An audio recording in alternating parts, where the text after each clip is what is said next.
T-minus 90 seconds and counting. All systems are go. We're about 90 seconds from the launch of Space Shuttle Discovery.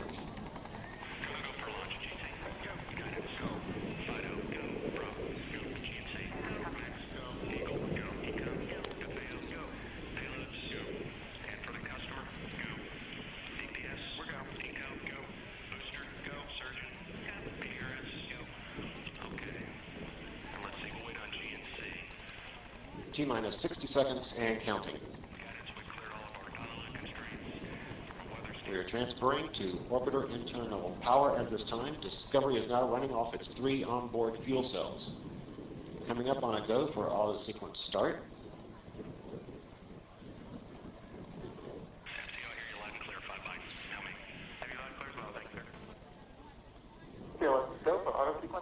And we have a go for auto sequence start. Discovery's onboard computers have primary control of all the vehicle's critical functions. T-minus 17 seconds and counting. 15,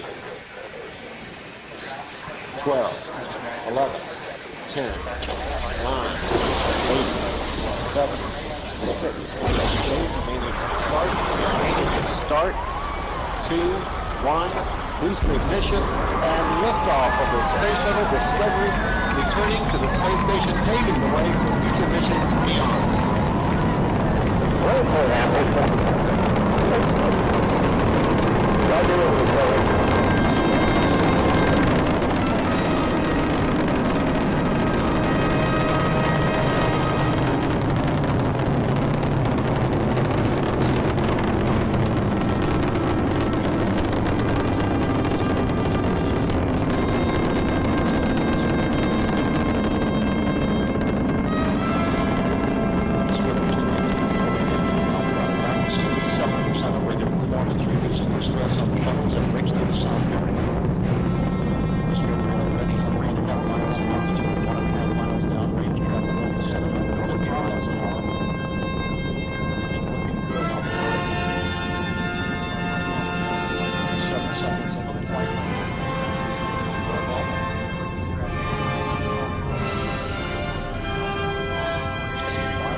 Separation confirmed. Guidance now converging.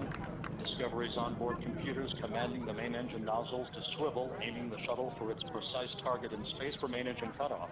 Should have a good forward link now and okay, you sound good.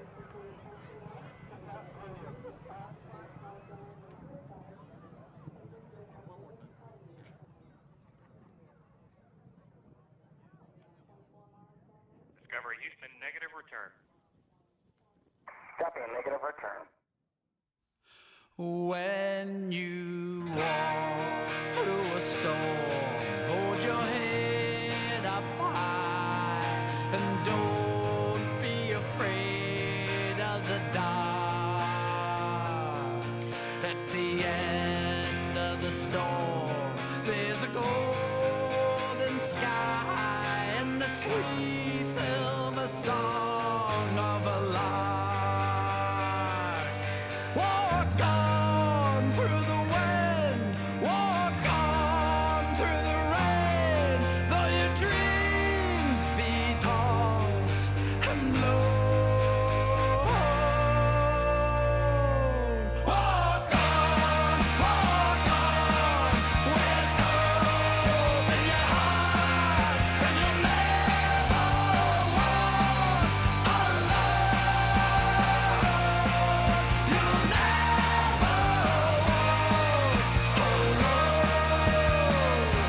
when you walk through a storm, hold your head up high and don't be afraid of the dark.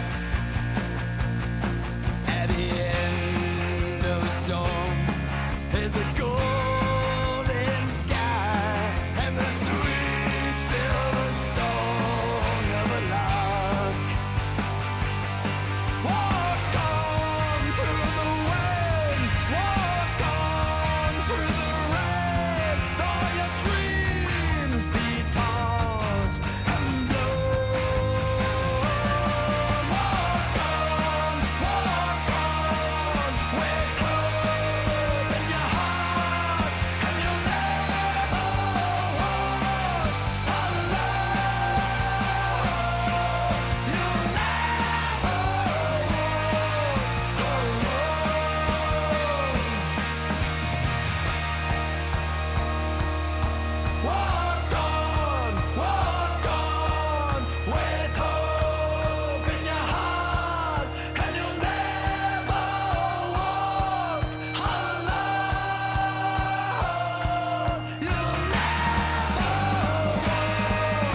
morning, you filthy apes. Welcome to AMC and AP, where we buy, we hold, and we screw the hedgies. Screw them!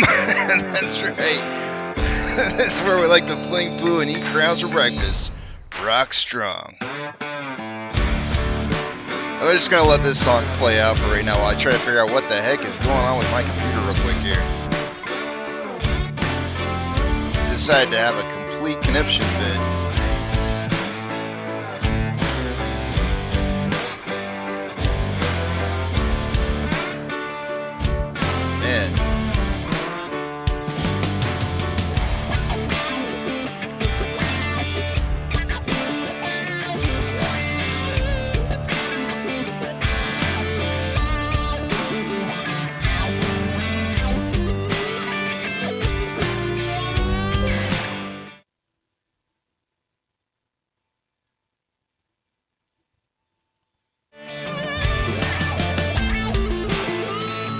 Oh, now it's working.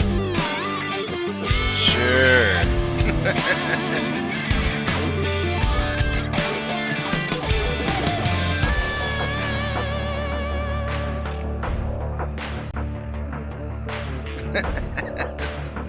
That's what I get for not wearing any green today.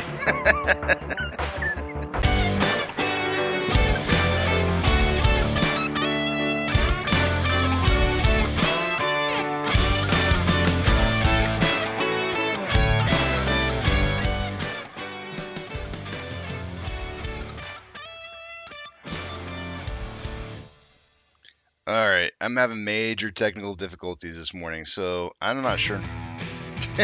I'm not sure what's going on with my computer right now, but I had to reboot last night. We had this amazing storm roll through last night. I took some video footage of it. I don't know if maybe I can get it up later, but and show you guys. But it was just like it literally sounded like a rolling train was running by my house like constantly. And I went outside and I took a video footage of it, and it was just like lightning after lightning after lightning. It just was not stopping. It was just like incredible. It was really kind of crazy. But so I decided, this is probably a good time to turn off the computer and make sure that everything's going to be okay with the computer, because that's the last thing you want to do is have that running when an electric storm goes running through and it hits your house or whatever and destroys everything. So I made sure that was off, and then to get my computer up and running, it takes me like a half hour just to get it all up and running, which is why I was a little bit late getting going this morning here. But now that I've got everything up and running, it's like it's having some like major problems right now with all kinds of stuff. Like I'm having all kinds of problems right now. So let me see if I can keep ironing this out a little bit here. This is totally why I should have worn some green today. I didn't wear any green. I'm gonna admit it. I didn't wear any green today, and this is probably why all this is happening. I would probably be just fine otherwise. Give me 1 second. I gotta iron some of this stuff out here. Let me see. First off, why the heck did the song not play? That's the first thing I want to know. I gotta get my internet back up and running here too. Apparently my internet's hogging up all kinds of bandwidth, so I gotta shut down all the peripherals. Whew, what a rough morning. I was having problems playing my song, so I was like, that's all right. I'll just look up Yucca's, play his fuzz version, because it is Fuzz Friday, and and it wouldn't pull up his version either. But now I can get Yucca's up, and so let me play his real quick here. And happy St. Patrick's Day, by the way, since I haven't said it yet. Let me play a little buy and hold fuzz version, and I still kind of problem solve this a little bit here. There we go.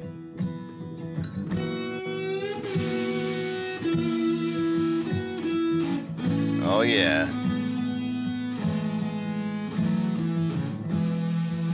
That's what I'm talking about. That's how you do it.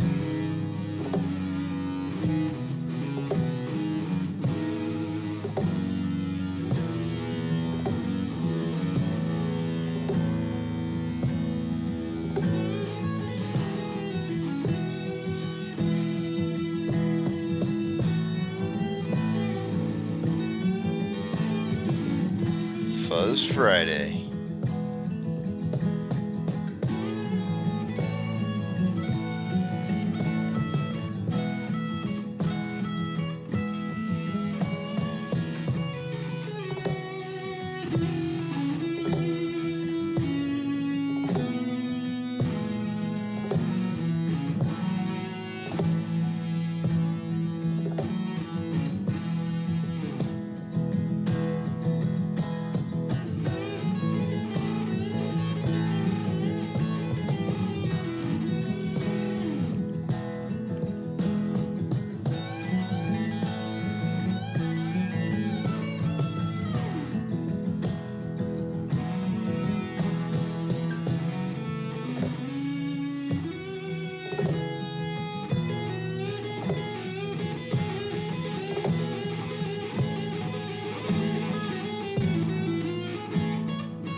I don't know if Yucon's here or not, but that makes me happy every single time. I love that fuzz version of that song. That's really cool. Let's see here. Everybody's talking about failure to delivers. Those got reported a couple days ago. Yeah, they're pretty spectacular looking. I mean, you can see why there's there's a very good strong chance that maybe we'll see us go back up on the threshold list. But it'd probably be after it would. I don't know if it depends on whether or not the reverse if the reverse split and conversion all occur before the April 27th. There might be a chance that well, I don't know. I don't think we'll see us back up on that conversion list again or that threshold list again. But if we weren't going through the whole process of doing the votes and everything, I think there's a chance that we could potentially have seen that happen a second time. But I think that once they decide how they're going to rule that in the court system, then we'll probably see that merge take place. And then we won't see the threshold list after that, though. There should be there'll be ample opportunity to be borrowed shares there. Let's see here. It's time to take a look at our numbers. I don't even know what's going to happen when I go to this other page here. Let's try it. Let's see what happens. Everything is so delayed right now on my computer. I don't even know why, but it actually went over okay. Let's see if sound is going to show up over here. Let's see if I can get some music playing while this is showing. Oof. All right, it's working. All right. Well, let me log into my broker and we'll start taking a look at numbers. Cool. That worked. Okay. All right. Let me clean off my glasses. Where are my glasses? Oh, they're there.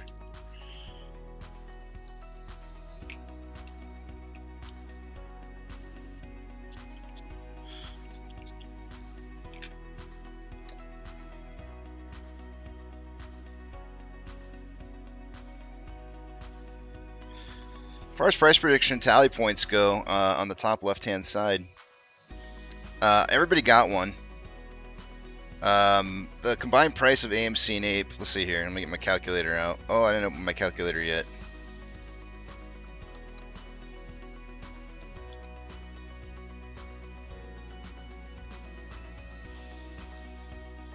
We had 135 on a close for Ape, and AMC was 439. The combined total was 574. Let's see what everybody had here for price predictions. I had 381 to 681. Eric had 460 to 760. Apex had 425 to 725, and Einstein had 408 to 708. So we all got price prediction tally points for yesterday. Nobody was at risk. Remember, that's not financial advice. It's just 4 apes trying to guess what price is going to be on a daily basis. You see, Eric and I have already missed a point this week.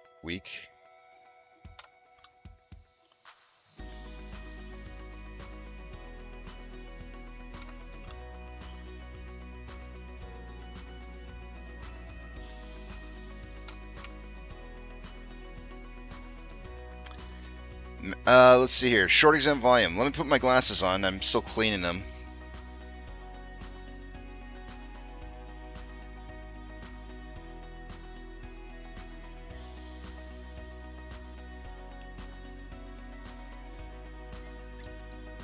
Everything's taking me extra long today because it's like if my routine's like out of place, it like takes me like a few extra seconds to like kind of get orderly, and man, that is still foggy. But yeah, so give me just a second here. Everything's just gonna be like uh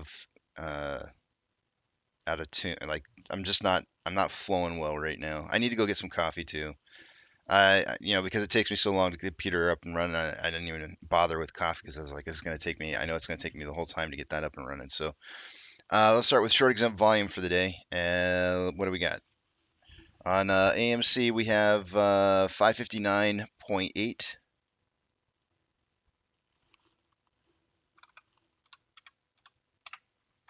Ooh, my computer's severely lagging. On Ape, let's see what we got going over here.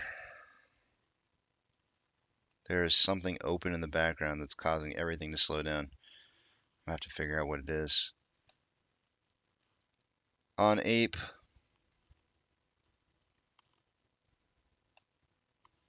short exempt volume, day over day. What do we have here? 296.9. So it dropped a little more than half. I got to put K's on those.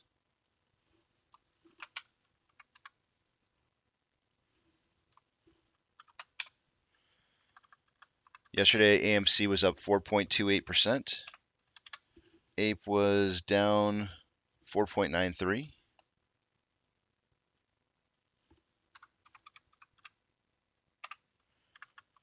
Let's see if we still got 100% utilization on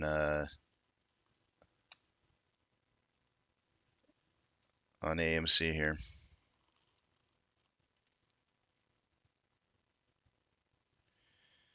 %100% utilization. Let me verify the date on this.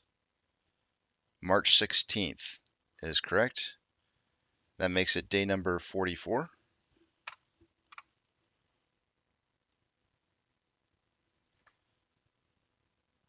On Ape, utilization is 78.99%.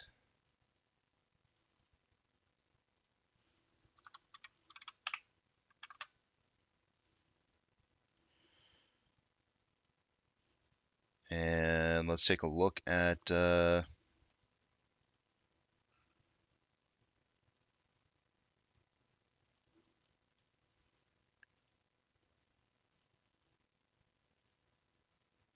Max Payne is correct. I went ahead, since I had to reboot the computer this morning. Max Payne already is pulled up from yesterday, or from yesterday's numbers. It's already reporting it, and so I don't have to refresh that screen. So Max Payne going in today is $7. We started out the week at 10, so we've dropped about $3 on that Max Payne throughout the week. Let's take a look at off exchange. End of the day, I would expect to see about 64% by the end of the day combined between off exchanges and EDGX. On AMC, we had 57.94% going through off exchanges. EDGX was 10.18. Grand total on that was 68.12%, or about 4.12% higher than it should be on a normal daily basis. CHX volume was 0.33 with a 30-day average of 2.06. So it was definitely lower than what we've been seeing in the past. On Ape, we actually had a spike in CHX volume. Off exchange on Ape was 52.85, and EDGX was 5.24 for a grand total 58.09, or just near about 6% lower than it should be on normal. And then that CHX volume was 1.37% of the total daily volume with a 30-day average of 0.09. It was 302,000 shares going through that exchange. It was definitely elevated. GME's CHX volume yesterday was 0.04% of their total daily volume with a 30-day average of 0.28.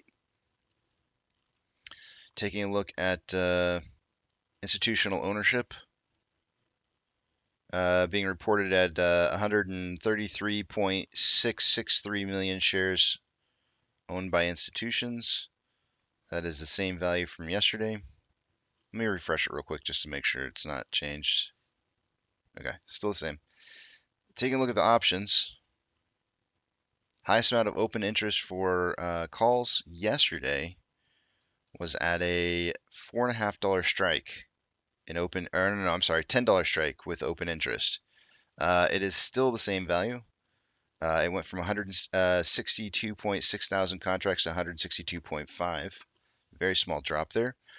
And then on puts, highest amount of volume was at a $2 strike. There was 466,000 contracts yesterday. There was 465.9 today. Small drop on that one as well. And let's take a look at the AMC 1 options and see what those are looking like.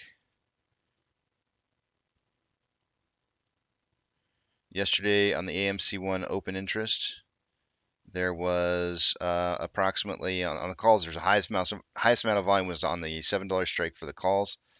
There was 4.3 thousand contracts. That has not changed. Highest amount of puts was at an $11 strike. That has not changed either. There was 2.6 thousand contracts yesterday. There still is today. So no changes on those. All right, let me put you guys on some more music, and we'll take a look at the rest of the data here as I move some screens around. And let's give you guys a little bit of, let's give you this one.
All right. I had kind of drawn out this this kind of circle, this very technical circle that I've got going here, saying that it looked like we were following a really similar pattern to what we had from the past, which started back on February 8th. And you can see where we had kind of like this stair-stepping action moving down here. We have a very similar thing going on. A little bit of that spike up happening right here, and then a little bit of a fall afterwards, and we're seeing some of that right now. Do note that the fall on that was more of a fall there than there was support, so it fell a little bit lower. So we could see the combined price of AMC and Ape hitting a little bit lower than 535. I don't know. I don't know if this is going to play out exactly like this, but I am expecting a breakout in the near future here, potentially right around here on the 20th of March, which would be on Monday. I'm expecting to see a break or a run to the top side on this. So we should see a break of this level of resistance by that time.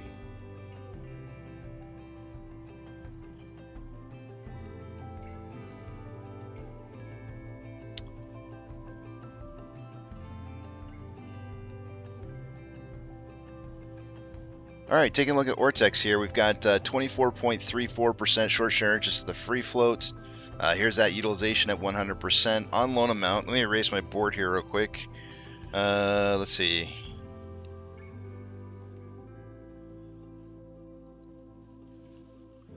We've got on loan amount increasing day over day on AMC from 193.24 to 197.02. I'm gonna pull out a calculator on this. I'm gonna try right now. 197.02. 193.24. 3.78 million shares new on loan. Of course, Ortex is probably going to estimate about 1.2 1.25 of that is probably going to be short interest of the free float, but we'll see. Let's see here. This is obviously just an estimation. They raised the estimated short share interest of the free float from 24.1 to 24.34, so 0.24 higher. So let's see what that comes out to. Yep, 1.24 is real close.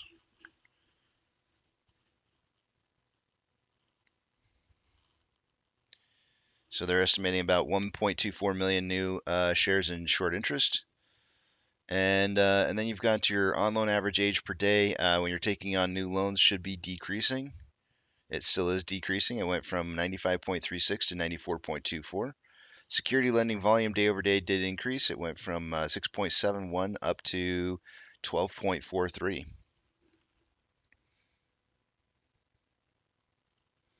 On Ape, short share interest of the free float at 6.46. Utilization day over day dropping from 83.8 to 78.99%. On loan amount dropping from 28.82 to 27.71. 1.11 million shares returned.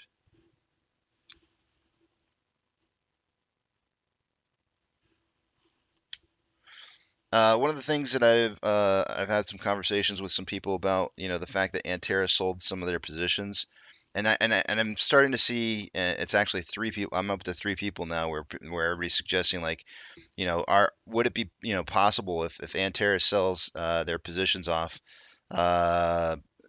could they close out their positions? And I think you guys are forgetting about all this is all what you're seeing right here is what's being reported. There's a lot of stuff that's not being reported.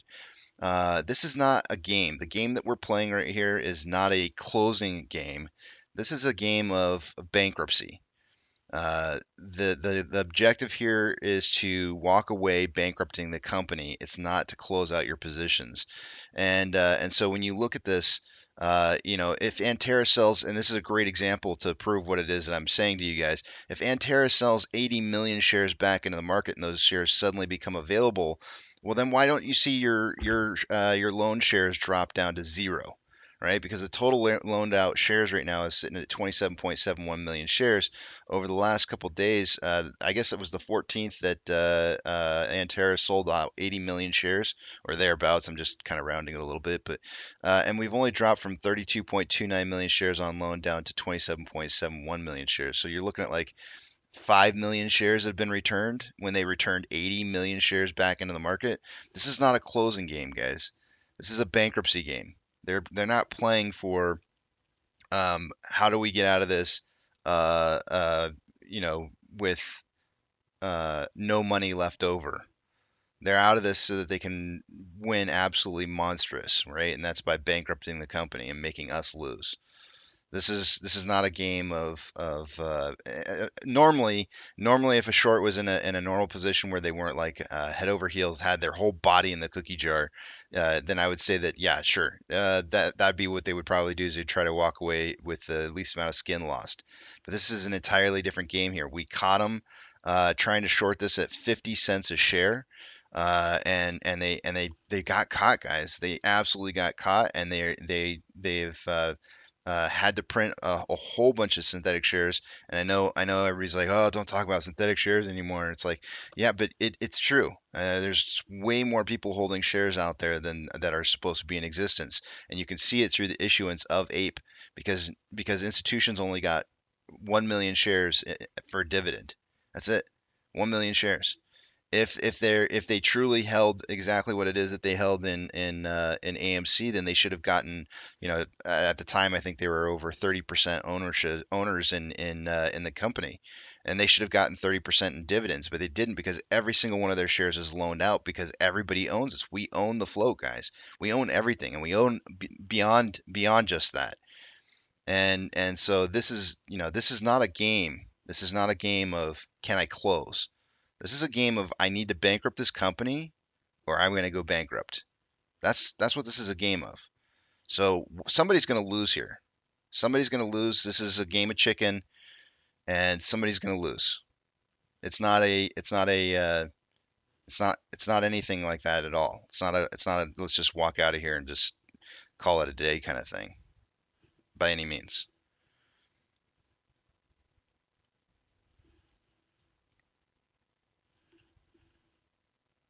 Wait a minute. Am I even showing you guys the right page? I'm not. Why didn't it move over? I should have showed you that. Sorry. I don't know why it did. Okay, so here's your on loan amount right here for Ape. There's your on loan amount on Ape after 80 million shares got returned. It didn't really dip that low. We had more shares. We had less shares on loan at the beginning of March. If Antera is selling 80 million shares into the marketplace, this should be gone. If they were trying to close positions, it should be gone. That's not what they're trying to do. Trying to bankrupt this thing.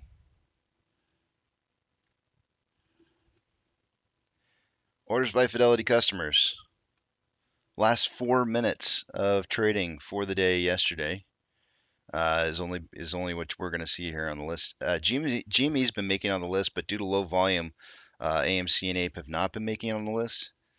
So let's go ahead and take a look and see what that's showing up as here. AMC, Ape, and GME. There's GME. GME is on the list here with an 85.87% buy at a 14.13% sell ratio. So it's looking pretty decent. That is phenomenal. I love that. That is great. If we had a little bit more volume, we'd probably be on this list here, and we'd be able to see that. I would imagine that we're probably still seeing 70%, 25% buy sell. So I think we're looking good. Shoot. There we go. Trigger price for SSR for the day-to-day on AMC is $3.95. Let me figure out Ape real quick here. Ape is sitting at 135 on close. We're looking at 121.5.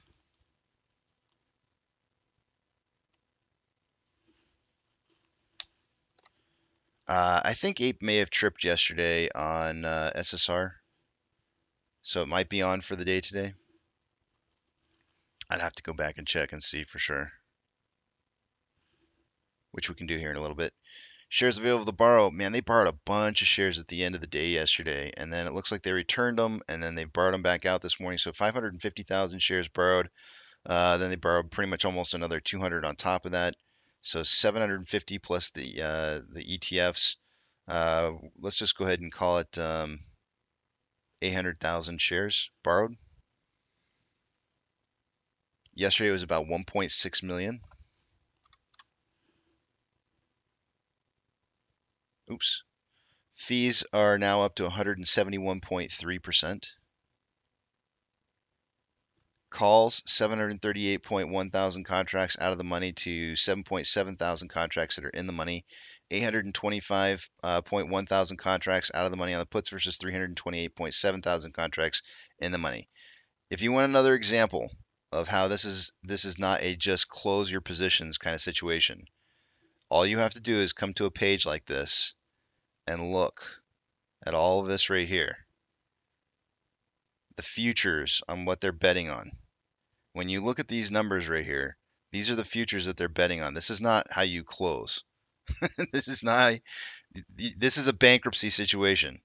You don't pack up your bags when you've got futures going out to 2025 and you've got 397,000 contracts expiring in 2024 of January 19th, 2024.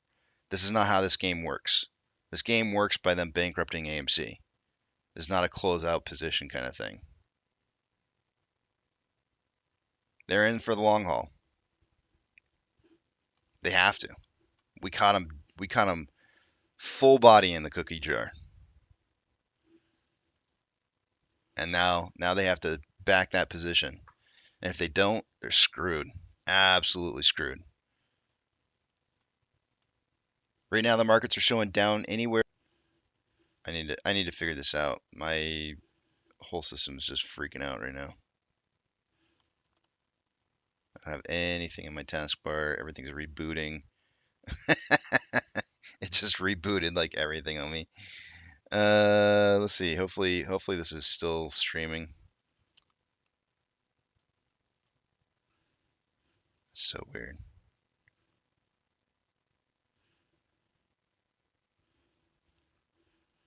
All right, let's try this. Let's try moving.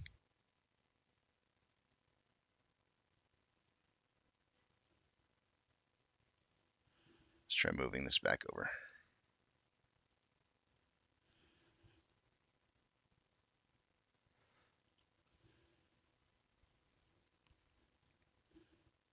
Nasdaq is up 2.48 yesterday. Dow Jones was up 1.17, and the SP 500 was up 1.76. International markets overnight, we had a lot of green showing up as well. FTSE China was down 0.2, and international was down 0.2, but everything else was showing up.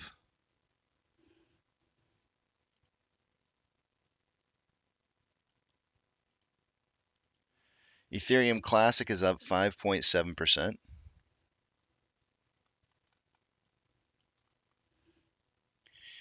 DXY, or the US dollar, is currently showing down 0.16. SPY is down 0.23.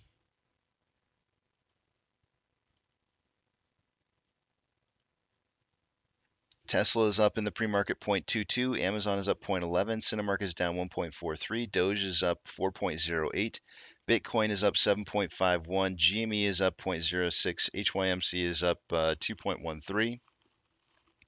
Hood is down 0.43. CS is down 6.53. Ape is down 0.74. And AMC is down 0.68. Inflow versus outflow for the day today, we have approximately $4 million more inflow than outflow. Volume 26,000 shares so far this morning, pretty low volume on AMC. On a 4-hour chart, we have currently more buying pressure than selling pressure with an RSI of 32.56, which is below average. On a 1-hour time interval, more buying pressure than selling pressure with an RSI of 45.9, which is slightly below average. On a 30-minute interval, more selling pressure than buying pressure and what looks to be a divergence heading this way with an RSI of 45.79, which is slightly below average. On a 5-minute interval, there's more selling pressure than buying pressure with an RSI of 35.6, which is slightly below average. On Ape,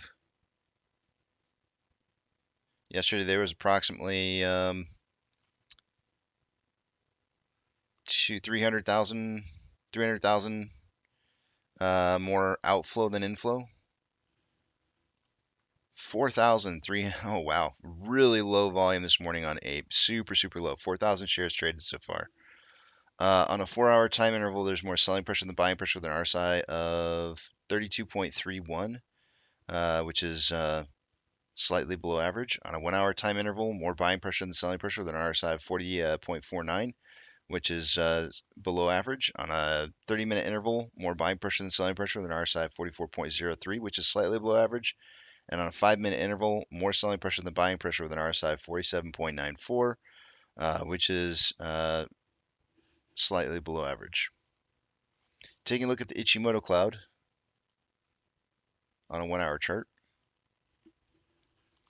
Man, I don't know what's bogging my system down, but it is slow. Hold on a second here. I'm gonna try and find out what the problem is real quick.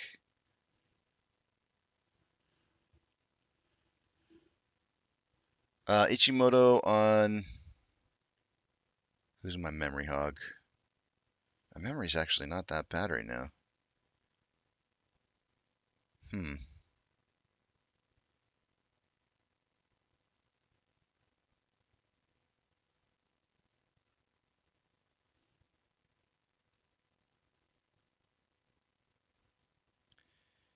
Something's being a system hog here, and I don't know who it is, but it's nuts.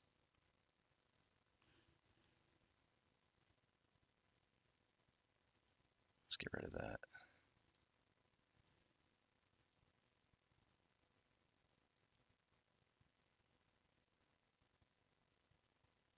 Maybe that'll help. All right. On a 1 hour chart here, lagging line is below price line, conversions below base, and price is right there, right underneath conversion. And we've got a kind of a thicker portion of a cloud starting to form up here. Uh, Price does like to move above thinner portions of clouds. Thicker portions are more difficult to drive through as it becomes a point of uncertainty on which way price is going to continue to move. But we've got the top line here is showing that there would be a lot of additional buying support seen at about $1.72 on Ape.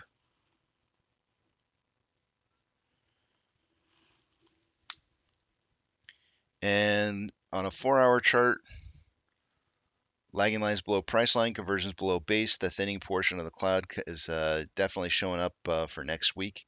And we've got the top of the cloud for today, though, is at $1.98. So those would be the two big push points that we would see for Ape, which are pretty far above where we're at right now. So we're gonna have to see. I mean, if we continue down the way that we're heading right now, this is going to be a pretty big spring off of this because this far down below the clouds allows you to be able to get the lagging line above the price line and conversion above the base without actually even breaking through the cloud. So you get underside cloud buying pressure, which really helps to drive up through and beyond the cloud, especially when it's really, really thin like this. So there may be a really, really super hard incoming bounce showing up here. On AMC, on a 1 hour time interval, there's a lagging line above price line. And this is actually, AMC is actually doing exactly what it is I'm talking about right now, where you've got all the setup right now is showing for a buy signal. You have lagging line above above price line. You have conversion above base. Uh, all you need to do is have price basically just make it anywhere above the conversion line, which right now is sitting at 441 and we're at 438. So it becomes a big strong buy going into today on AMC up until about 460. Once it hits around 460, it kind of becomes a little bit uncertain. But if you already have that driving buying pressure on the underside of the cloud, it may help to push the price all the way up to the top of the cloud, which is going to be at $5. So $5 is going to be the big push point on AMC for the day today, as that is the top of the red cloud. And on a 4 hour chart, we've got lagging. Let me get rid of all my lines on here. We've got the lagging line below price line, conversion below base. We're getting to some time period here where we have some thinner portion of red cloud coming up. So seeing a price run upwards to meet up to this and then driving through it would be, that's what I would kind of suspect to see have happen. Probably a lot like this right here. Right, where you've got red cloud in the future, you see price starting to make its reversal, coming back up to meet that point where it thins and breaking through. And so that's what you're probably going to see here is you're going to see price hitting some kind of low in here and then wanting to drive up through, because we didn't go through the front side of this cloud, so we got to go through the back side of the red cloud, which means the price is going to, at some point here, see a reversal and start to trend back upwards towards this cloud and break through it. As it stands for today on the 4 hour cloud, 701 would actually be the buy point. So we've got some really, really big, huge numbers up here that, again, they've pushed this down so far. I'm pretty sure that they expect, somebody was probably expecting the reverse split and conversion to happen, and they wanted it to happen at low, low prices. And so the longer this plays out, the harder it's going to be for them to continue to keep shorting this down further and further, as there is some cycle of pressure and forced buying that's coming here, and that's showing up here in these clouds. So and we keep seeing the order books dropping out here.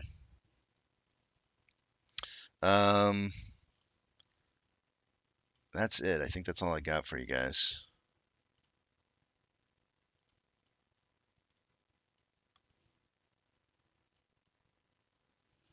I'll put up. Oh man. Come on, computer. Don't fail me now.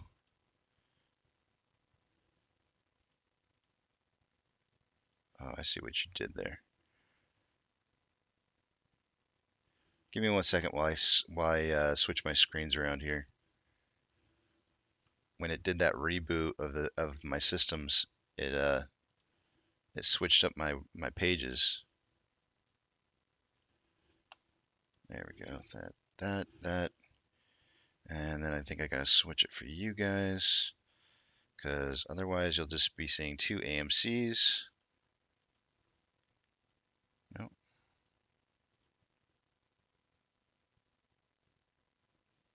That's not working. Ape. There we go.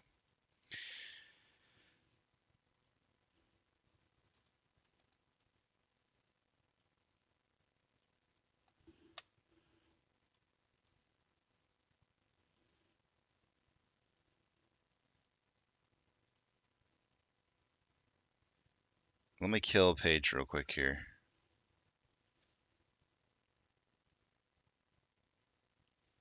Kill this one.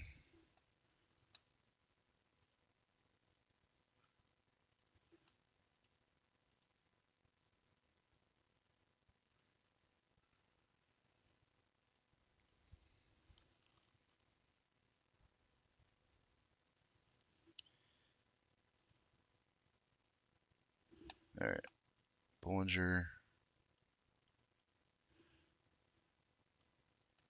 That's better.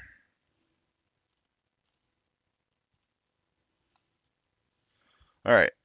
Frank says TD showing AMC volume at 98,000 for this morning already. It's TD, Ameritrade, Fidelity Active Trader Pro, and I'm trying to think of one other one shows higher volume. They're always showing dark pool volume, I think, on top. Webull doesn't show that, and I'm used to seeing the volume that way. So I'm only seeing 26,000 shares traded so far, so that's really low volume this morning. 98 is still low, still very low.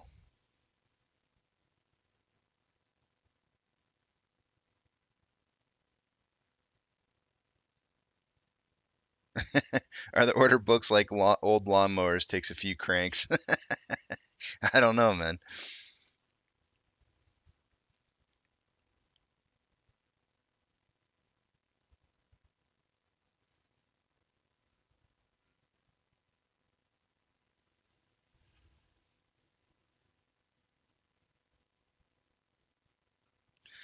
Roadhouse says, Casey, is there any chance the new QSIP will have any kind of impact, good or bad, or will nothing change?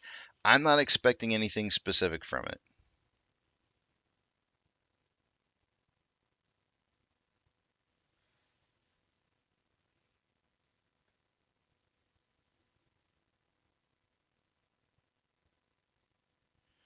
Micah says, Casey, I watched crypto scams on Trafficked last night on National Geographic. Unbelievable how corrupt crypto is. Completely agree with your past discussions on how risky it is.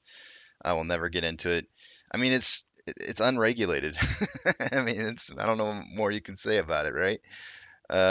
You it's the wild wild west, man. Anybody can rob the bank anytime they want to. And there's no sheriff in town that's going to do anything about it. You know, they're just going to sit there and let it happen, be like, yeah, put a warrant sign up for so and so. You know, it's like, hell, bad guy's gonna be what bad guy's gonna be. Oh, they robbed the bank again. All right. Any horses die? It's the Wild West, man. And the crazy part too is you can find crypto push pumpers everywhere. I went onto a space call that was about real estate. Had nothing to do with anything having to do with crypto whatsoever. They were talking real estate and what the impact of some of the financial banks going down is going to have on real estate. And and literally like I think in the time that I was in there listening, there had to be like 3, maybe 4 people who came up to the top and tried to switch the conversation over to buying crypto because it's safer than real estate. It was just like I'm sitting there going like, what the f, man? It's like that's crazy. I mean, they were pumping so hard. It was really kind of funny to kind of watch or listen to. Pokey stick of volume in here for AMC is at 41,000 shares, putting us up to 76,000 shares in total traded. which it's very low volume. We're looking at 10 to 30 million shares tops on AMC. Ape is pokey stick of volume was 23,000 shares, putting us at 31,000 shares. 5 to 25 million tops. I can't go any higher. 10 to 30 on AMC, and 5 to 25 on Ape.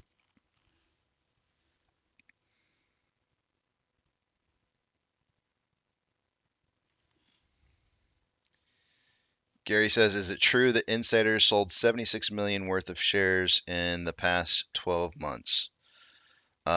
It may be true, Gary, but I would have to pull up the data and run a report on it to see if that's the case.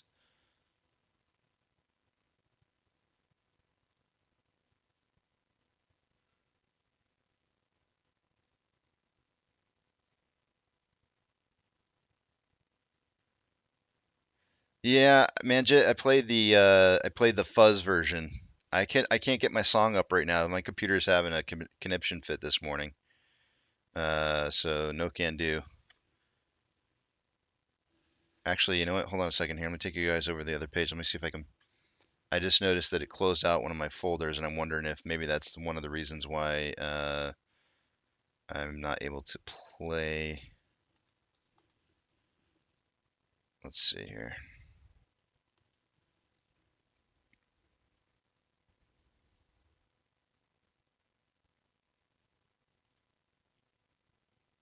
Oh, yep, there it is. Yep, I got it back up now. Looked like that folder might have been one of the things that was causing the computer some problems.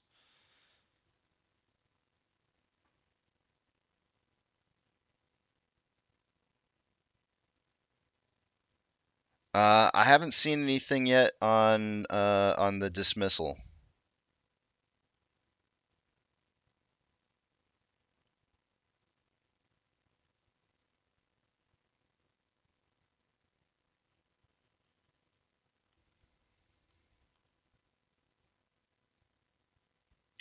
Yeah, Roadhouse says if the case was thrown out, there would be a media release from AMC. I would think. I would think so too, and it would be really quick.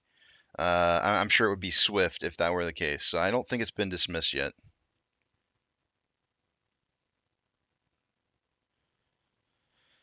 Did you already address swap reporting failures ruling tied to SVB? I have not addressed it, and actually, this is the first I'm hearing about it.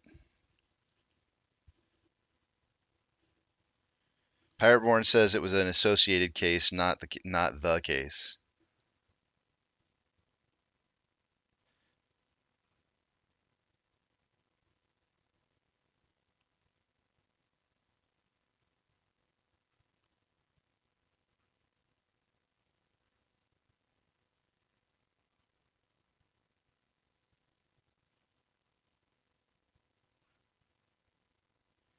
Did you see the Antera filing from yesterday? Bought AMC puts for April and May. I did not.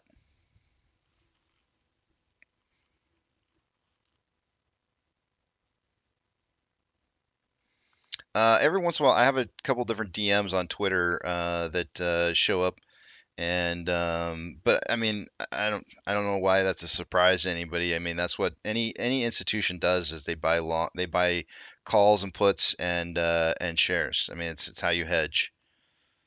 So it doesn't surprise me any one bit.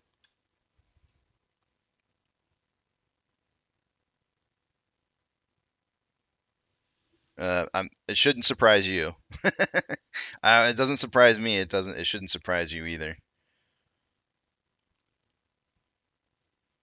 Sorry, Nana. I listened to it. I went and I listened to Danny Boy, and the song that I picked this morning, I thought was way better. Sorry, sorry, but I couldn't do it. There's no way I just couldn't. It didn't feel right to me.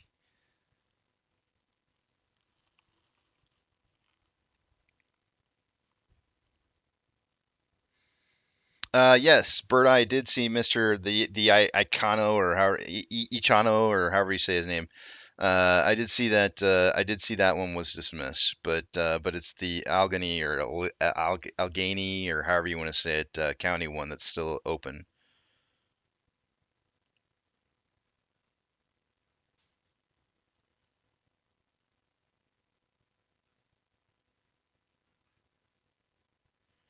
Stock might get halted for trading an entire day as soon as the case is done, especially if it's announced during market hours. I would tend to agree. I've actually, so this, my thought process on this whole thing was is that, had it not been for the lawsuits in the first case, if those had never existed, I fully anticipated that AMC was probably going to get halted on trading, like 24 to 48 hours before the vote even went through.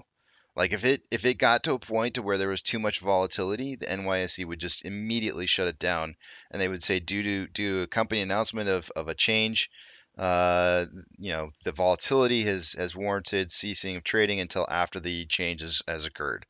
And I fully expect that to still be the case. And I agree with what you're saying entirely.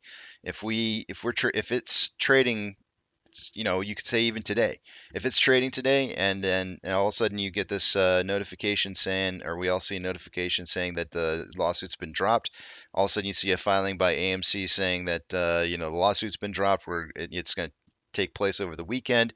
By Monday you'll see just you'll see AMC, and that's it. And then all of a sudden volatility just starts spiking out of nowhere, and like you see crazy kinds of activity. Guaranteed, almost positive that they'll suspend all trading on AMC. And it's not a bad thing. It's just it's part of the system. It's part of the rules that they have in place in order to stop price from moving violently out of control.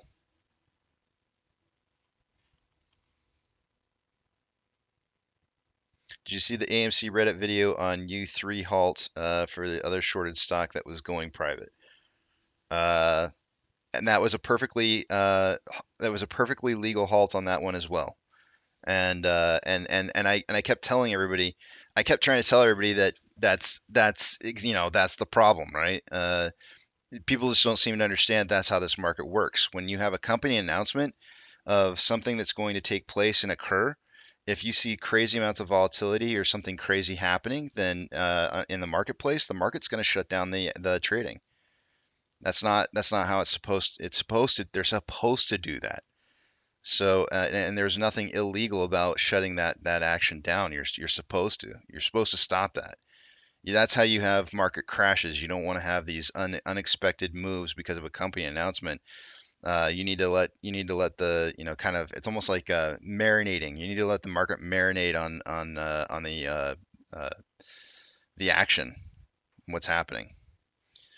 Einstein says 415 to 715. It is right now. It's just a two-way tie between you and Apex. Einstein, just to let you know.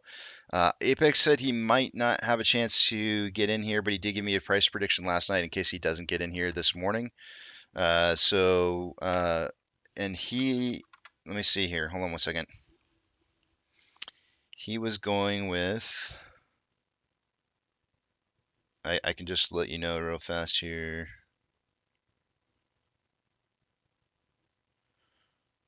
$450 to $750. If he doesn't show up to change it, he said go $450 to $750.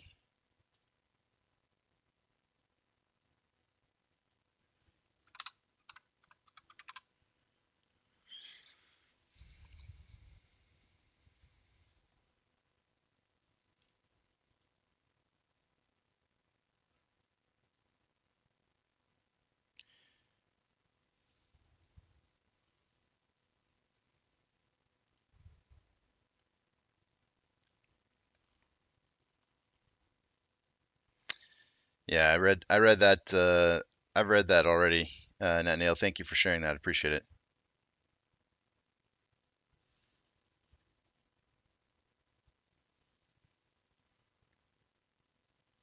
it. This is not a closing game, Bird Eye. This is not a closing game. This is you're now the fourth person. This rumor that's being spread around right now is that that hedge funds are going to get out of their closing. Let me show you something here. Let me show you how this is not how much of a not closing game this is. This is a not closing game. When you can come down here and you can take a look at these this volume that you have. I mean, look at this. You've got 400,000 put call options here for 2024 119 and 72,000 contracts that are out of the money. For puts on 315, you've got 322,000, and that's 2024.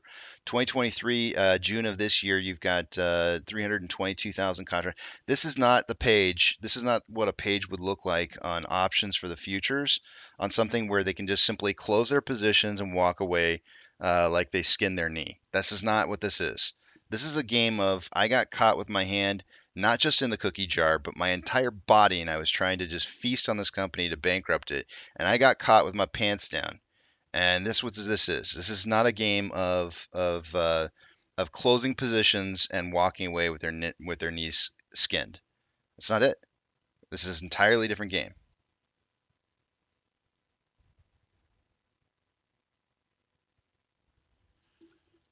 Yeah, what you're saying there is not accurate.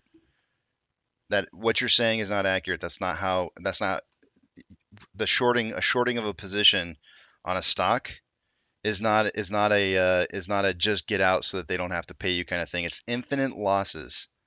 The definition of short interest is that the downside to it is that you have infinite losses if you have short interest open, and they're not going to be able to close out their short interest.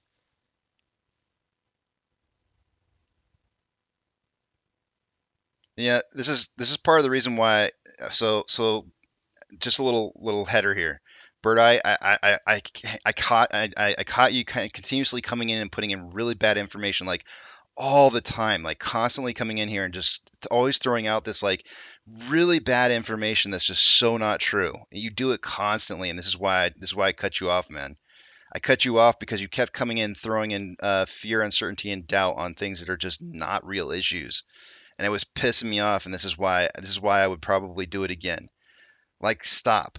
Just stop. It is not how this works. This game is not what it is you're trying to make it out to be. And it's like I just don't understand. I don't understand why in the world you would be sitting here like trying to like create this fear, uncertainty, and doubt in the community when everything that it is that you're saying is not the case to be true at all. It's just wrong.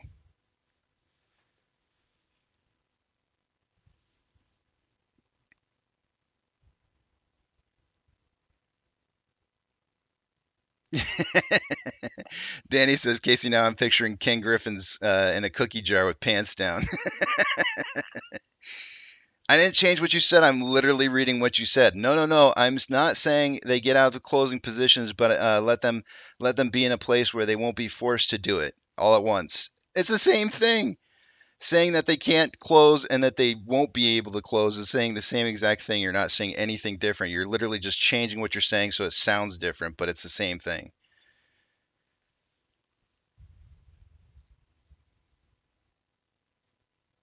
A margin call is a margin call, Bird Eye. If you're short with a margin call, it doesn't matter. It does not matter whether you.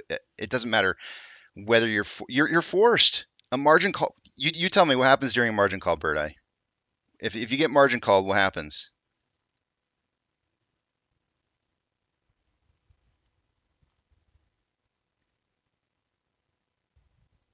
What happens in a margin call?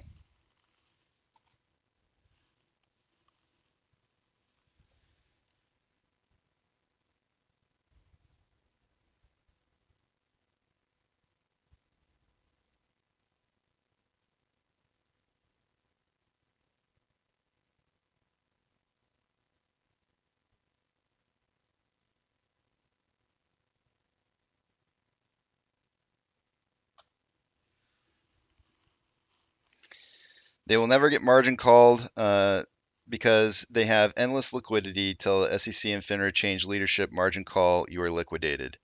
That's right. You're liquidated. You're liquidated in a margin call. And you're saying that's not ever going to happen. And I don't believe that to be true. Margin calls do happen. Until you can meet margin requirements, margin calls absolutely do happen.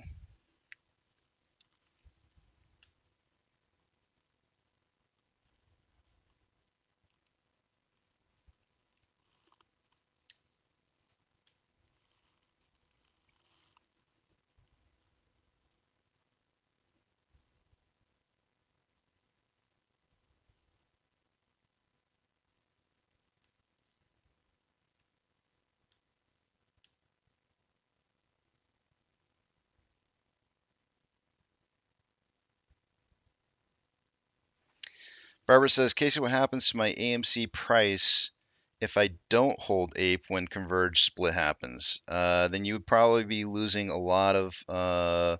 If you're not holding any Ape, you are going to see a little bit of a loss on that because there is going to be a decrease in valuation of your AMC shares in contrast to what your Ape shares are receiving. So unless, of course, if they bring Ape shares up to whatever the price of AMC is, in the final hour of just before the conversion and split, then you would see no difference whatsoever. So, I mean, it just depends on what happens to price between now and the closing just before it happens, ultimately. But because there are more existing shares of Ape that are out there in existence, if the price on Ape is lower at the time of conversion and split, it would cause your overall value to lose a little bit.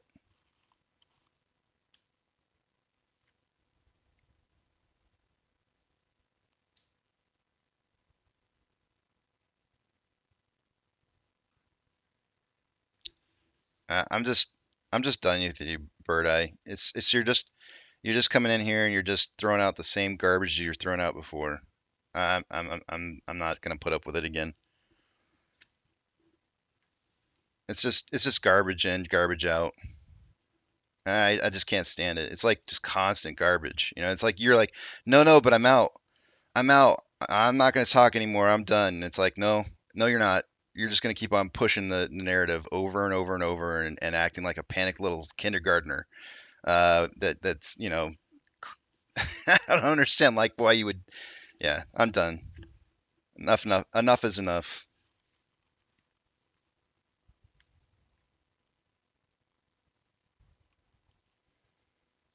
I'm not angry. I'm really not even angry. I'm tired of it. I just don't want to put up with it.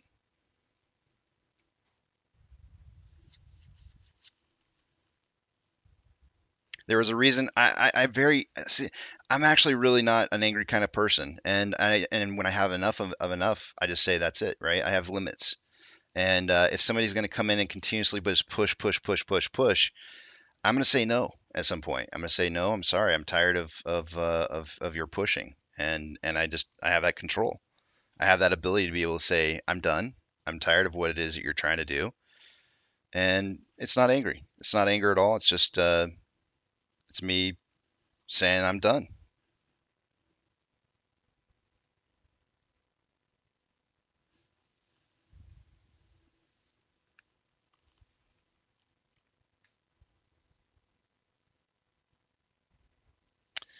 Let's see, what did Maggie say? I missed it. And I usually have like a pretty thick skin for a lot of the stuff that people say. You don't ever see me really get like too upset by anything anybody says. But like, I know Bird Eye is in this. I know he's in it to win it. But he's sitting in here and he's like just completely trashing the place. He's that guy on the corner pissing in his kid's lemonade. Where did Maggie's? Oh, there it is. Good morning, Maggie.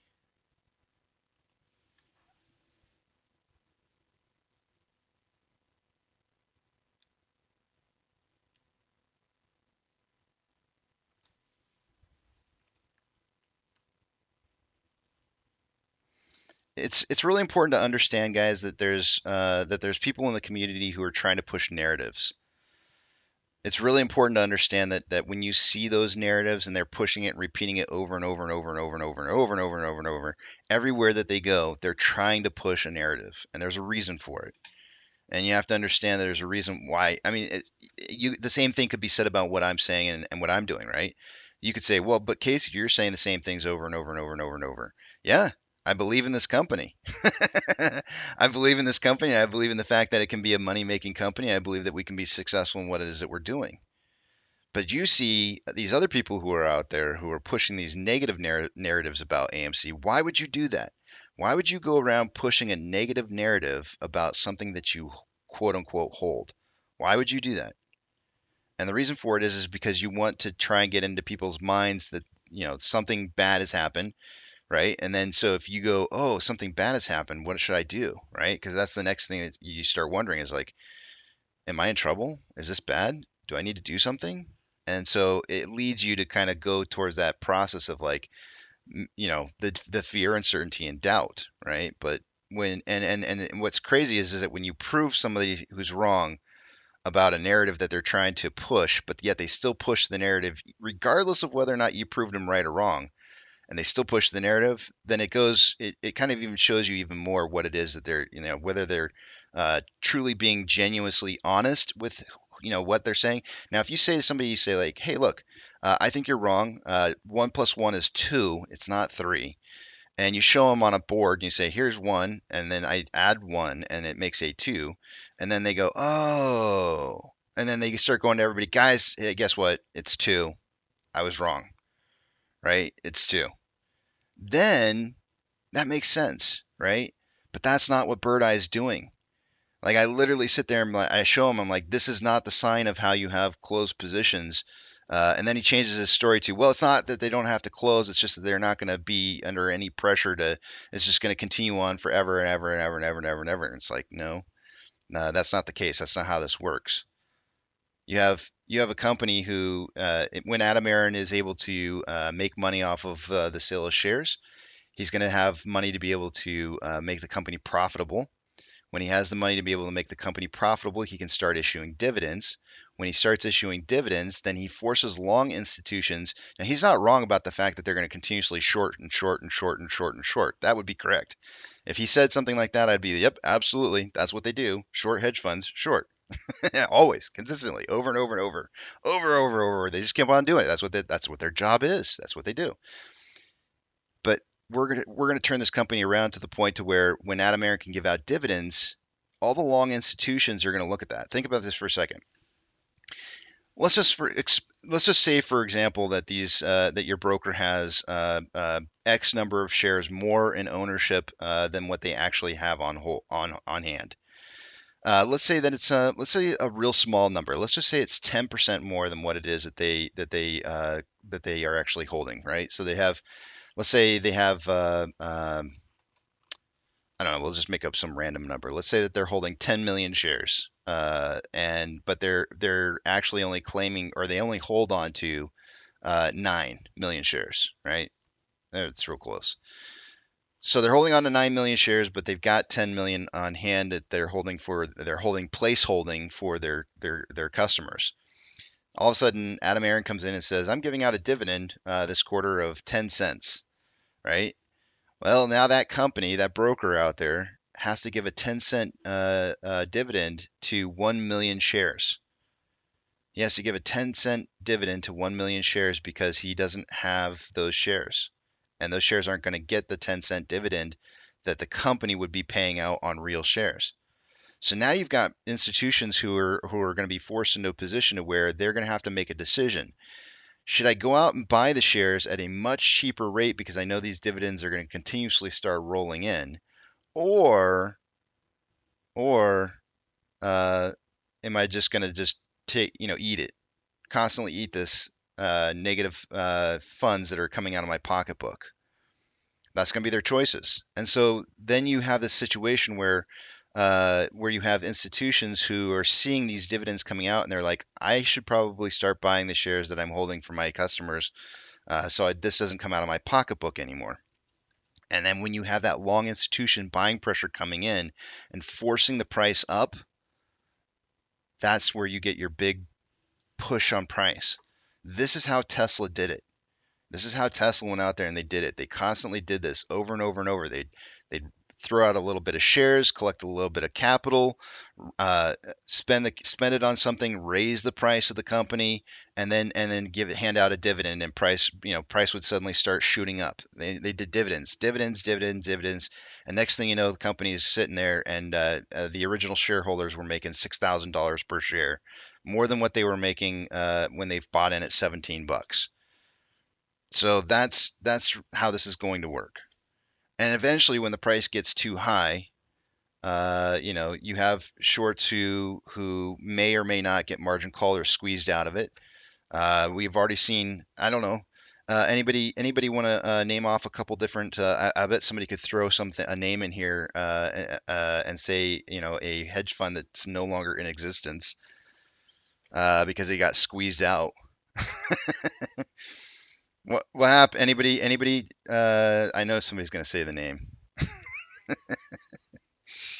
It's the common joke that we have, whether you know you've been around here for long enough or not.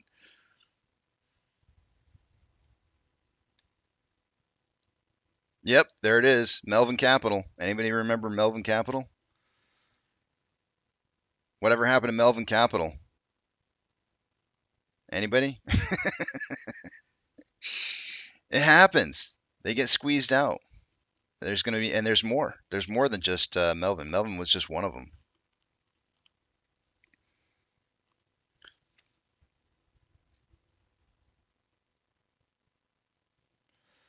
He did say that he might give dividend this year. I mean, this is how it works. This is how that process works. This is the plan that Adam Aaron has.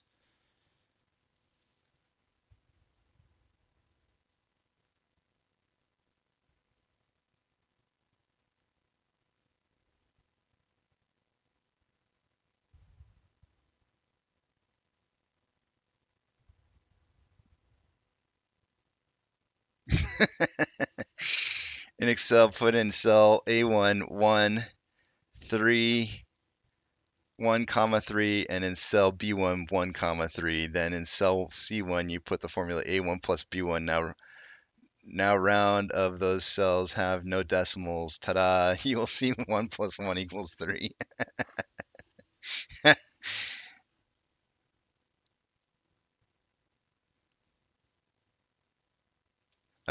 Did Hulk say something? Hold on a second here. Yeah, see, MG Cho says, guess who has over 50 billion sold, not yet purchased, just the self-reported amount. That's my exact point, right? Like they do get margin called. They're in deep doo-doo here. Let me see what Megahold said. Do you think China could be using economic warfare on us, causing these bank runs? I really don't think that's what the bank runs are doing. I don't know. Personally, I mean, the fact that the Fed was willing to like just let SVB go without any kind of like jumping in until they found out that it was going to cause more chaos than I think they probably were expecting, kind of makes me feel like it was planned, by our government to allow that failure to occur.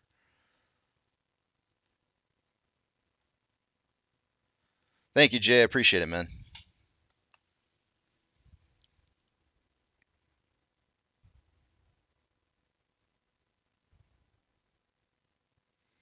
Uh, my thoughts is that's a hedge. Big ads. That's what institutions do.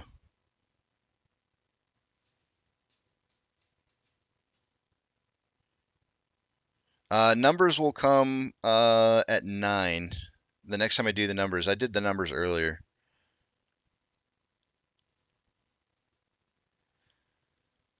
No, I'm not saying that there is a dividend right now, Marvin. I'm just saying that in the future, when Adam Aaron is able to successfully raise capital and bring the company's books, to being profitable again, essentially what's going to end up happening is you'll start seeing dividends again. So I'm just saying, I'm telling you what's coming for the future.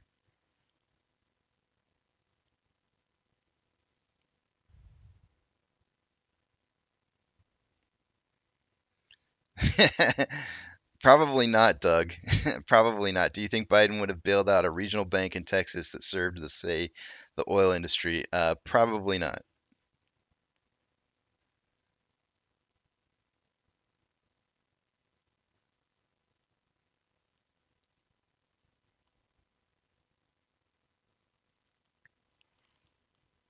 Perverted at best says, I think it's blind to think that we're not getting played like a monkey in the middle.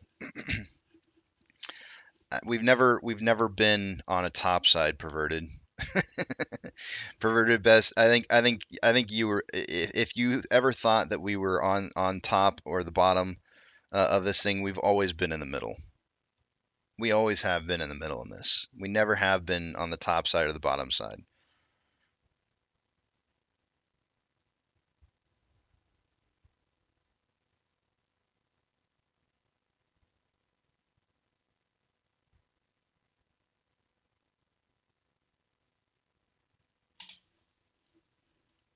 It may have felt like you may have been, but, but we're not. You're right. Everybody, it's like I said before, everybody's against us, right? As retail investors, there's nobody really who's, yeah, Mega says we're the underdogs. That's absolutely right. We're the redheaded stepchild. There's not really anybody on our side. We have to fight for our own. We have a chipmunk version of buy and hold. It's actually out there already. I think weren't you saying you were just listening to it the other day?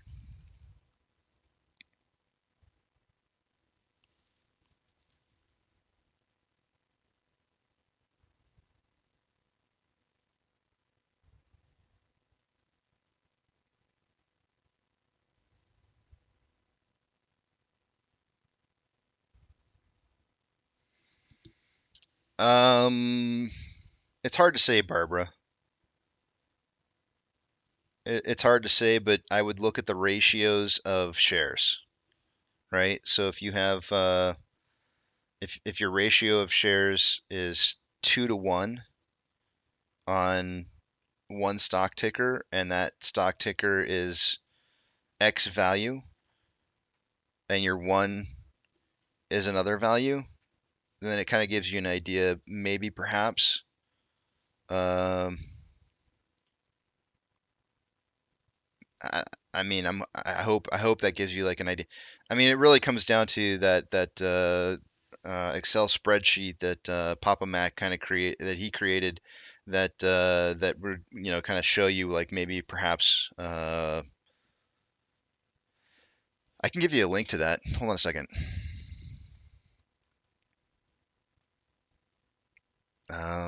Where did I put it? Right here. You can play around with this Excel spreadsheet that Papa Mac copy link address. You can mess around with this a little bit and see if it makes any sense to you.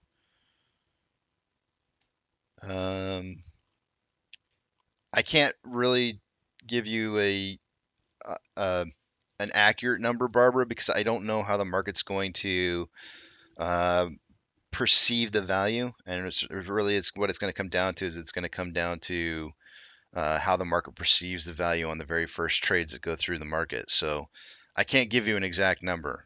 Um, I can ballpark it. That's about it.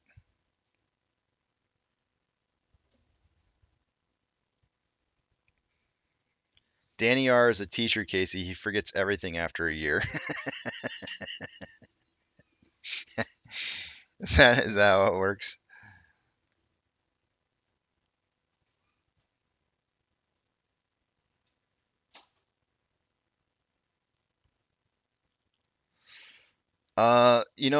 Perverted at best. That was the one thing that really kind of made me the most excited about this play in the first place was is that it was stupid enough that even the dumbest investor could figure it out, right? And that's what excited me the most about this was is that you didn't have to be special to understand that buying and holding was what made it work, and then that was all we had to do, right? It makes it so simple.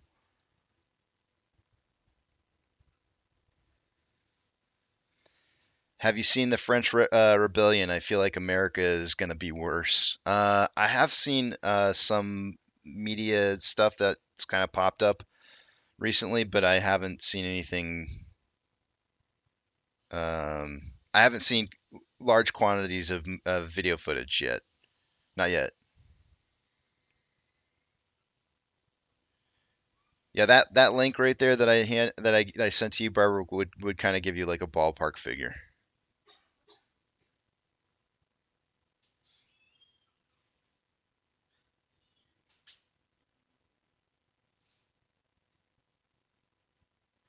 Savvy says SVB officially filed for Chapter 11. All right, I'm gonna head to break, and let's see here. What if I can? Hopefully, I can put up some music here. I'm having problems all morning long with the PC, so hopefully, I don't have any issues. with putting up some good old music here.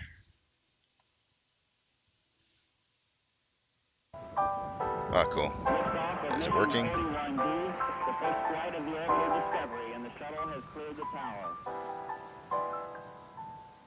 Alright, cool. Alright. Oh man, my microphone's even working now. That's cool. Alright, everything's working again. Yay! Alright, I'm out, guys. I'll see you guys after break is over. Real quickly, is my microphone too loud today, guys? Because I'm seeing it peaking out right now, and I just don't want to. I don't want to blow you guys' speakers or nothing.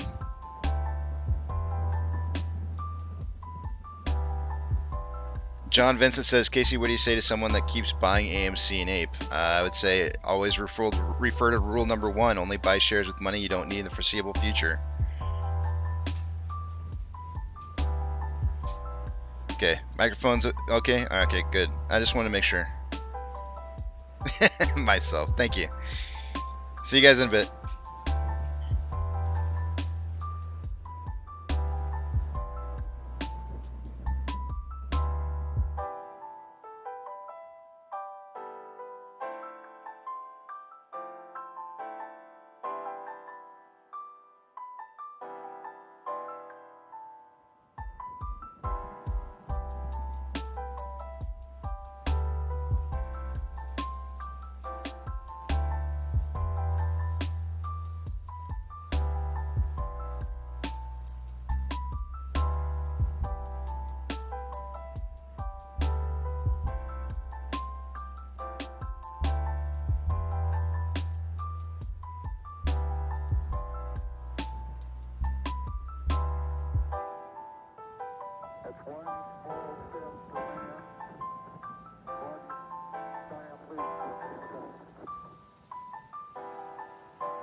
All right, I'm back, and I'm just trying to look and see here what I think is going to be happening with price. Try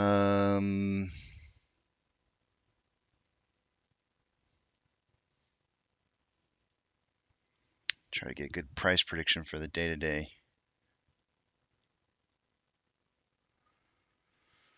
Let's see here. I'm on a 30-minute chart on AMC, and let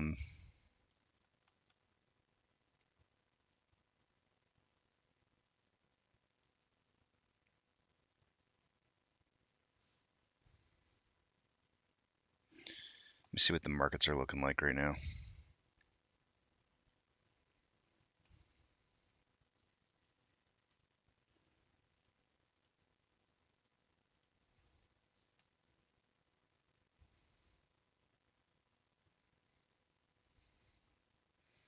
Oof, red.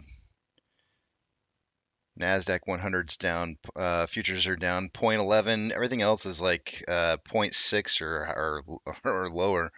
1.39 for the Russell 2000 down. And VIX is showing, what is VIX showing? VIX is showing up 5.04% for the day. Let's see here. DXY currently showing down 0.22, which is the opposite of where the market's actually heading to. So, I mean, it's the same direction, which kind of tells me that maybe we'll see a reversal in the market, like right after market open. Or we could just be, it could just be a temporary downside on DXY and it starts shooting up later. Let's see. Boy, this is a tough one today.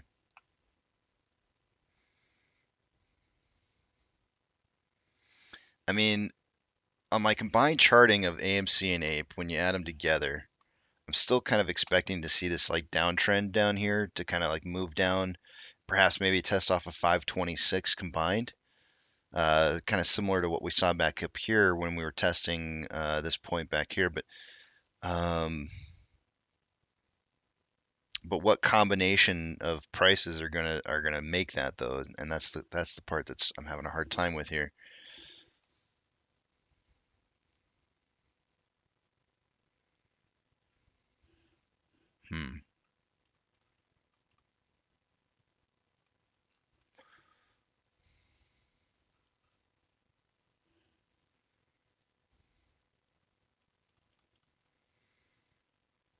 I'm just gonna go sideways. I'm gonna say 435 close for AMC by the end of the day.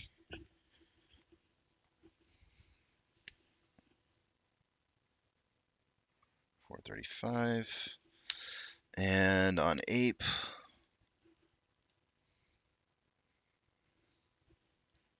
yeah, 133. 865, 568. So we'll go 418 to 718 on my price prediction for the day today. 418. Oops.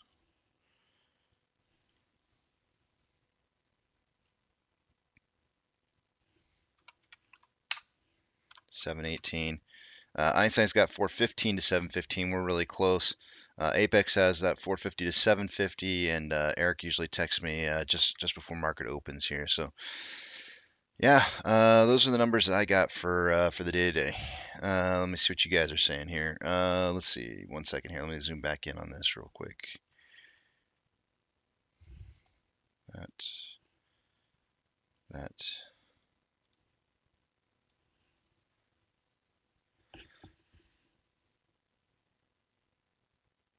All right.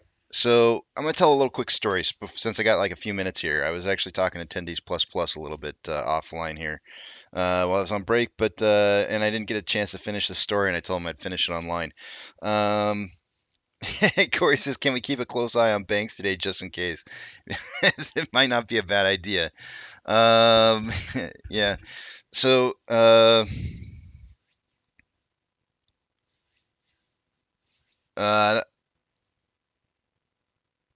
If a motion to dismiss is approved, do you think that would be announced with enough time to sell?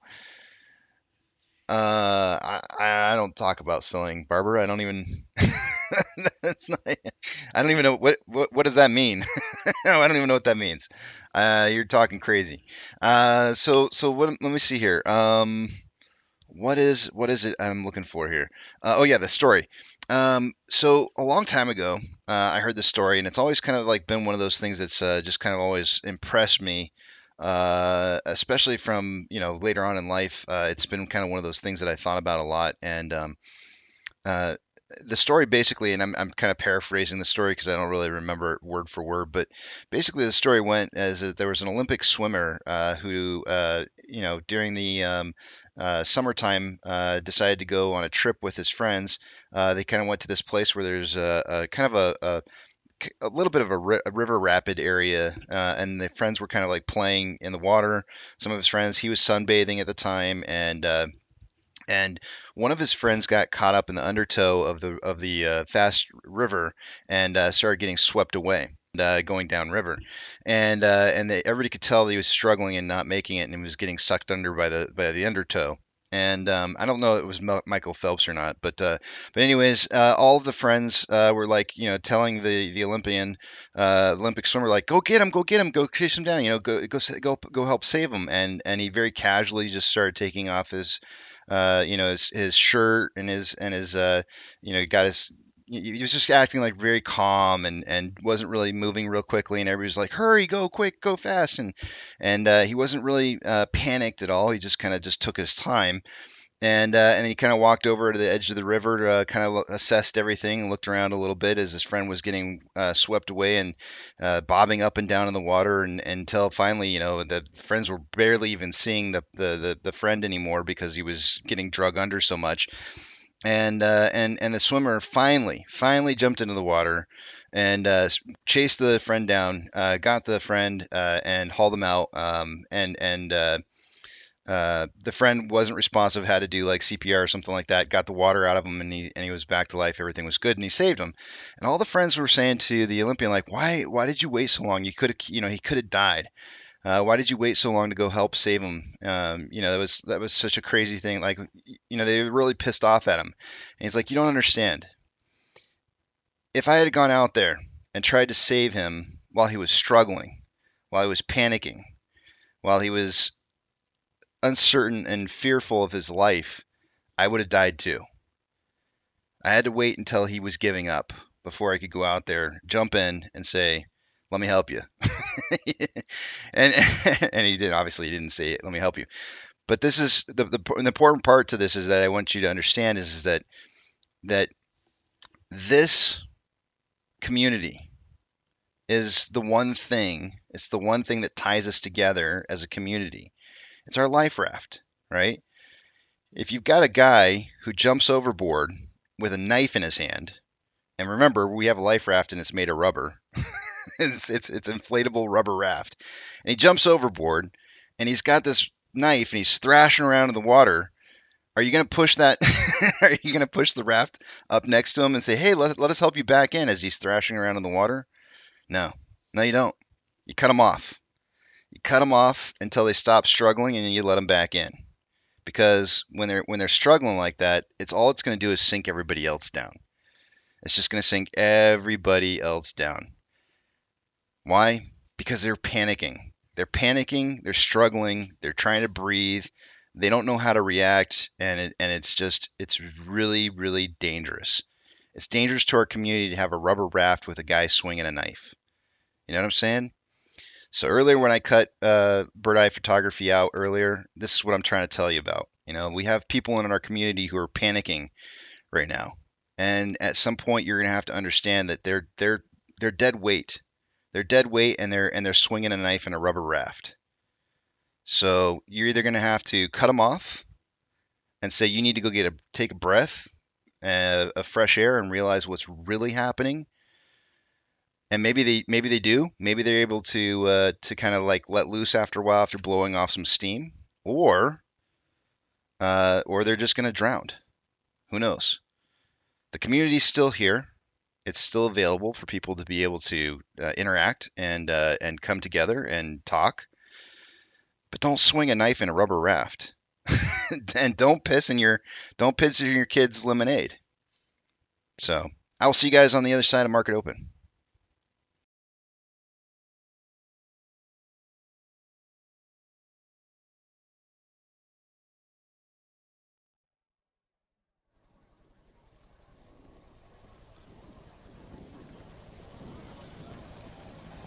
T-minus 90 seconds and counting. All systems are go. We're about 90 seconds from the launch of Space Shuttle Discovery.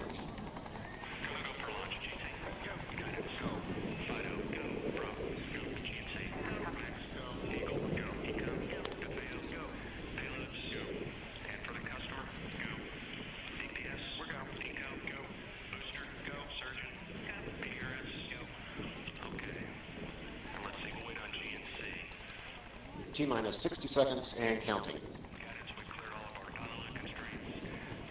We are transferring to orbiter internal power at this time. Discovery is now running off its 3 onboard fuel cells. Coming up on a go for auto sequence start.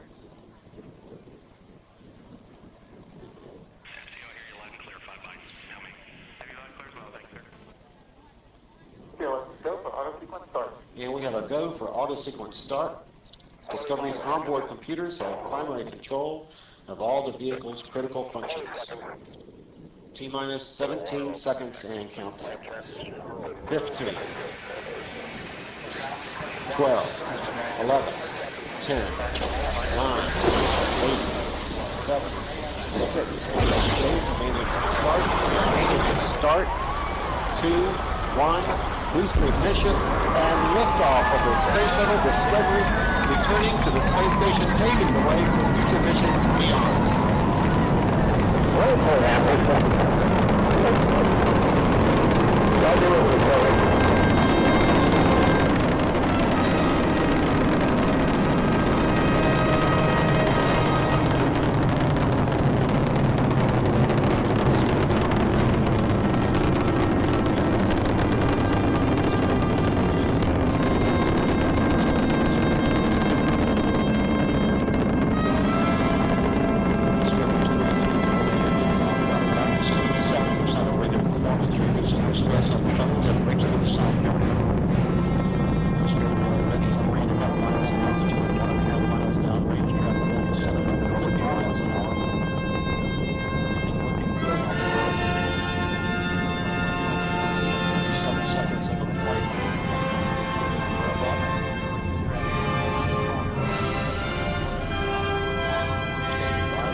Discovery's onboard computers commanding the main engine nozzles to swivel, aiming the shuttle for its precise target in space for main engine cutoff. Should have a good forward leg now and then. Okay, you sound good.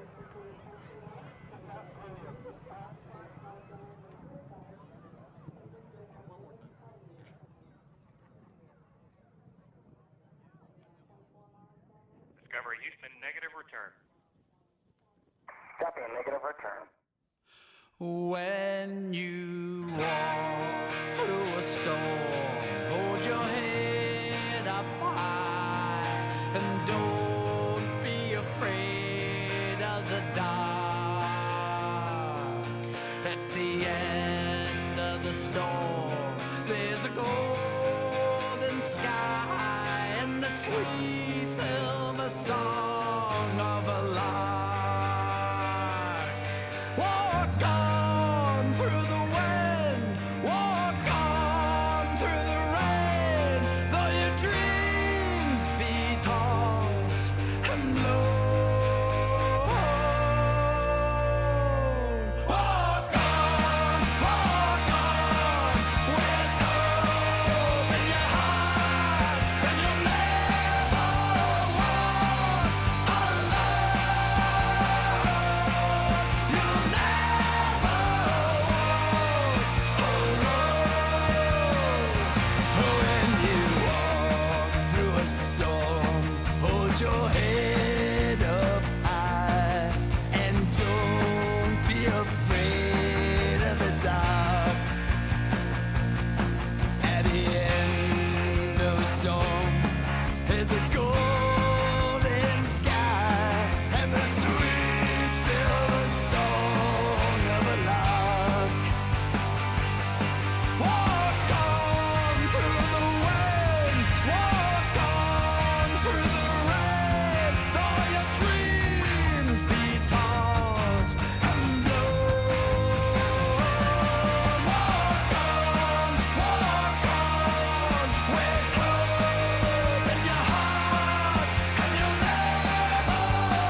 when the night's getting cold, you're needing a shoulder.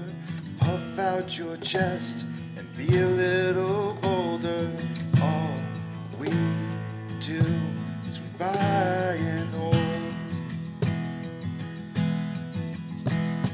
There will be shills who wanna steal your thrills. There will be friends who hold till the end. There will be doubt, fear and cloud, but it's all in your head. Those hedges are dead. Panic and fear really are near, but it's not ours to own. We have shown that all we do is buy and hold. Oh, there will be shills who wanna steal your thrills, and there will be friends who hold till the end, and there will be doubt, fear and cloud, but it's all in your head. Those hedges are dead. So when the night's getting colder and you're needing that shoulder, these apes got your back, we got each other. All we do is we buy and hold.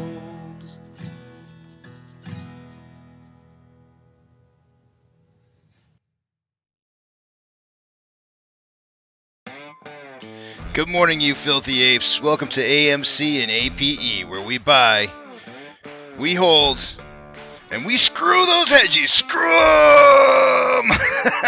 That's right. That's where we fling poo and eat crayons for breakfast. Rock strong. I get chills every time I do that.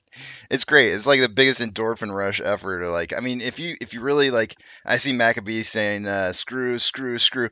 I'm telling you guys right now, like just say that out loud. Just go screw, and and no matter what, like you just get it's just an automatic like endorphin rush. It's great. But yeah, so what's going on right here? Why are we down? Everybody's gonna be asking why are we down? Well, the rest of the market's on fire right now. We actually have Bitcoin up right now, 6.25% at 26.6K a coin. And Maccabee says, "I do every morning, Casey." It's crazy how those endorphins work, man. It just takes a little bit of screwing to really get you pumped up. I'm sure my neighbors have questions. That's good. Leave them thinking. You always want them to be on the edge. You don't want them to know whether you're fully sane or not. That's a good thing. Gooey says, my wife just asked who I'm screwing. That's right. You give her a good old wink and you say, you tell me. Point Break Thor says, Carl, come out and play. Have you heard about Credit Suisse? Swiss. So, I like saying Suisse. Sometimes I say swish. It's gonna be the Marvin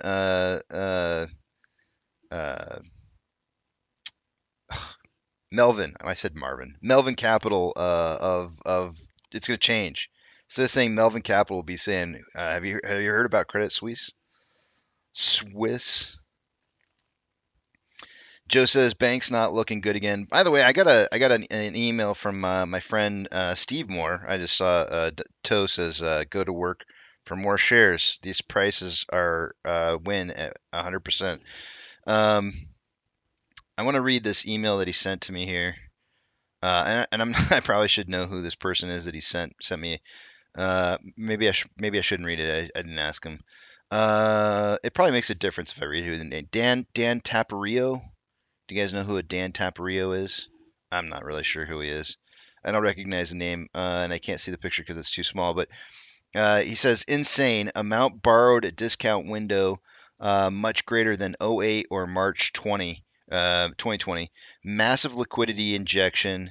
Fed cannot raise rates. Expect large rate cuts, and the yearly USD bear market. And massive boom in Bitcoin. No amount of choke is relevant. And I'm seeing like really, really big pushes right now for cryptocurrency.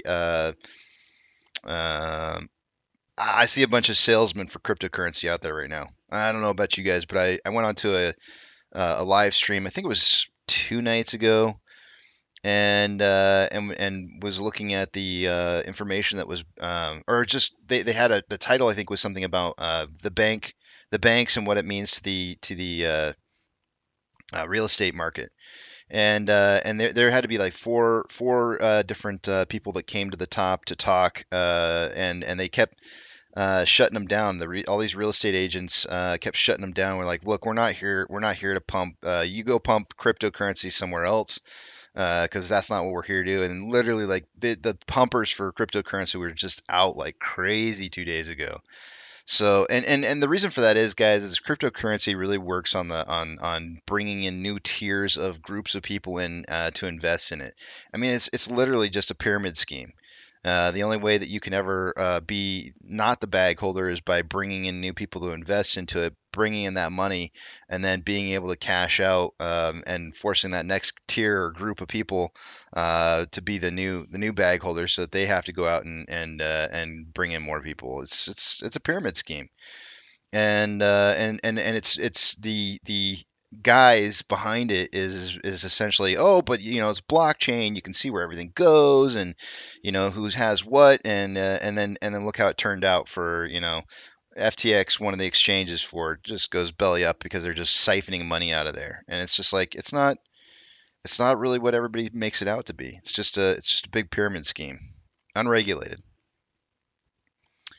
Can you make money there? Absolutely, you can. You absolutely can make money there.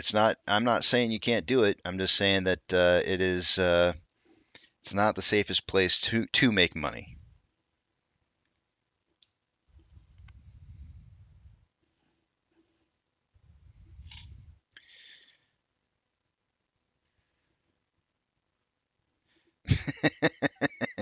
You know what, Doug? I hate to break it to you, but when it's not invested on anything, when there's no tangible assets that it's tied to, it is a pyramid scheme. The only thing that causes value to go up on it is simply more investors. That is the textbook definition. Again, just because you made money on cryptocurrencies does not mean that it's not a pyramid scheme. So the sign of being able to make money in a pyramid scheme does not mean, because you made money, it doesn't mean that it's not true. And that's actually a really good. You're actually proving the point that it's a very functioning pyramid scheme. So that's essentially what it is. And as so long as you're not the last guy buying into it, then you'll be okay. But if you are the last guy buying into it, I would, there's there's no assets there. If you're the last guy buying into it, I would wager that you probably would feel a lot differently about it if you lost, as it dropped from 60K a coin down to what are we at, 26K a coin now. Those guys are probably feeling like it's a little bit of a pyramid scheme. Blarky says, "I got you playing at the dentist." uh, that's cool, man. Does your dentist try to talk to you like mine does, with their hands in your mouth? It always drives me nuts. They like ask you a question, they're like full on in your mouth and everything. They're like, "So, what are you up to these days?" And you're, it just drives me nuts. I can't talk.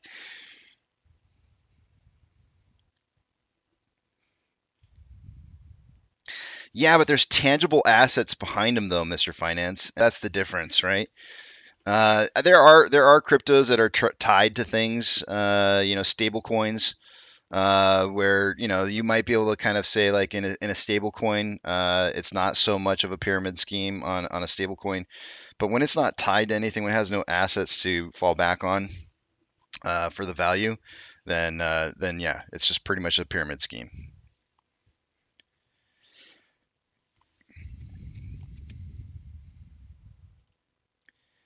Did you see? Jason says, Casey, did you see the $2 puts on Yeah, I've had it mentioned like several times today. That's what institutions do. They hedge. I'm not worried about it. Doesn't phase me any. That's what smart institutions do is they hedge. Yeah, and that's a really important, interesting point you're making there, Mike. Mike saying Luna was a stable coin and it failed. Uh, that yeah. I like I said, you can make an argument to say that it's tied to something and that it has some kind of tangible assets that it's tied to, but you're not wrong. What you're saying is very, very true, and we have seen a stable coin fail. So, again, I still tend to lean towards the argument of it's essentially just a pyramid scheme. And pyramid schemes make people money. I almost got into a pyramid scheme one time, a long, long time ago, before 2020. I was probably like 1997 or 8. I was living in Eugene, Oregon. You can probably look up the article. You might be able to find a story on it somewhere out there. What was essentially the pyramid scheme at the time was is if you invested $500 into it, it was a very textbook pyramid scheme. But 20 people put in $500, and when you get to the top of the chain, you end up making, I don't remember what it was, but it was like $25,000 or something. I don't remember what it was. It was like maybe it was 15 or 10 grand or I don't remember. But anyways, it was some large amount of money at the end when you made it to the top of the pyramid. And my ex-wife almost talked me into doing it. I was like, I just don't know. It just sounds like I'm like, I just don't really think that, we're going to be able to find 20 people that we can convince to go out there and put $500 into this. And I'm like, this is kind of not a good idea. I don't think. And then about a week later, after we were kind of mulling over the idea of throwing $500 into it, somebody, there was a news article that came out saying that they had cracked down on the organization that was, or the group of people that were doing it, and everybody's money that was tied up in it at the time got seized their money, seized all of it, and nobody got a dime back. And I was like, ooh, dodged bullet on that one. And quite frankly, there's a lot of people who probably feel about the cryptocurrencies right now who were invested through exchanges on FTX that probably feel the exact same way right now, right? They had money invested through that exchange in different assets and are walking away with nothing, and they're sitting there probably going like, yeah, it's not safe. I bet you there's tons of people out there that's not safe. I mean, we've even got Mr. Handsome himself having lost tons and tons of money in there.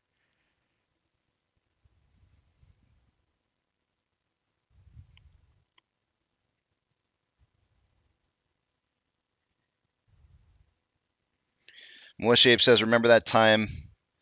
Oh man, you shouldn't have pulled that back. That was actually really cool. You should have left that up there, Militia Ape. that was fun times, right? Elon Musk coming out saying something and just dumping like that. We got about 12 more minutes here. We'll take a look at the numbers, guys.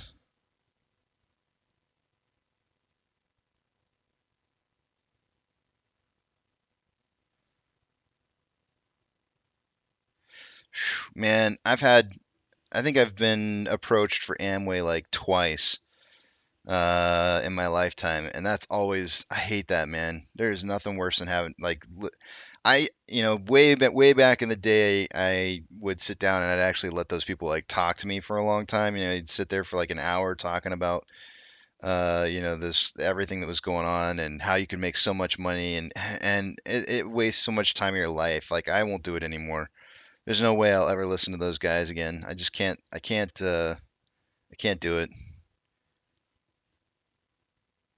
I just cut him off and like, no, sorry, man, I'm out. The very first time I was ever approached by Amway, somebody in Amway, he was the bank teller at my bank, and it was kind of crazy. I mean, you wouldn't think that a bank teller, because they have a lot they're risking a lot by putting their neck on the line by trying to, bring in customers that are bank customers. Oh, he could have gotten in a lot of trouble. It's not a bad job to have, to be a bank teller, and but to lose it over the idea that you're trying to bring people into Amway, not a good thing. That was back in 1990, probably 1995 that happened to me.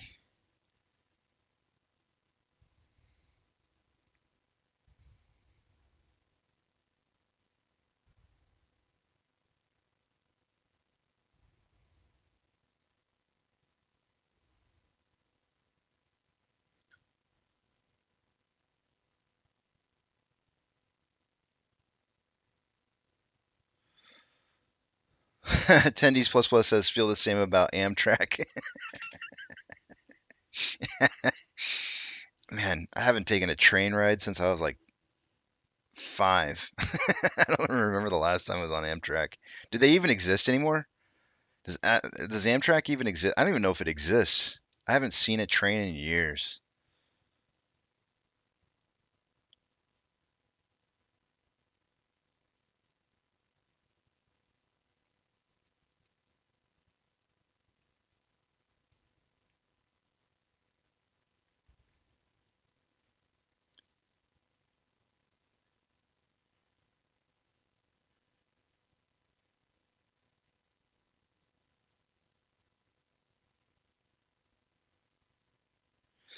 Actually, in my opinion, Marine's definitely one of those people swinging one of those knives right now.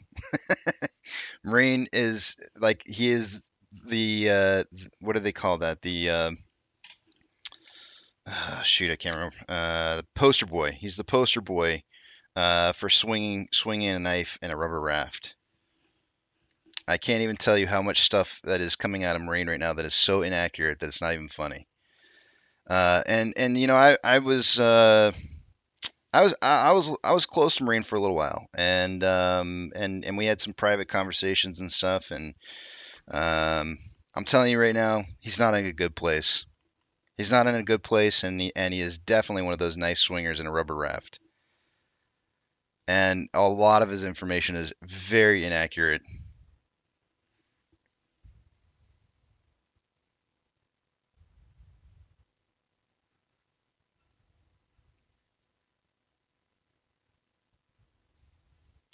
Dino Mike says very emotional man. I don't know. I don't know if I would. I don't know if I would go there with the emotional part, but his head's not in the right place. He's not in the right place right now. He's drowning. He's drowning, and he's the epitome of the story that I told this morning. He's the guy that's drowning, and you go latch onto him, and he's going to drown you with him. Drown you, because that's a word. Drowned. He's going to drown you with him. I can't believe it. You're gonna drown with him. I literally said he's gonna drown you. Jump in that raft with him. He's got a knife. He's ready to save you. he's he's literally got a knife in the rubber raft. He's going to save you though. He's going to save you with that rubber knife or that knife in that rubber raft. Because he's a swinging. He's a swinging, and it's not good. He's not in a good place. His information is inaccurate as hell.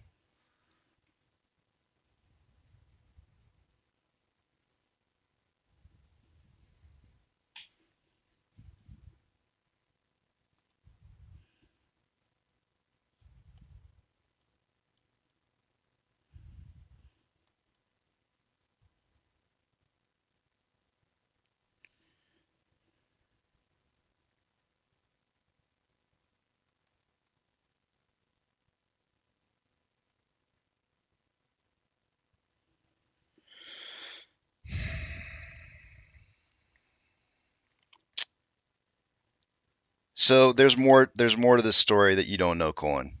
There's things that I can't talk about. There's things that I can't talk about that you don't know about the Marine. And while you say I think he means well, I'll just tell you right now.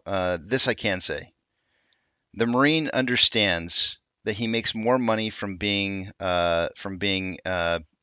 contra in this play than by saying what people want to hear. He went from being a non-monetized, the only other non-monetized streamer out there that I know of besides myself. He went from non-monetized to being monetized, right? To prove a point. And then after he proved his point, he realized that by saying negative things about AMC started to make him more money than by saying positive things about AMC. So he found out that by holding up the sign at the corner of the block saying I pissed in my kid's lemonade, that he was getting tips. He was getting tips for people who were coming along driving down the road and saying, "Oh, thank you so much for saving me from that lemonade stand down there. That's your kid's lemonade stand. Here's your tip. Thank you so much for saving me from making a mistake." He's collecting the tips by holding up the "I pissed in my kid's lemonade" down the street sign. And he found out that that's how he's making more money. I can say that. I can say that. He found out that it was way more popular for him to say the negative things here. And so when you hear me say things you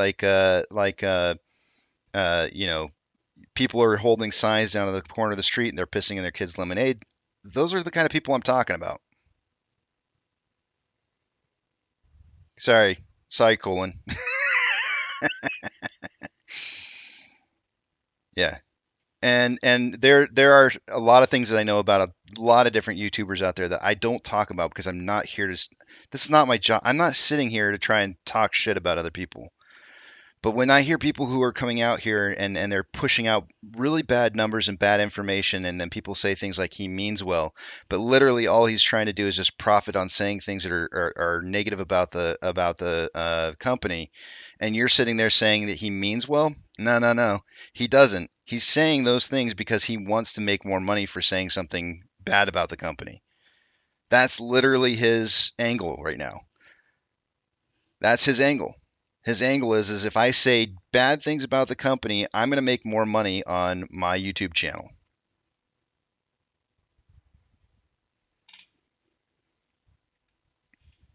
And you guys are falling for it, hook, line, and sinker. I hate to say it, but you guys are. I watch the numbers and I can see when it's happening. And unfortunately, believe it or not, he's not wrong. People do buy and suck up that stuff. Everybody sees this negativity and they just latch onto it like it's a train wreck, right? Like everybody wants to see the train wreck happening, and so they go and run over and see all the negativity. And so now you've got a lot of YouTubers out there, and it's not just him. He's not the only one that's doing it. I'll give you guys one guess who the first person was in our community who started doing this, and then everybody really started latching onto this person, and he was the one that was at the forefront of everybody else starting to pick up this narrative. Is if I talk crap about AMC, I'm actually going to start making more money. Who do you think the number one person, or the first person was that started doing that in the community? Nope, not Matt. It wasn't Matt. Matt wasn't the first one.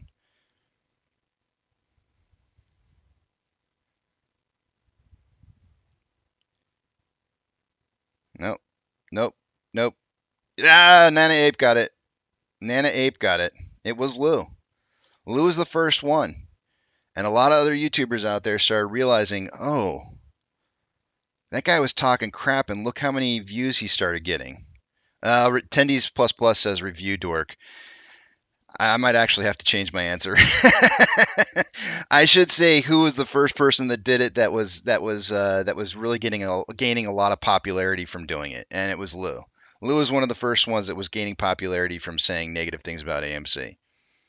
But there was a lot of other YouTubers out there that started realizing that it was the negativity that was selling. They were getting more views and more hits and more super chats from being negative about the and quote unquote speaking the truth, right? They were getting more money for speaking the truth when it really was just they were just trying to grift, make more money off the community. No, he's really not making all that much, Peter, but he's making a hell of a lot more now than he was before, right? And that's the difference. When he was saying positive things about AMC and was saying good things and doing things that were like really forward thinking in terms of what he said about AMC as a whole, he didn't make anything. He wasn't making hardly anything at all. So, but you're not wrong though. He's not. It's not like he's making like crap tons of money off of saying negative things, but he's making way more than he was when he was saying good, positive things.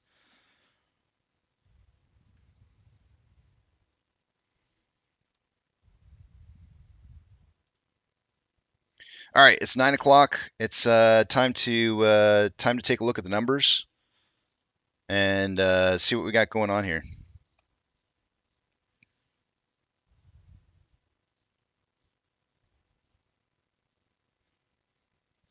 But you guys are buying it though. You guys are buying it. You keep going back for more.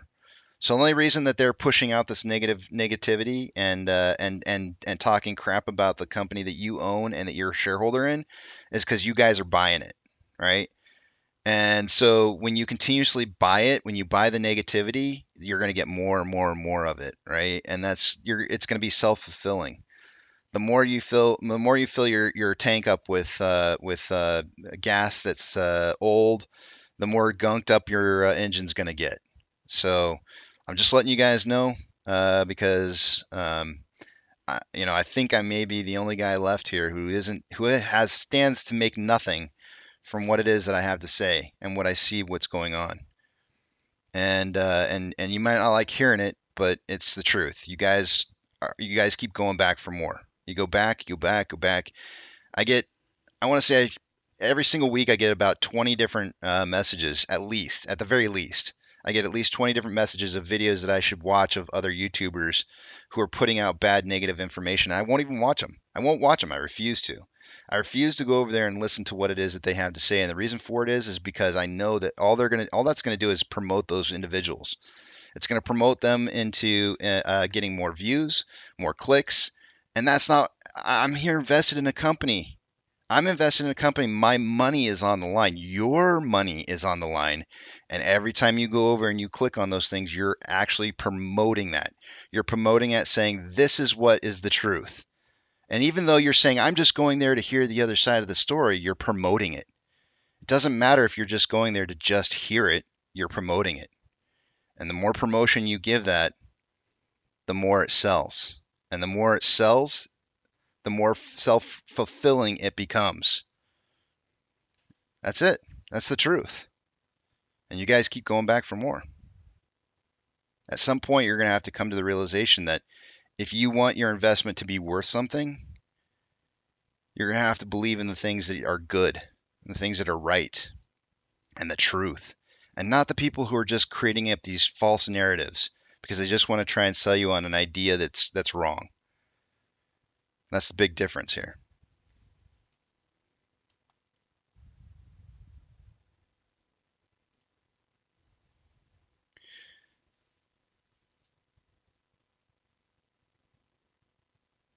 All right, let me take you guys over to the other screen here. And I'm not telling you guys to watch me, by the way. I don't care who you watch. You can watch anybody you want to. You know you're not a hostage here. I want you to go out and see other things.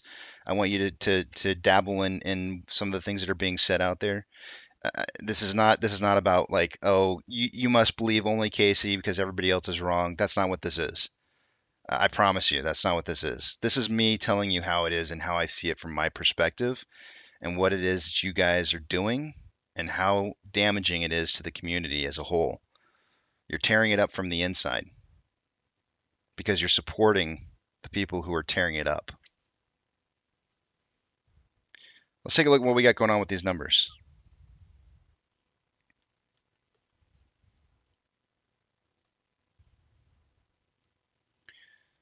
I'm going to have to log into my broker, so I got to give you guys a speech. Two-factor authentication, if you don't have it, you may want to get it, as it could prevent somebody from getting into your account that you don't want in your account.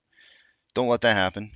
Not a good time to do that. If you are allowed to set up a secondary device to receive the code, do so in case something happens to your primary.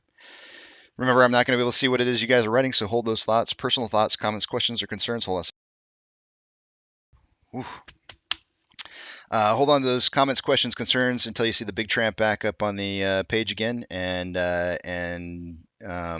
Oh yeah, take pictures, please take pictures or video of your portfolio so that when /if a conversion reverse split happens, you'll have that information available for you to be able to prove what it was that you held beforehand in case something should happen with your broker or brokers that didn't go the way it was supposed to go, right? So have that proof in hand to be able to prove that. Save it in a file somewhere with the date or something and just have it on record. Let's take a look at our numbers here.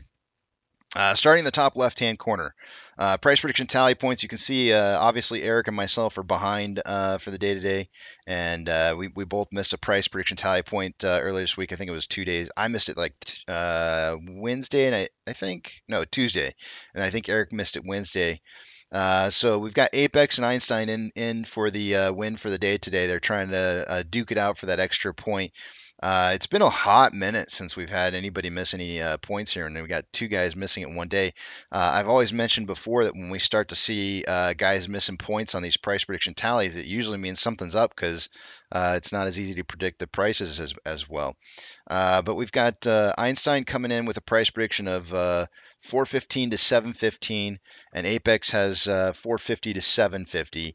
The Eric has 460 to 760. I've got 418 to 718. Neither one of us are set up to be able to win this unless it closes above 750, because then Eric would be able to win by 10 cents. There's only like a 10-cent window in there for him.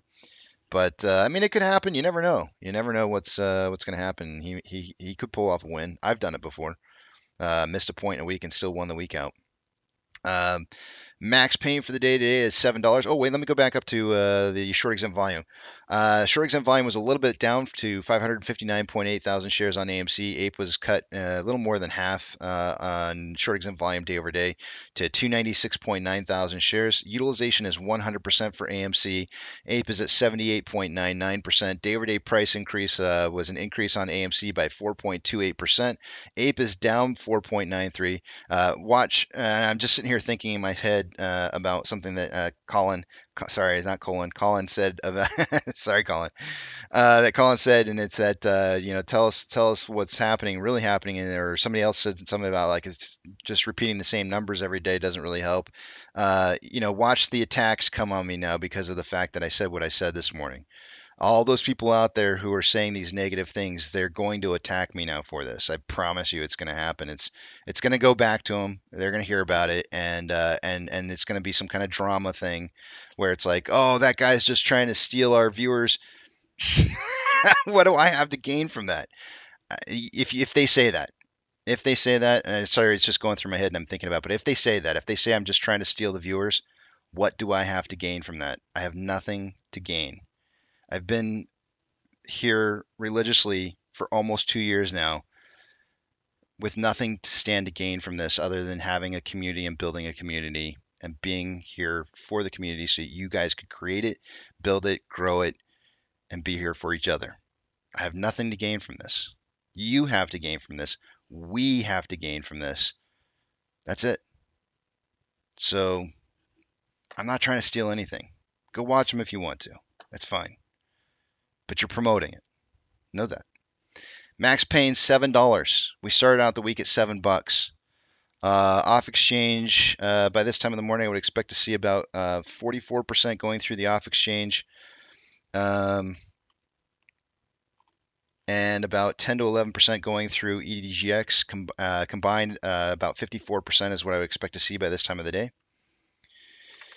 Off exchange for AMC is at 42%. It's actually kind of low. EDGX is 15.22. The combined total is 57.22%, or about 3.22% higher than what I would expect to see.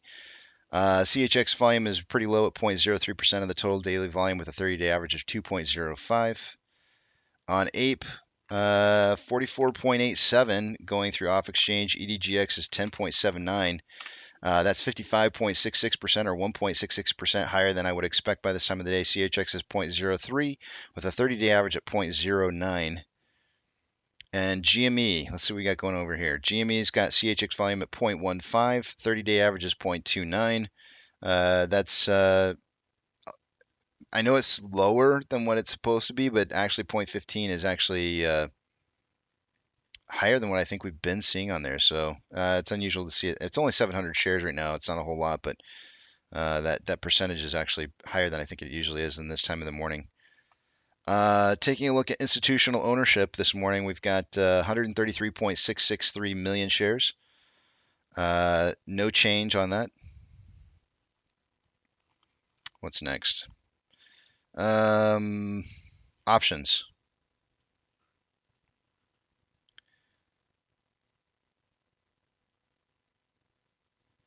At a $4.50 strike on calls,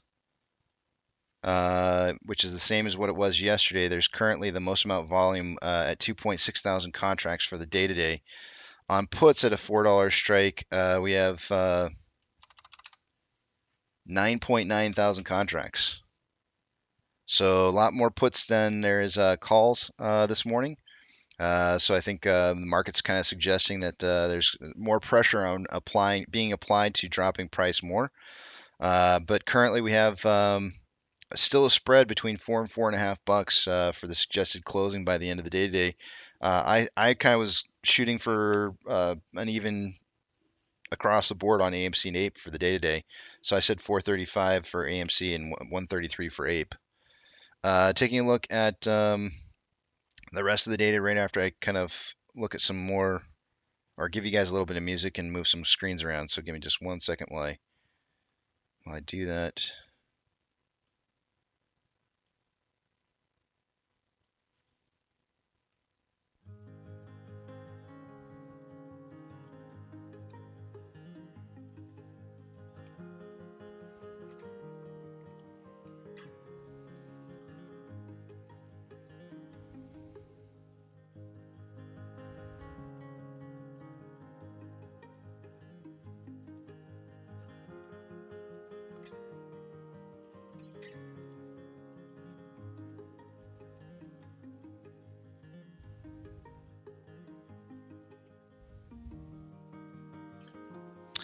All right, as you can see here, the two circles that I've got going on over here, you can see that they're playing out almost identical. This circle really over here should have encompassed more than just what I had circled.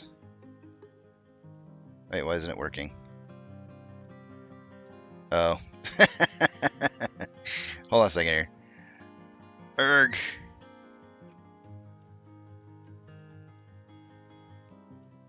Sometimes they get me on this.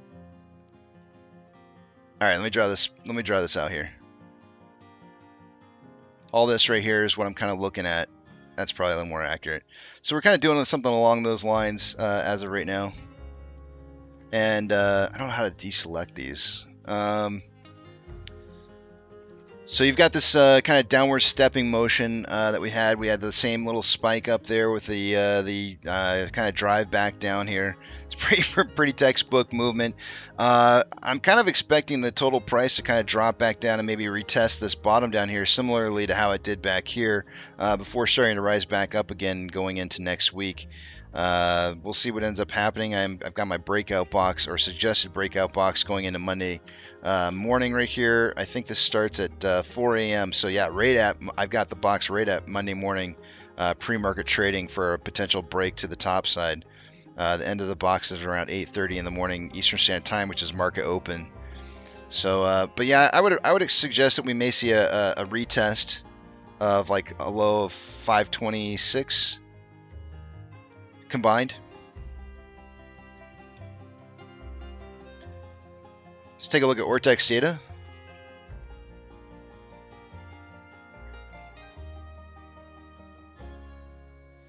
So far for the day today on Ortex, we're getting a reporting of 300,000 shares having been returned. That's going to have the effect of lowering the short share interest of the free float to 24.32. Cost to borrow min is at 286.49. Average is 346.03 and max is 353.8. I've been seeing a bunch of different messages about how cost to borrow is rising some more. I haven't seen anything that's like huge amounts of movement. I mean, we can take a look at the cost to borrow that's being reported. The daily cost to borrow that's being reported, and it is very slightly. If we zoom in on this just a tad bit here, it is very slightly starting to kick back up again, but it's not massive. I wouldn't say by any means. I mean, look back what happened back here. Those are massive spikes right there. It is starting to move back up or trend upwards, but it's not on a huge incline. Let's take a look at what we got going on as far as utilization. There's that 100% utilization right there. Day over day on loan amount, on loans increased from 193.24 million shares to 197.02 million shares on loan, which is a 3.78 million share increase day over day. That can't be right. Maybe it is. Yeah, I guess it is right. And then estimated short share interest of the free float rose from 24.1 to 24.34. That means that Ortex is estimating that about 1.24 million shares in new short interest was created day over day. Our on loan average age per day is going to be dropping with almost nearly 4 million new shares on loan. and it did drop from 95.36 down to 94.24. One of the things I would mention on this here that I kind of like about this chart is that where did it go? On loan amount. If I zoom out here, I'm just going to leave on loan amount on the screen. But if you look at on loan amount compared to the past, we're getting darn near close to one of our record points that we hit earlier this month of all time at 197.91. So we're really close. We're about 1 million shares off from hitting an all-time high on loan amount. And then security lending volume increased day over day from 6.71 to 12.43.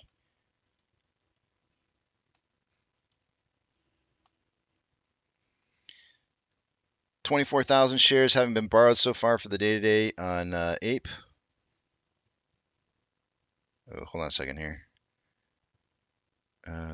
What did I do wrong?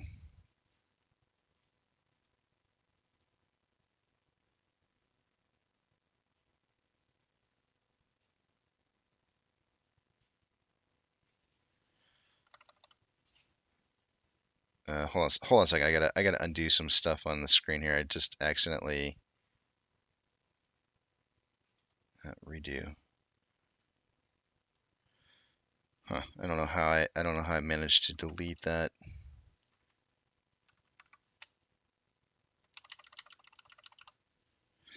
Give me 1 second. I gotta go back. I gotta back over here to AMC real quick and add in this shares having been borrowed for the day. It's return of 0.3. I messed up my chart here.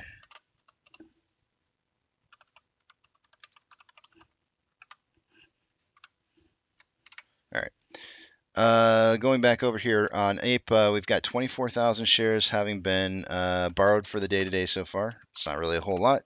But that would, well, actually, probably won't really raise the estimated short share interest of the free float at all. It's at 6.46. Cost to borrow min is at 10.18. So is max and average because they've only done one borrow for the day today. Utilization day over day is decreasing. And that amount decreased from 83.8 down to 78.99%. On loan amount decreased by 1.11 million shares. A lot of people are suggesting, I'm hearing this out in the community, that on loan amount is, going to be closed positions with Antera selling 80 million shares. And it's like, nope, don't see that. We're actually back on March 6th. We had 24.84 million shares on loan, and we're at 27.71 million shares. It's not how it works, guys. They make money on closing out. They don't make money on closing out the positions that are old and open for long periods of time unless they drive that price down underneath. Closing out positions would require shares and getting price below those target values from the past, and that's not happening. So the hand is still in the whole body's still in the cookie jar right now, and so we are seeing closing out of some positions, but it's like 5 million shares so far. It's not a whole lot. And let's see here. Estimated short share interest of the free float is dropping with the shares on loan dropping from 6.53 to 6.46. Then you've got on loan average age per day. We can see what kind of loans that were being closed out here. It's rising, which means that they closed out newer positions, not older positions, which kind of confirms what it is I'm telling you. They're not closing out those older positions because they need price to be lower. They made more. They made loans when we were down in that 60-cent range. In order to close those out, they're going to need to push price back down to that range. So on loan average age per day is at 39.42 and rising to 40.7 because they have a lot of older loans that are still open out there. Security lending volume day over day decreasing from let's see here. 8.06 million to 2.62 million.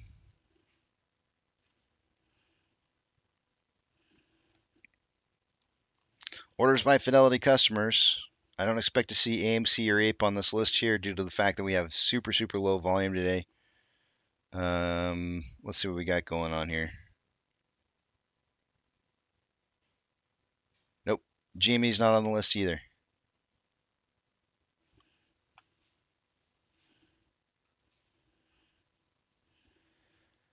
Trigger price for AMC for the day today is at $3.95. Shares available to borrow. Looks like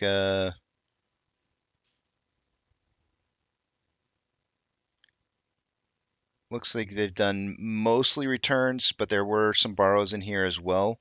But I've already rounded up a little bit today, so I'm not going to count any of those extra borrows that we've had for the day. So far for the day today, we've seen about 800,000 shares borrowed. They do have 60,000 available right now, and in the ETFs 5,000. There's 107 fees are currently up to 172%. We have 738.1 thousand contracts that are out of the money on the calls versus 7.7 thousand contracts that are in the money. Puts are at 825.1 thousand contracts to in the money at 328.7 thousand contracts.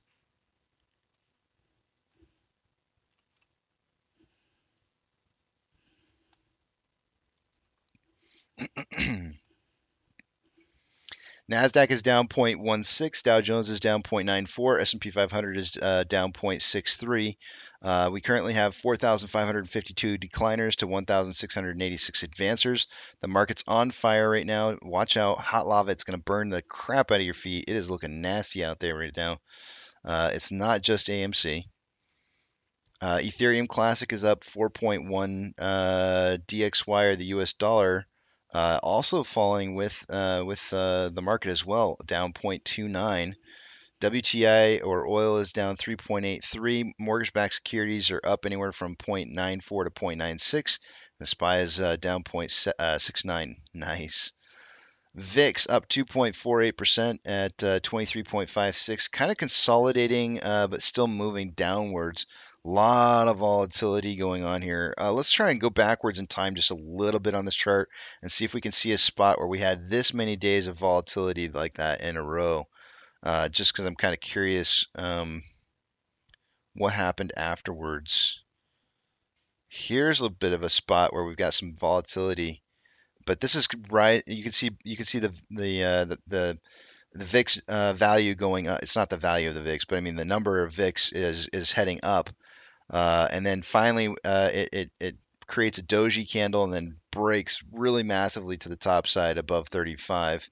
Let's look for another one real quick here. Here's one with a lot of volatility in here.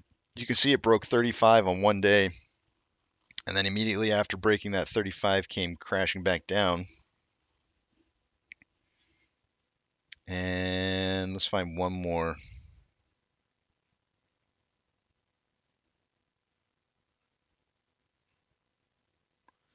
This one's got a lot of volatility in here. Some days a lot. Yeah, I'd say there's a lot in here. And then it finally subsided and just kind of cooled off. Shot back up again and then cooled off again. It took a downtrend, which you can see the downtrend right here, until it took that turn to the top side and then it just blew up.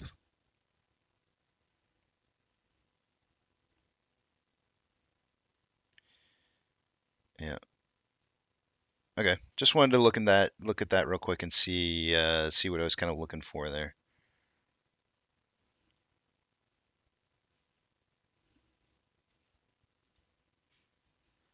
VBR is down 1.96. VB is down 1.86. Tesla is down 1.35. Amazon's down 1.43.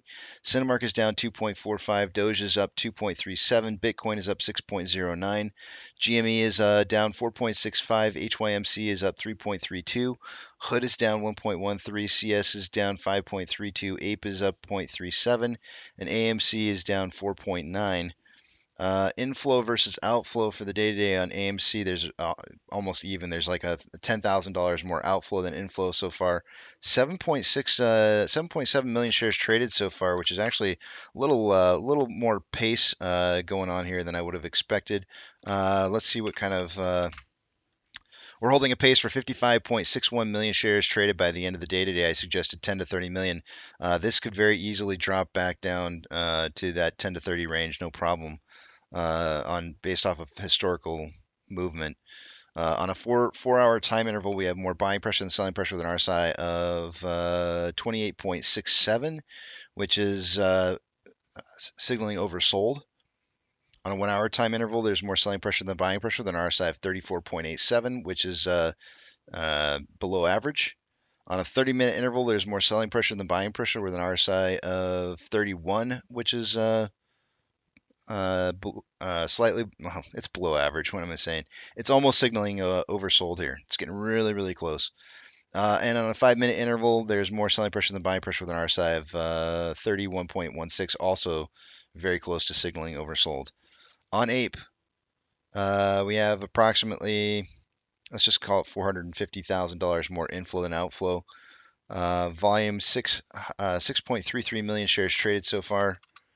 After 56 minutes of trading, puts us on a pace for 44 million shares traded by the end of the day today. I suggested somewhere between 5 and 25 million. I do expect that to be good. On a 4-hour time interval, there is more buying pressure than selling pressure with an RSI of 35.43, which is below average. On a 1-hour time interval, more buying pressure than selling pressure with an RSI of 45.62, which is slightly below average. On a 30-minute interval, there's more buying pressure than selling pressure with an RSI of 50.61, which is average. And on a 5-minute interval, there's more buying pressure than selling pressure with an RSI of 52, which is average. I was running through these numbers here, guys. I kind of wanted to. I was thinking in my head about and some people talking about Antair buying puts. If they're buying puts and those go in the money, and don't forget the fact that they just sold a bunch of shares, right? If they buy a bunch of puts and then and are able to cash in on those, guess what they get to collect back if they decide to exercise a portion of them? They get to collect back shares again. So they're making money both directions. This is what's called hedging. If you know the market's going to try and drive down the price, you sell your position while the price is high. You buy puts and while the price is riding down, and then you sell your puts either for both money and shares or just the money, one of the two. And then you can repeat the process, right? You can buy low and watch the price rise high and just keeping up the price, keep on keeping on. That's what hedge. That's what everybody does in the whole market as an institution. They hedge. So I don't see any problem with it. That's exactly what I would expect them to do. It's not a surprise. There's no cause for concern. I think they're being a typical investor.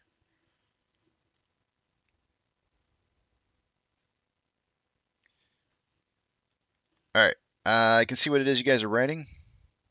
Make sure the charts are all up okay.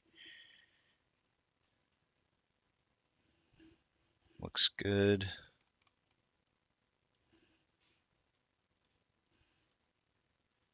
Oh, real quickly, I need to change my SSR trip point. 395. Let's see here. What was yesterday's closing? 439. 3951.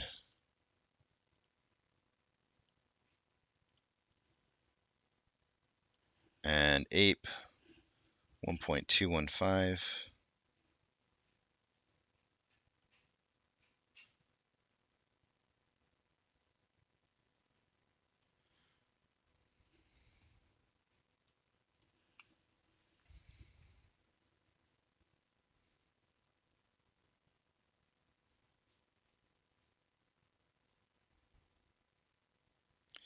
Myself says, ever been to Foonland? No.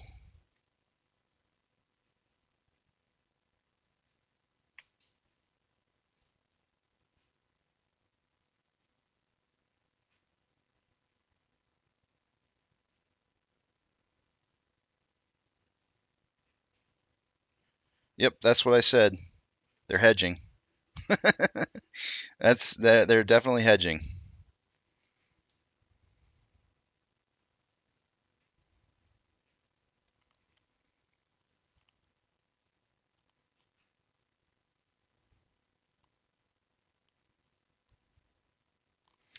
Yeah, Glenn says I am friends with an institutional liquidity provider, and he said hedge funds, banks, etc., pay much less interest than advertised to the public on Ortex, etc. No surprise, right? And I think part of the disconnect on that is a lot of the interest that is being reported is on positions that they don't know if they've been open or closed or not for the day.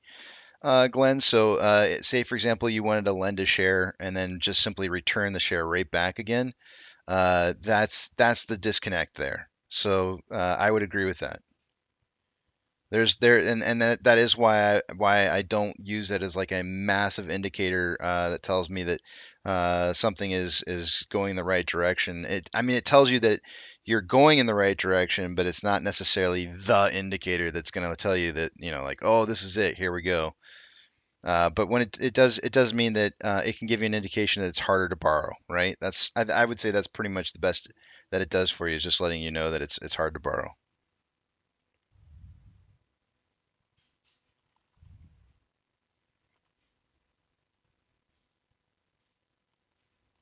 Food Dog says an inch of snow last night and I'm trapped at home. 1 inch and it traps you? Don't tell me where you live. That's crazy. It must be someplace where you're not used to getting snow, or you just can't see straight into going to work. Which I can understand, a lot of places where you don't get snow very often, people see an inch of snow and they're like, yeah, I'm not going into work today.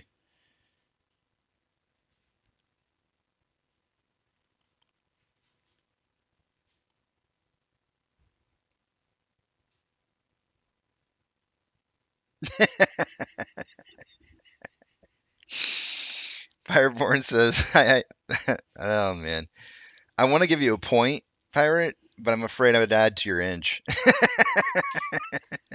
Fireborn says, I told Miss Pirate 1 inch is a lot. Hmm. I'd give you a point, but I don't want to give you just the tip. Food Dog says, Casey, it's my car, not made for snow. I understand, man. I get it. It's St. Patrick's Day. Why risk it, right? Don't risk it for the biscuit. My wife, Food Dog, it snows here in Austin on occasions. But every probably, I don't know, I want to say maybe every 5 or 6 years we get like this like massive snow.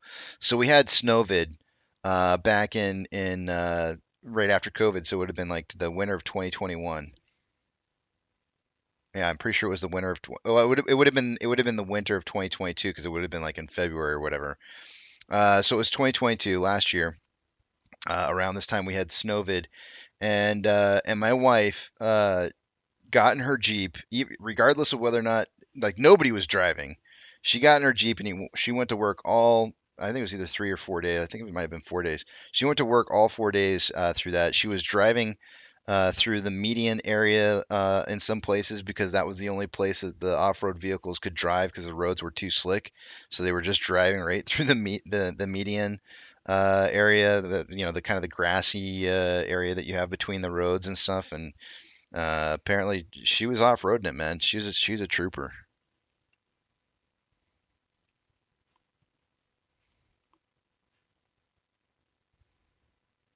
Pirateborn says your laughter is my reward. Thanks, man. It was good. It was pretty good. Good joke. Nothing like a little bit of. You guys turned me on to Kill Tony, I think it is, in here in Austin, and I had never seen him before, but they're all into comedians that are telling jokes, self depriving jokes about themselves. That's like their. I guess that's their big thing. They really want you to be able to make fun of yourself. Knobzilla says, Casey, stop saying the four-letter word that we know as work.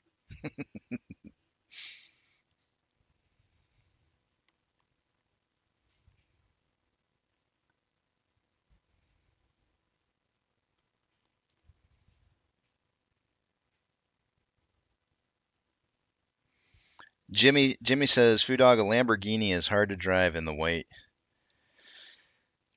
It depends. Is it on your face? I would assume that most Lamborghini drivers probably got white on their face all the time. I'm guessing. I don't know.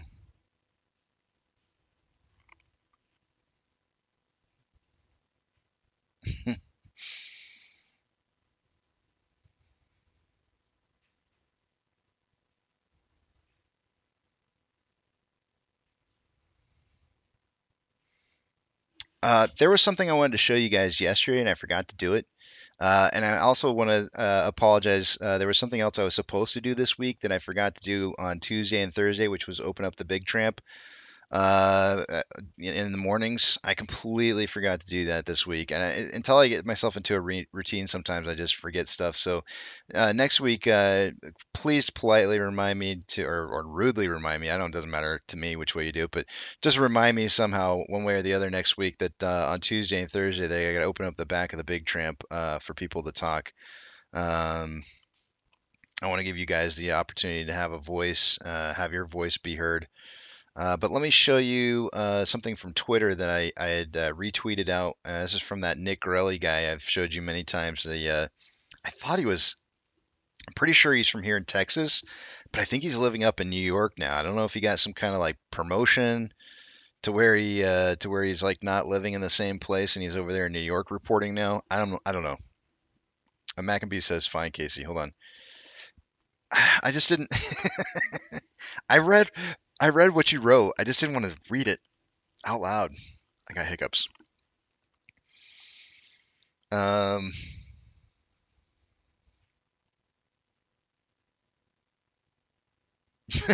myself said when you said on your face, I was thinking about a stripper named Lamborghini. No, I was talking about the white powder. um,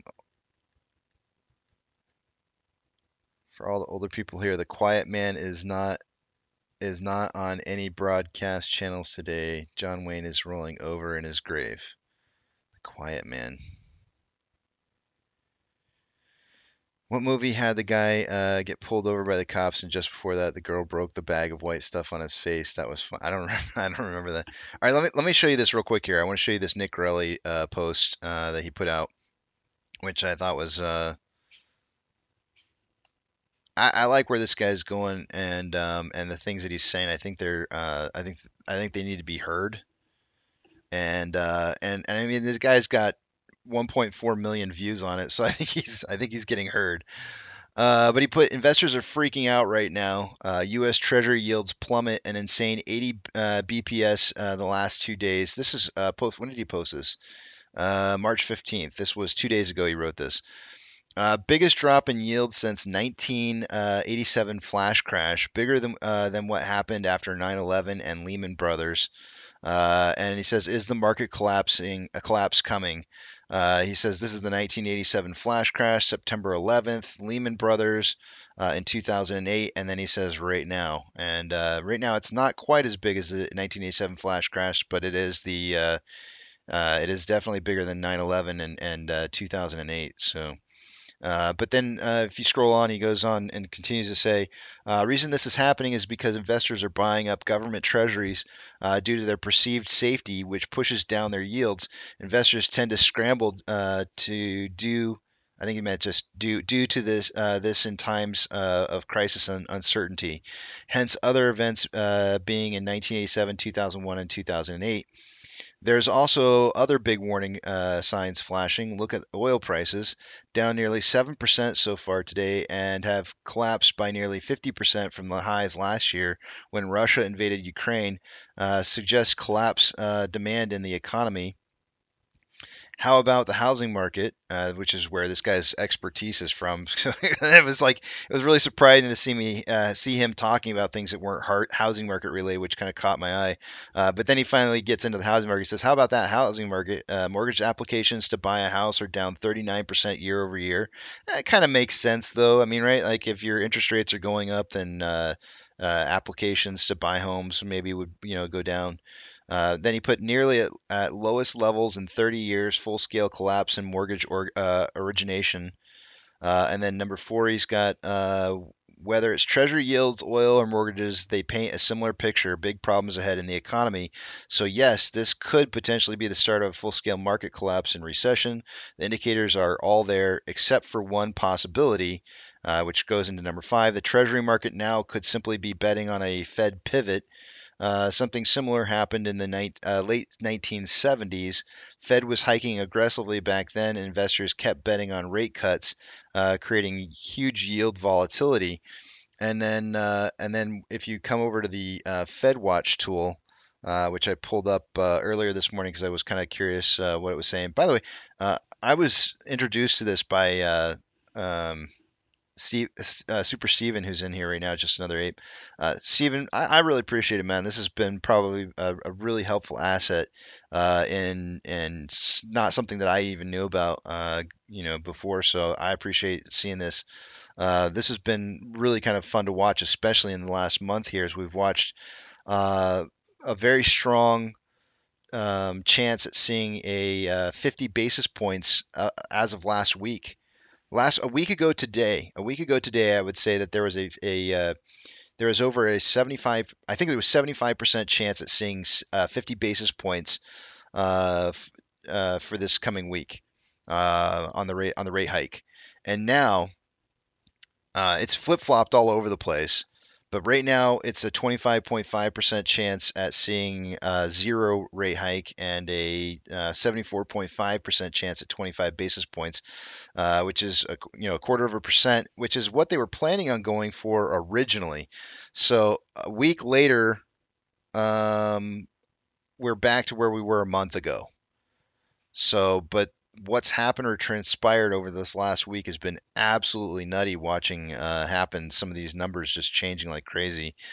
I haven't looked forward ahead to see if there was any differences in the May, June, or July rate numbers. But if we were to do 25 basis points this time, the next time they're leaning towards zero hike, 48.8% chance at a zero hike, and then zero hike in June, there's a 43.2% chance, and then a 16.9% chance at a no rate hike, and actually a 43.2% chance by July that they're actually going to reverse the other direction.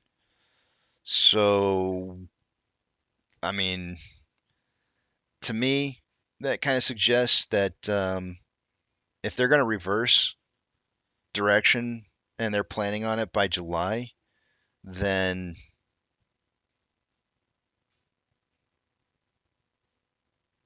I don't know.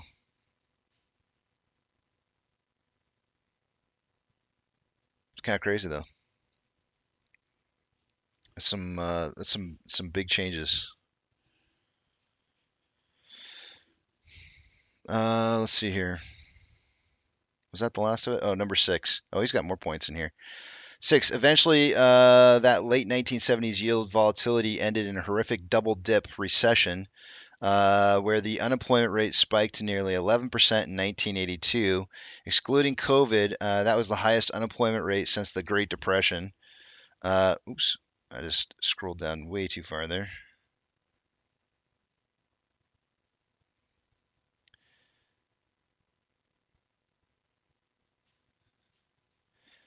So the historical record says a market collapse is coming, but it's unclear on when. The examples of the 1987 flash crash and Lehman 2008 say it's imminent, but the late 1970s say we could be at the beginning of a 3 to 4 years of malaise. What will it be? And then, a lot of other people made some comments on here.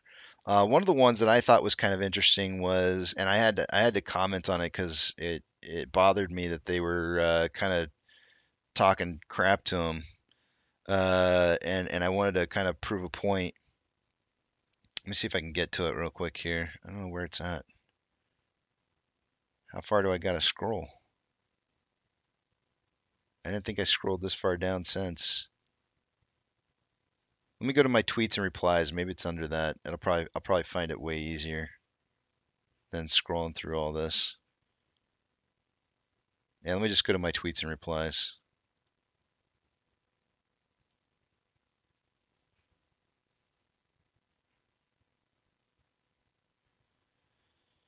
This one right here.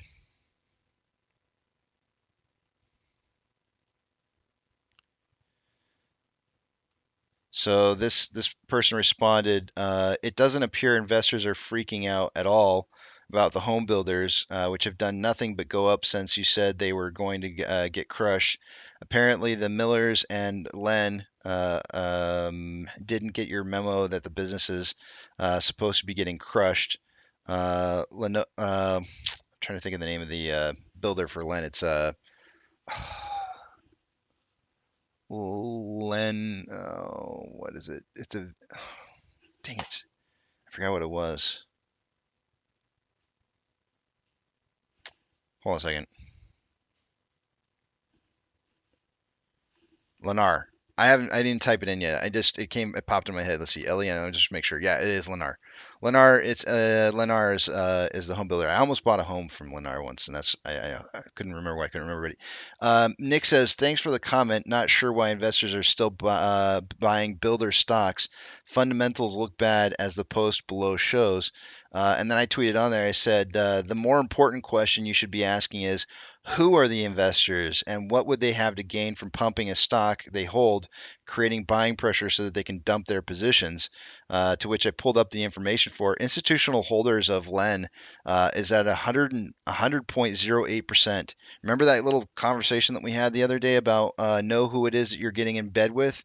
When you go to invest in a company and you see that they have over 100% institutional ownership in a company, somebody's going to try and be a bag holder here, and I can almost guarantee you it ain't going to be the institution. Maybe some of the institutions, but it's not going to be the big guys. The big guys are not going to be the ones bag holing this. And so if they pump up the stock price, especially when the market's going down, there's a probably a damn good reason why they're doing it. And it has nothing to do with what's actually occurring in the marketplace in regards to what Lennar is actually making or their potential, but more having to do with somebody wanting to get out of their position and trying to make it look like a sweet deal. And these are some of the biggest ones out there. You got Aristotle Capital Management, FMR, Vanguard Group, Wellington Management Group, BlackRock, and Capital World Investors. Those are the biggest investors and long investors on Lennar. And I just kind of threw that out there as a bone for him to see. But it's not just because the stock price is running doesn't necessarily mean that it's doing well. I think if anything, if we have learned anything over the last 2 years, we know that stock price movement doesn't necessarily have to coincide with how well a company is doing. You can, it's pretty sure, right? I think we've figured that out.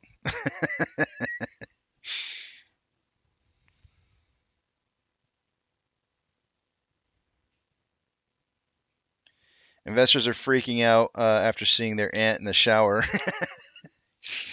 I did the chat GPT and sent your questions to it. It came back with the Wolf of Wall Street. Actually, it's funny. I just made a mention of the Wolf of Wall Street earlier this morning. And I'm not sure what that's in reference to, Tom, but some of the pushing that's going on right now on cryptocurrencies reminds me of the penny stock day, way back in the penny stock days when they were pushing, when the Wolf of Wall Street was pushing penny stocks. It feels exactly the same. If you go out and you listen to some of the pitches that are being sold, it took me back to prior to 2000 days, and I was just sitting there. As I was listening to him, I was going like, "This is the same sales pitch. I've heard this sales pitch before, over 20 years ago."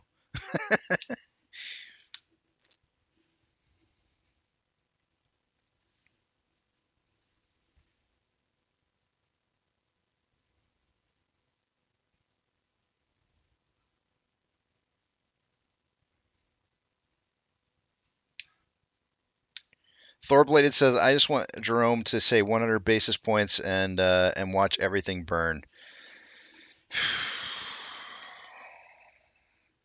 I mean, I don't disagree. Actually, kind of would. I'd love to see him say 150. Let's go. Let's just really knock it out of the park and go 150 and call it good. Let the market just deal with it.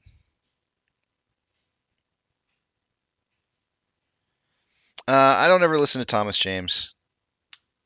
I don't have anything against him at all. It's just he does a great job of going out there and pulling a bunch of different information from all over the place and compiling it in one spot.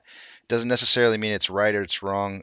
Just it is what it is. Am I missing? Okay, I thought I was missing price movement on Ape. Okay, just want to make sure it wasn't.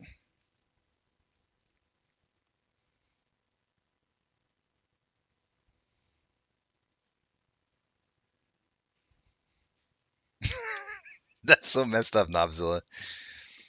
It's so messed up. Carl Pan says, "Hey Casey, but that's the problem because when Adam are on kept talking about how AMC was doing well, yeah, that's all great and all well and good, but we want the price to go up and talk about short sellers." Um,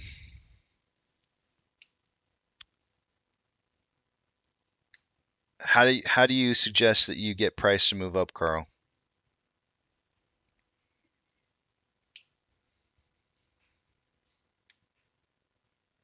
Oh, it was the Wolf of Wall. That was the movie. That was really weird. I literally just emailed out a message about the Wolf of Wall Street earlier this morning.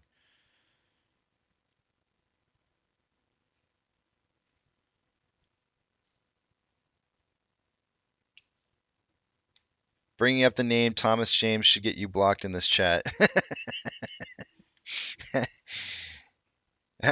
look, look, everybody's throwing out their favorite Schiller. Schiller's name in here now. What about this guy? Tech We Love says, would a 150-point hike help owners of variable interest home loans more in the long term, or would it slow increase of 25 points? Because I wonder about fast increase for foreclosures. It's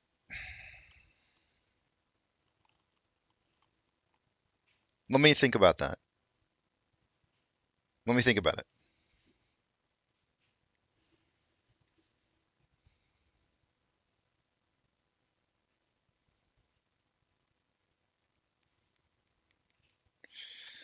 Weekend Warrior says, "Hi Casey, do you think the honest opinion on the banks run situations? Do you think it'll help these bailout going to help the situation?" I don't.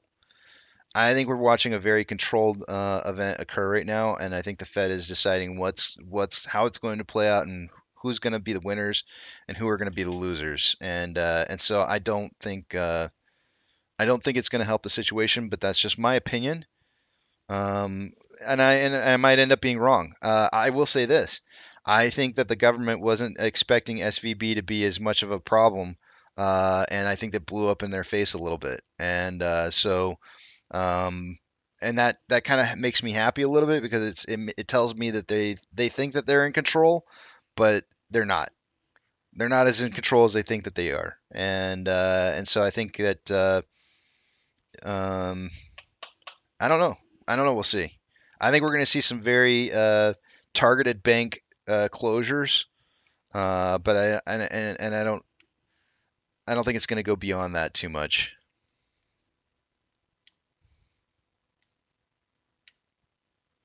Casey, you think the 125 basis points would take the band-aid off the markets, but fees is on only the 1%. They won't hurt them. Oh, I see what you're saying. No, man, it's more about shutting down the economy really and stopping purchasing. Like I don't think that the economy has gotten the message that we're supposed to stop buying, really. And unfortunately, that's what needs to happen. That very clear message that the production needs to slow down and that buying needs to slow down is really what we're missing. It's the key element to reducing inflation. And until the market gets that message loud and clear, it's not going to happen. People are just still going to be doing what people do.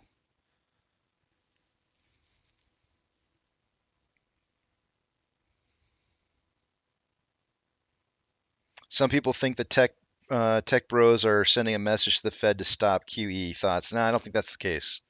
I don't think that's what's happening at all.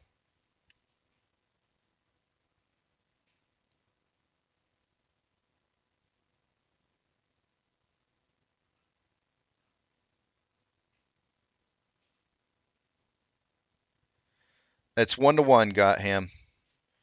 Every share of AMC that you have would convert into, or every share of Ape that you have would convert into 1 AMC. There's no fraction.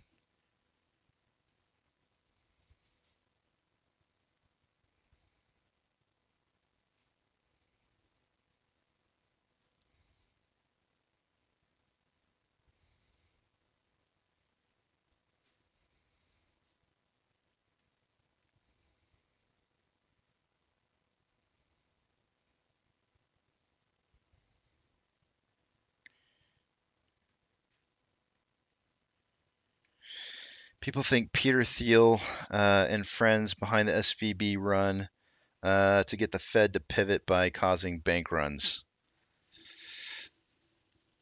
And then the Fed would have said, we're not threatened by it. We're just going to let it happen. And then realizing afterwards that it was really way worse than they thought it was going to be.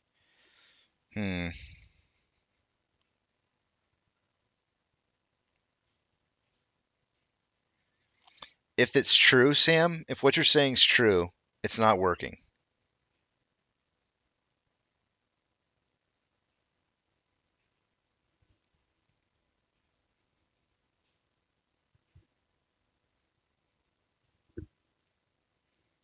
So if you get 1-to-1, why isn't Ape going up? Because they want to create arbitrage, good old boys.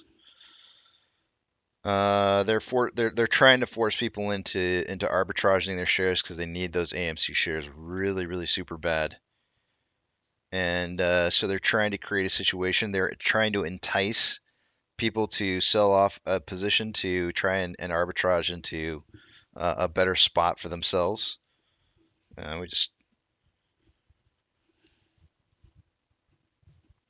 So that's why.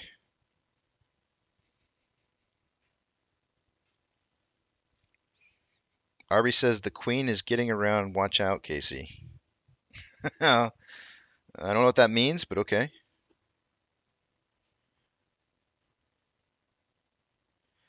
What spending in particular need all? Anything that has to do with production. Anything that has to do with production needs to slow down. Probably not groceries, unless it's like, any kind of basic needs doesn't necessarily have to slow down all that much, unless it's like wasteful spending by like businesses. But like restaurant you need to stop seeing people going out and spending money at restaurants. More making food at home.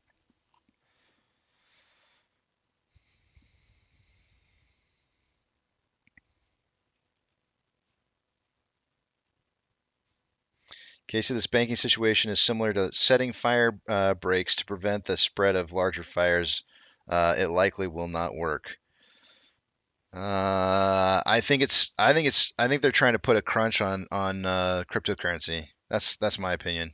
I think they're trying to put a crunch on cryptocurrency and prove once and for all that it needs to be regulated. Imagine if you saw another exchange failure.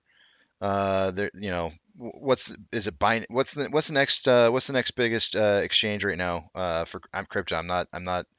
Is it Binance? I don't know who's the next biggest exchange.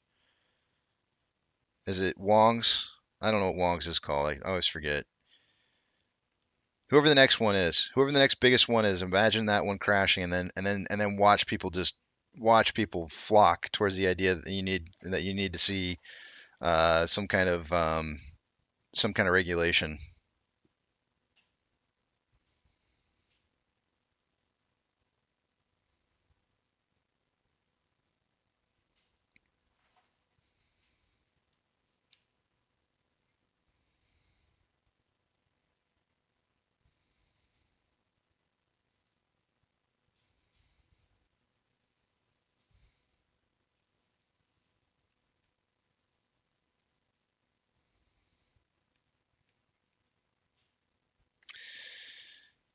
Because the tech bros are getting killed with rate hikes. They flourished when interest rates were low, but now quantitative easing is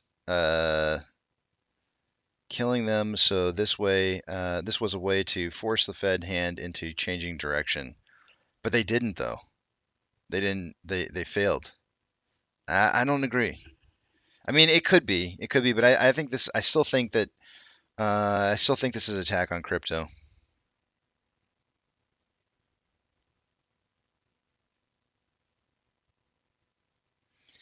Yep. There's a lot of negative benefits, Meep, to doing it. But they're trying to cause people to do it, though. There's a lot of drawbacks, and they're just simply trying to sucker people into playing the game.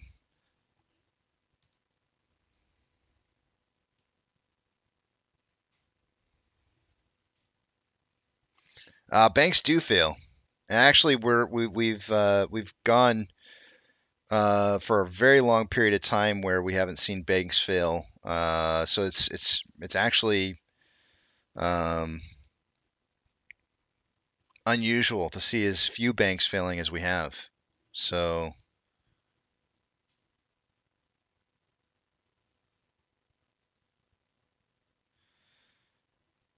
yeah, can you imagine, Sam, if he did that? If he really did that, I have a feeling he could probably get in some trouble over that.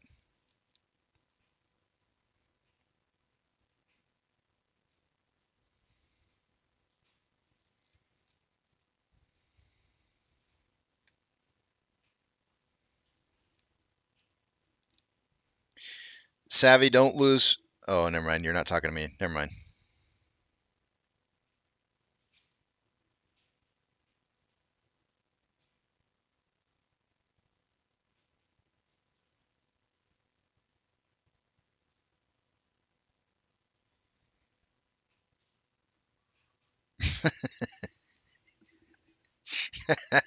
Nobzilla, how many of these do you got? That's pretty. That's actually.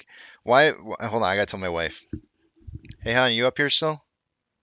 Why was Cinderella so bad at soccer? She kept running away from the ball. I got a sympathy laugh out of her, Nobzilla.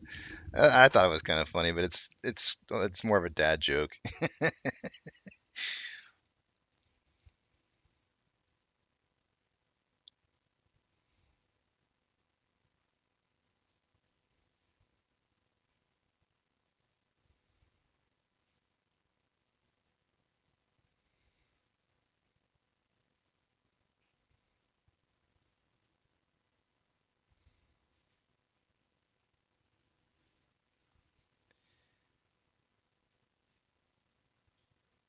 Long Jericho said it's 2 p.m. It is time for the numbers. I know what you mean by 2 p.m., but I don't ever look to that time to be margin calls come rolling in.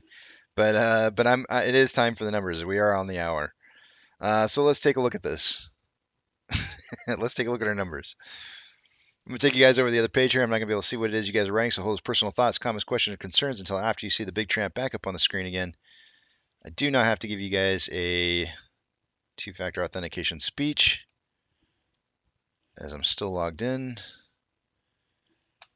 All right, let's see what we got going on here. Starting with off exchange, by this time in the morning, I would expect to see about 49% going through off exchanges. EDGX would be somewhere around 11 to 12%. On AMC, we currently have 48.31% going through off exchanges. EDGX is at 14.16. The combined total 62.47%. That is about 2.47% higher than I would expect to see by this time of the day. CHX volume is 0.04 with a 30-day average of 2.05, so it's definitely low on CHX volume. On Ape, we've got off exchange at 47.12. EDGX is at 9.93. 57.05, it's about 3% lower than it should be by this time of the day, and CHX volume is 0.02 with a 30-day average of 0.09. GME's CHX volume is, let's see here, 0.1 with a 30-day average of 0.29. Taking a look at Vortex. As of an hour ago, there was 300,000 shares having been borrowed. It's now 200,000 shares. That's going to slightly, very slightly, lower the estimated short-term interest, the free float, to 24.3. Cost of borrow min is at 286.49. Max 353.8. Average is 341.38, and total shares on loan day over day increased by 3.78 million shares, putting us almost within a million of being at a record high. And shares on loan right now. And estimated short-term interest in the free float's at 1.24 million shares. That is what Ortex is estimating as being new short interest created day over day, putting our shares on loan at 197.02. Taking a look at Ape. An hour ago, there was approximately 24,000 shares having been borrowed, no change. It leaves the estimated short-term interest of the free float at 6.46. The 24,000 shares that were borrowed at 10.18%, as that's the min, average, and max. Shares on loan for the day-to-day is up by 1.11 million shares. That's not right. Did I forget to write a minus sign in here? Hold on one second. I think I forgot to put a minus sign in here. I think it's a decrease. Yeah, it was a decrease. Shares on loan decreased day over day by 1.11 million shares, and that puts us at 27.71 million shares on loan. Taking a look at options, highest amount of call volume an hour ago was at for AMC was at a $4.50 strike with 2.6 thousand contracts. There's now 4.4. And on puts, highest amount of volume an hour ago was at a $4 strike, and there was 9.9 thousand contracts. There's now 10.9 thousand contracts. Market suggesting a closing price between $4 and $4.50 by the end of the day today. Current combined price of AMC and Ape is at $5.63. We are getting closer and closer to the breakout box that I've got set up for Monday morning. But we are kind of falling into this wedge right here. It looks like we are dipping back down, not quite lower than what we had already. And I'm kind of expecting it to do a little bit lower this time around. So we may still see some downside here. But yeah, still shaping up to be a lot like what we saw back earlier this month. Was that at a high? That was at a lower price. Okay. Orders by Fidelity customers. I'm not expecting to see AMC or Ape on here. We have a very, very, very low volume day today, which is another reason why I'm expecting very low price movement for the day. Orders by Fidelity customers, AMC, Ape, and GME are the only ones I'm looking for. Not on here. Trigger price for SSR for AMC is at $3.95, Ape at 1.215. Shares available to borrow is at 55,000 shares. Looks like they did borrow another 5,000 shares. I'm gonna have to start counting these at some point. See 10, 20, 25,000 shares. That's enough. All right. So any more shares that get borrowed out should account for something I should account for as I kind of rounded earlier this morning, and they've loaned enough now since then for me to not having rounded any further. So we're at about 800,000 shares borrowed so far for the day today. Fees are at 172%.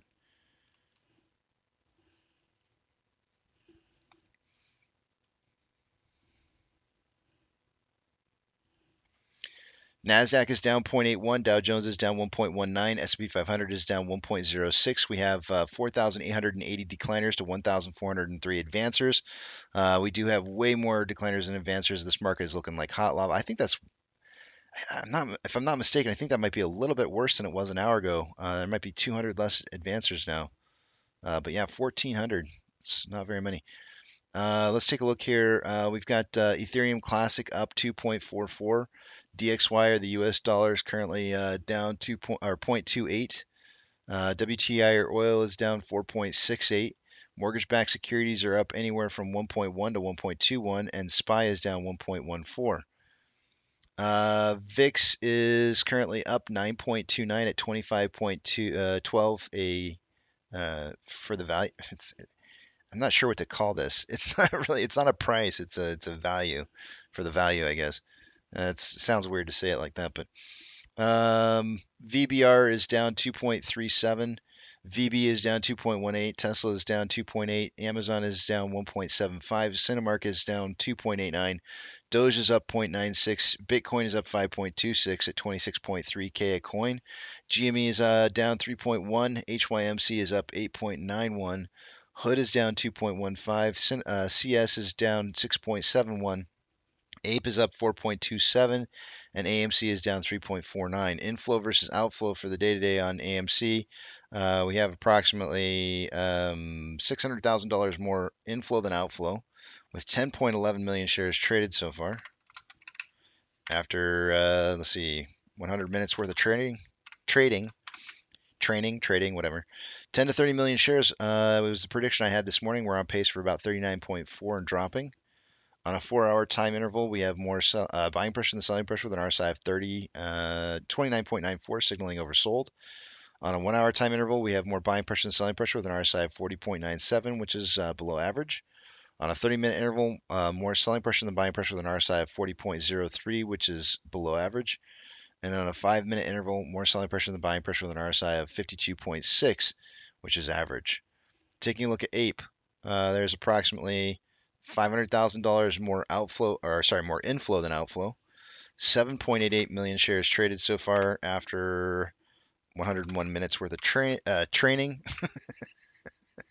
I'm not gonna be able to say trading again. Which means we're on a pace for 30.42 million shares traded by the end of the day today, and I was suggesting somewhere between 5 and 25 million. I think we're on pace for that.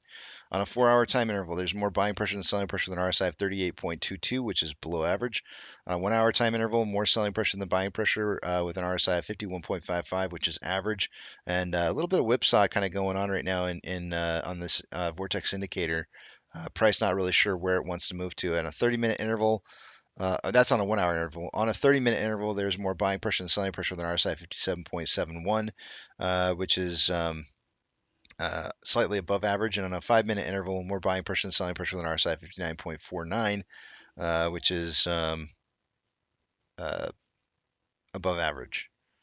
I just want to point out here that if the 5-minute and the 30-minute interval are saying that we're getting more buying pressure currently, but the 1 hour is saying I'm not really sure about this, then we may be heading short term. We're heading in the upwards direction, but long term, no, even long term is saying more buying pressure. So yeah, that's sometimes the way to look at it, is looking at longer term momentum versus short term.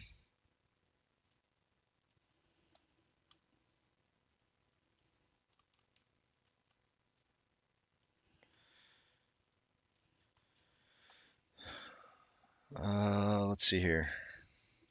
Did I not take you guys over to the other page? I think I did.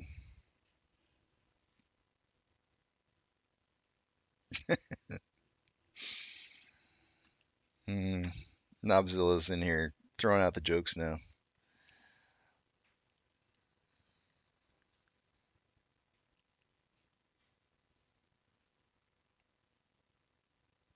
Arby says Credit Suisse is down 7%. How that bailout work?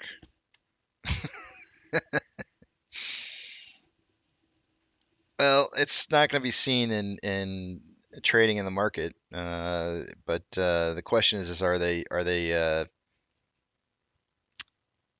meeting requirements for held positions? Are they paying their creditors? Are people trying to pull money out, and are they able to pay appropriately? Are they maintaining their books? That's the question. Shoot, hold on a second, guys.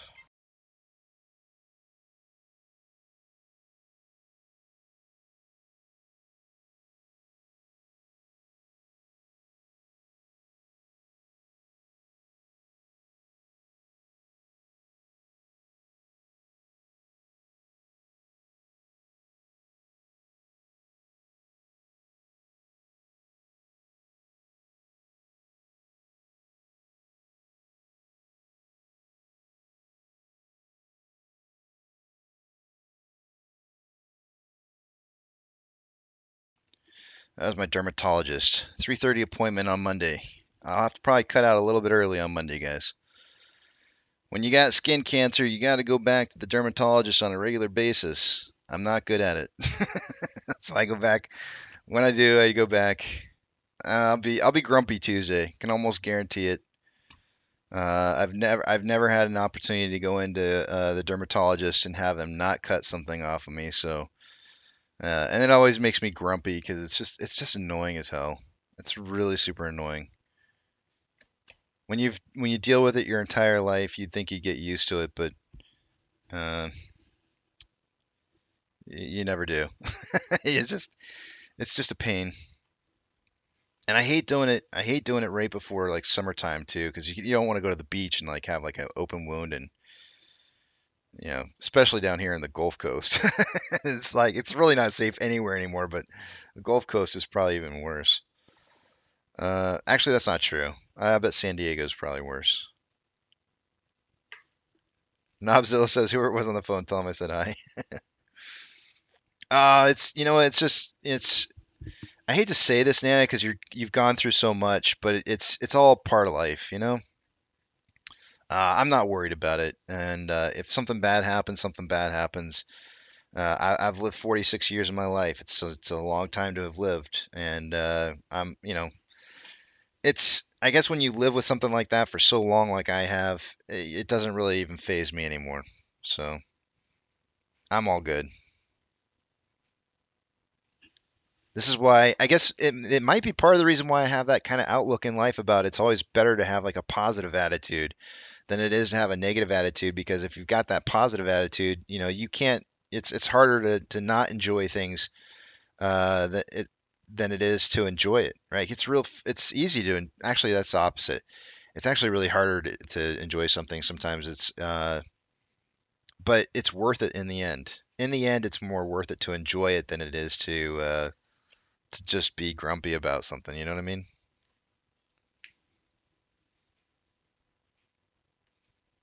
Savvy says I have jury duty on Monday. Ugh. Everybody hates that. I still want to do it though, Savvy. Next time I go in for jury duty, I'm not going to tell him my dad was a lawyer. I'm gonna keep that out of my mouth. Keep my dad's name out of my mouth. There's no way, because that doesn't get you on the jury. If you have any family members that's a lawyer, Savvy, and you don't want in jury duty, I'm just throwing that out there. You can name drop them.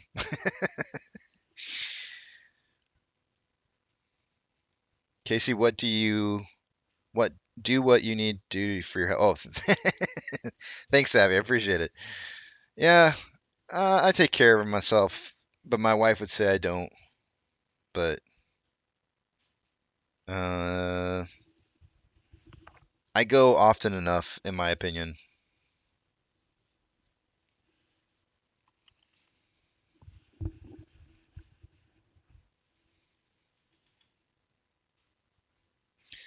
I know, like, because I've gone so frequently, it's gotten to that point to where I can self-diagnose. So when I see something that looks bad, I go like, "That's not good." So I go in, and usually the dermatologist will be like, "Yep, well, yeah, that doesn't look good. Let's take that. We'll take a look at it." And yeah, Deb says we're all terminal. That's right. You never know. Life is precious, man. And any minute, it's fleeting.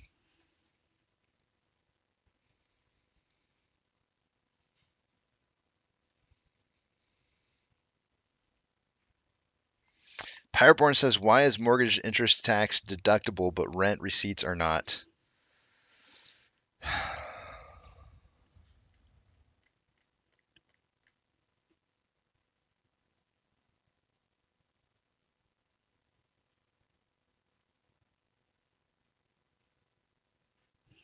I don't know. I'm trying to think like, well, because the owner of the well, no, that can't be the case either. Um, I don't know, man. I don't know that it necessarily. All right, so what's the benefits? The benefits are, so the difference is, okay, I'll tell you. I know the answer. The difference is one, you're paying a bank, and that means that you're putting money back into the Fed, right? You're giving the Fed ammunition, right? The other one, you're paying somebody else. And so that's the difference. If the Fed sees you as giving them ammunition back, then they see that as being something that you're helping to further the economy, right?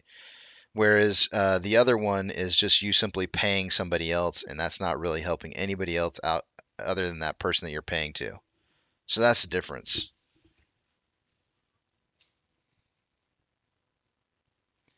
Can I send you some pics for your analysis so you don't need to waste your time with a doctor? Yeah, I've got them all.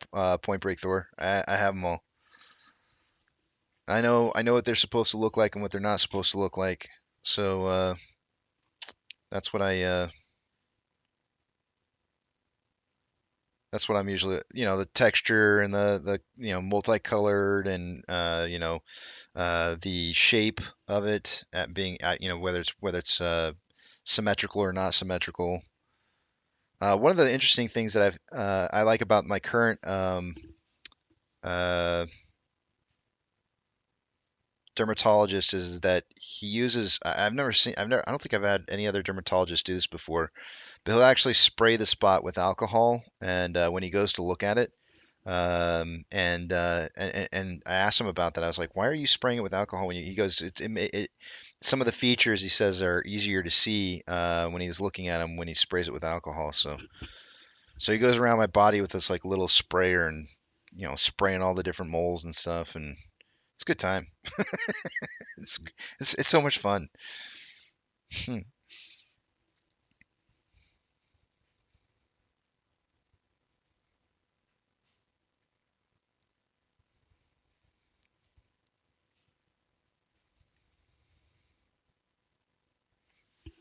Take care, Savvy.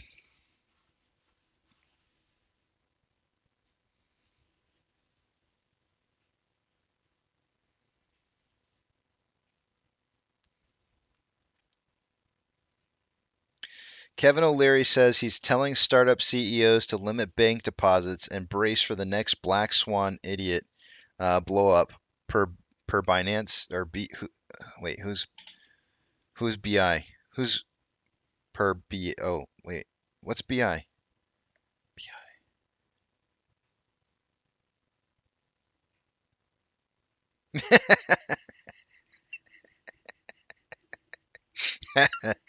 Yeah, I'm pretty sure that's what it is myself. Oh, you know what? Let me put up the. Oh, it's not. It's definitely not liquid nitrogen. It's an little squirt container. It's not cold either. Um, let me put up the poll for next week's movie trivia. Oh, by the way, Yucca, if you're listening, congratulations on the movie trivia winning this week. Um,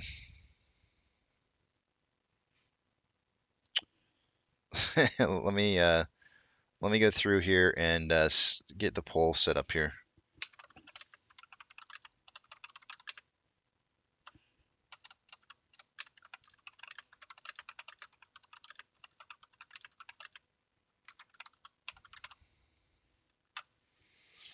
All right. Your choices are going to be between. See, I gotta see what Sling Blade was the last one that I picked. Oh no, Sling Blade wasn't. Sling Blade, Dirty Dancing, Animal House, and Willy Wonka. Let's see here. And you guys picked Willy Wonka. Sling Blade, Dirty Dancing. We're back onto ones again here. All right, so your choices are going to be between Ted,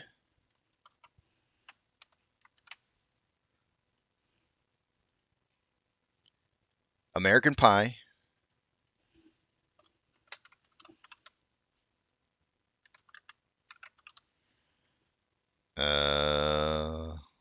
Halloween 1,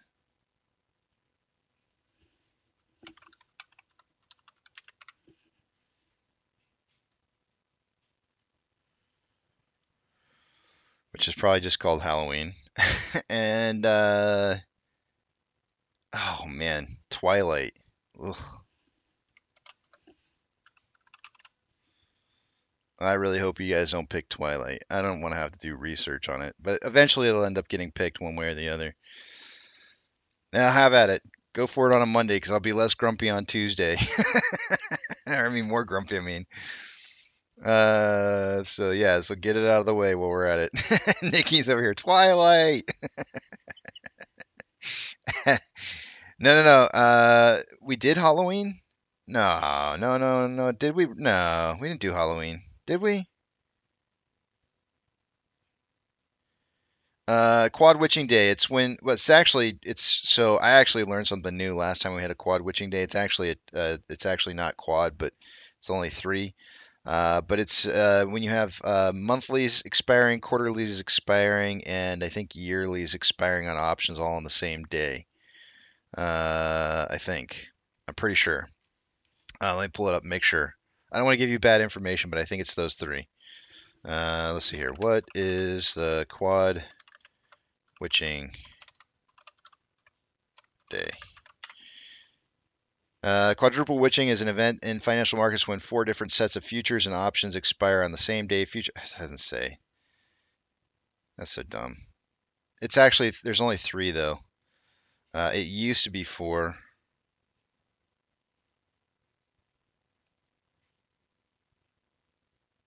Why doesn't it tell me which ones they are? It should be monthly, quarterly, and yearly.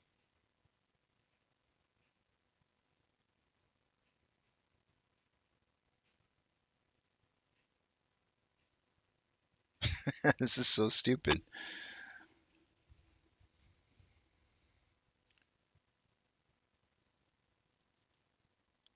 It's so weird that you can't look it up and find out what it should be. It should be pretty simple what it should be. I mean, I gave you the definition, but like that should be in part of the definition should tell you which types they are. Um,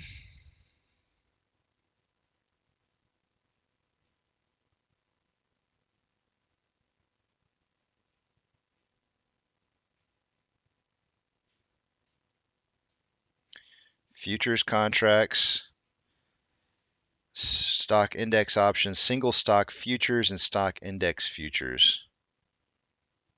Oh, maybe that's the fourth one, but it's not really. All right, so that would be it. It's your let's see here.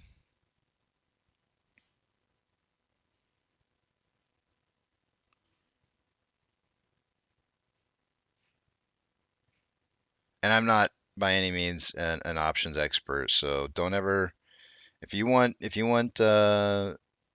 options information from somebody, I'm the last guy to be asking. That's why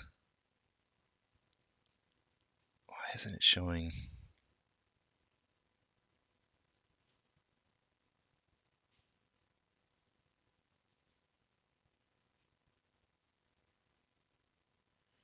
Yeah, so those are the four. The contracts include single stock futures, single stock options, stock index futures, and stock index options. Those are the four that are listed. But I think I did some research on this a while back and learned that it was only three out of the four only happen.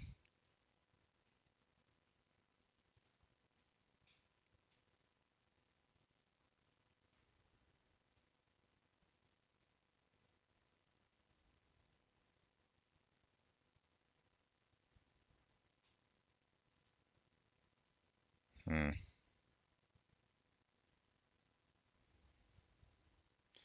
I don't feel like I've ever had a hard time looking this up before, and I see now that I'm looking it up, it's almost as if it doesn't seem like there's a whole lot of great information out there. It's kind of odd.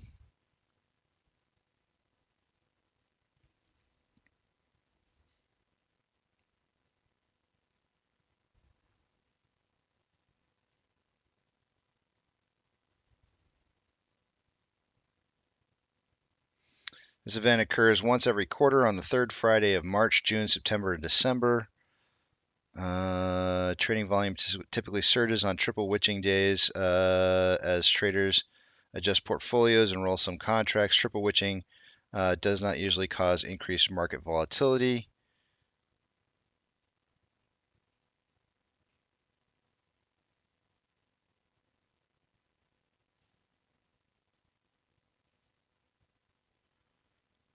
Yeah, if you want a link, yeah, this is probably what I would give you.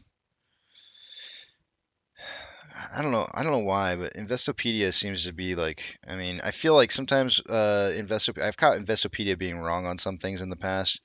It's almost like it's like the wiki of you know it, uh, the wiki. What do they call that? The It's not a thesaurus. So it's the wiki of information of the stock market. So whatever you would consider a wiki to be, but that's what Investopedia basically is, and I guess it's like an encyclopedia, right? That's why they call it Investopedia. So in investing, that's what it is, and there's a link for it for you right there. You can go take a look at it. It does have some information there for you.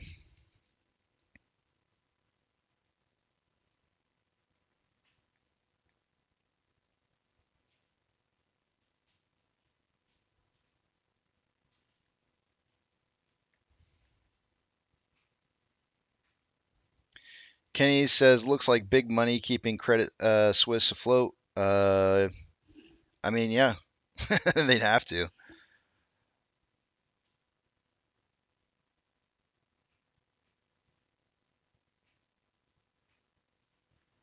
BioLife says it's weekly, monthly, quarterly, and yearly, all expiring on the same date. Yeah, but I thought there was so I thought it was just monthly. Oh no, it has to be weekly. I thought it was there was something that I read somewhere, BioLife, when you say weekly, monthly, quarterly, and yearly. I read something somewhere not too long ago where one of those doesn't happen anymore. Like it used to, like the quad witching day it used to be a thing, but for some reason or another, it doesn't happen anymore. I have to go back and try and see if I can look it back up again, but yeah, weekly, monthly, quarterly, and yearly.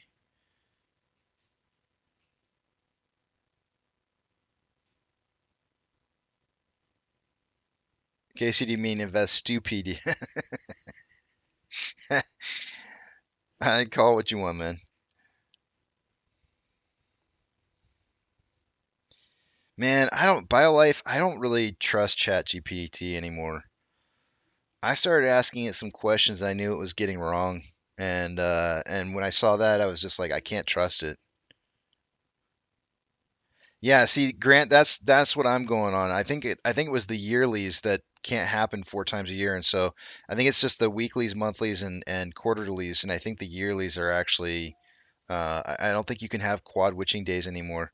I think you might be right on that, Grant. So I think that's the it's like a commonly it's like there's some kind of mistake made when people suggest that it's quad and it's really just three. That might be the answer to it, Grant. And but yeah, either that or they. I don't know, man. I'm not an options guy. Yeah, the only other thing I can think of is that there might be yearlies that they have. I mean, if you go back into an options chain, right? We can pull it up and look at it right now. You'll probably only see that there's one year. There might be only one yearly showing up, and so that probably is the reason why it's really just the three. If I take you over to the other screen, yeah, we can see that you can see for yourself that when we minimize all this junk in here in 20, oh, they don't even have the 24s in here. And y'all, you suck. Why does it not have everything in here? Let me pull up. I'll pull it up on Stonko Tracker because I know Stonko Tracker shows it. Give me 1 second.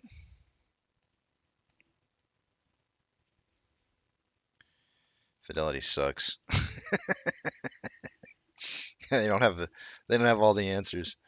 But yeah, you can come over here and you can take a look at the options that are expiring. You can see in 24 there is two in 24 and two in 25 that are showing up right now. In 24 there's and these should be the leaps, right? The yearlies.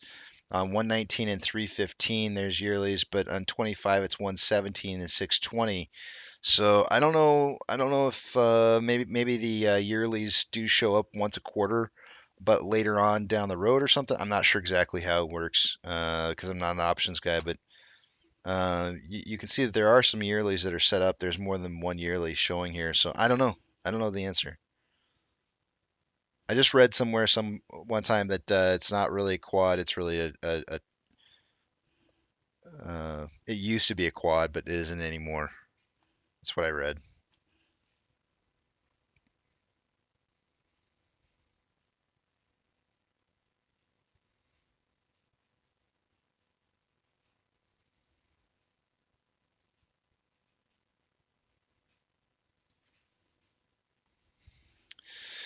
Pantheon says quad witch is once a year. Stock index futures, index options, stock options, single stock futures expire.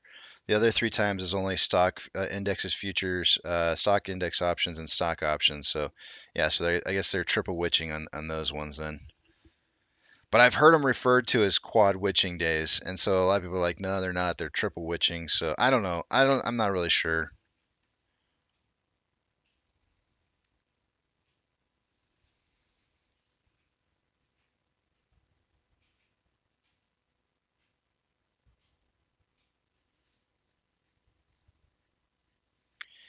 Yeah, we could do that, Roadster guy. I've been watching a lot of IC videos, understand it more, but would really love if you would do a detailed video for us on how you use it in a live course or on Discord. Absolutely, we could do that. Um, I would prefer to do it on Discord just because I think it would be more fun to pull it up on like lots of different tickers. And you know how I feel about pulling up just random tickers, right? So I would prefer to do that like as like a weekend kind of thing where like we could just all meet like on a weekend to join up and talk about it on a Discord. If you wouldn't mind, I'd prefer that just to kind of keep the continuity of not bringing in other tickers in here. I would appreciate if we could just stick to the Discord on that one. Nobsilla says, in case we'll do the course on OnlyFans. No.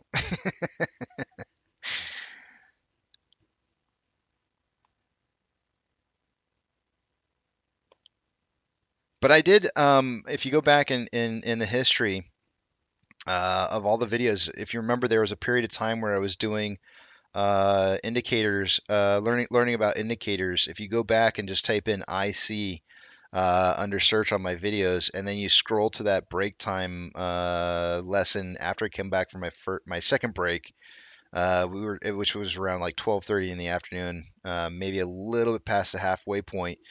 We would talk about different indicators, and IC was one of the ones that I did. And you should be able to type in IC and find it in the list.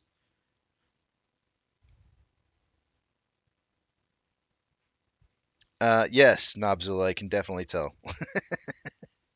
It's okay.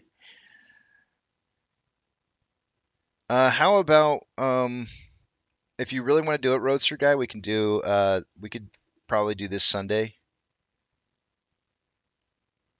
This Sunday would probably be um,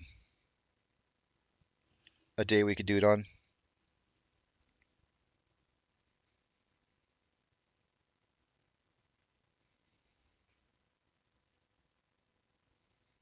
If you want to do like around like I don't know if 1 o'clock in the afternoon is a good time or not, or if you guys want to do it later in the night, we could do it later in the night on at I don't want to interfere with like I think Tony probably does live streams at night on Sunday nights, and I wouldn't want to interfere with that at all. But if if you guys pick a time on the Discord and just let me know.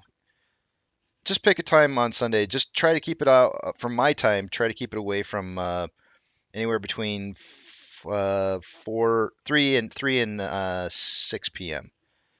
That's when 3 to 6 p.m. is when my wife wakes up. I gotta make some dinner and get her all fed and ready to go to work. So I make it sound like I dress her too.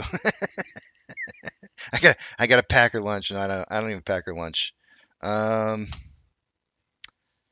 but yeah, it's 3 to 6 would be 7 p.m. Central. Yeah, that would work fine. I could do 7 on Sunday. Earlier the better, because for me, just because I got to wake up the next morning.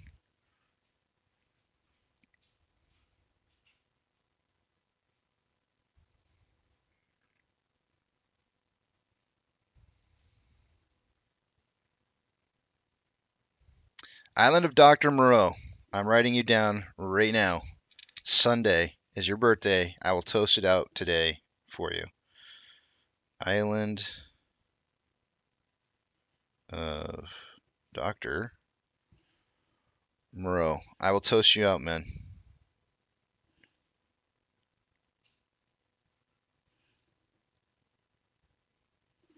I just wrote it down.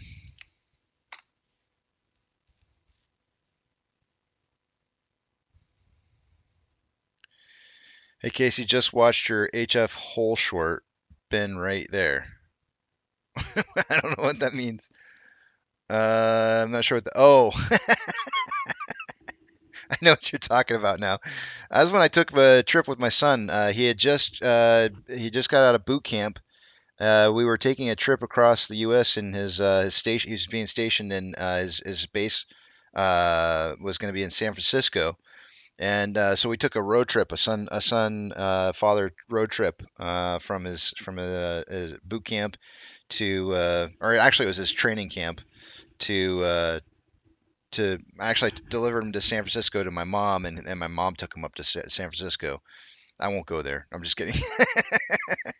And she wanted to do a road trip with him too, so we took him down to San Diego, and then they took a road trip up. But we stopped over there in the Grand Canyon. That was actually really it was kind of a really interesting trip for us to the Grand Canyon because I wanted to go to the side where the glass walkway is out there, and not realizing that was like on the opposite side because we were staying in Flagstaff. Our we rented a room in Flagstaff, and I didn't realize that you have to go like way around to get to that side. So we made like this, like we got to our room, we checked into it, and then we made the road trip to go out to see the Grand Canyon. Got there just we were gonna do a charter a helicopter ride, and we got there like minutes before they closed it down because it was such a long drive to get around to the other side. And Flagstaff, yeah, that's where we were staying. And so we just did the glass walkway, and then did that video, and then we drove all the way back to Flagstaff. It was like major backtracking.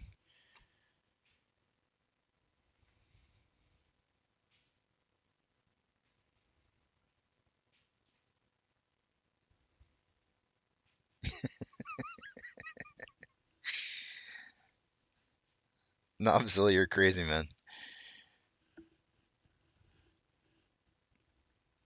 Ape price right now is at $1.38, up 1.39, or yeah, sorry, not up 1.39, up 1.9. AMC is up up to nothing good. Is down at 4.195, down 4.44% right now.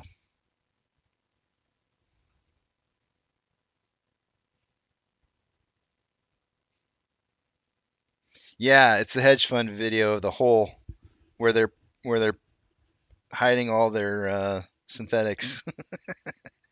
That was that is the video.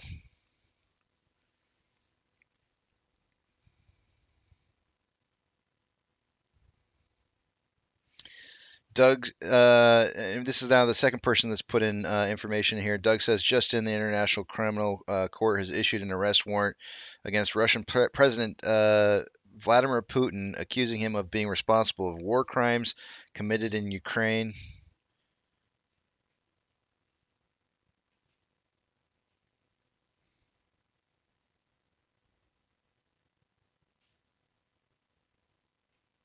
Wiggy Wiggles says, so you left him like Malcolm in the Middle? I didn't see that, but I didn't leave him. I'm gonna admit to this here. I'm gonna let you guys know. I love mountain climbing, rock climbing. I love rock climbing, mountain climbing. Doesn't I love hiking. Um, I probably would go parachuting. I wouldn't skydiving. I don't have any problem with the idea of going skydiving. If everybody wants to go skydiving sometime, let's do it. I'm all for it. The minute that I don't have a parachute or a rope attached to me, and you put me up to the edge of something that's hanging over the edge of the cliff, I lose it. Completely. I just lose it, and so we went out on that skywalk, and I did not like that at all. That it took me a lot of um, I don't even want to call it courage because it's not courage. It took me a lot of trying to resist the fear that I had of that walk, that glass walk, breaking up or whatever, and to go out there and take pictures with my son out there, and then I'll never forget this. The cameraman who was taking pictures, he could tell I was very apprehensive about what was going on there, and the dude told me, he told my son, he's like, okay, now pretend like you're throwing your dad over the edge. And I looked over at him. I said, I didn't even have, I was getting ready to say, don't you dare. And I looked over at him and he goes, don't worry, Dad, I got you. He knew, he knew I was shaking. I was like, I can't take it. So I don't know what it is. Mental fortitude. Yeah, it's not bravery, that's for sure. It's just there's something about being up on the edge without. I mean, if I had a rope, if I literally had a rope attached to me, I'd have jumped right over the edge. Not a problem. And it's just some mental block that I have with not having a rope attached to me or a parachute or something to be able to rely on. And it's just like this massive block. If I'd have walked out there with a carabiner and a full harness and everything and a rope attached to me, I'd have been like, let's do this. I'm ready to go. But I couldn't do it. I had a real hard time.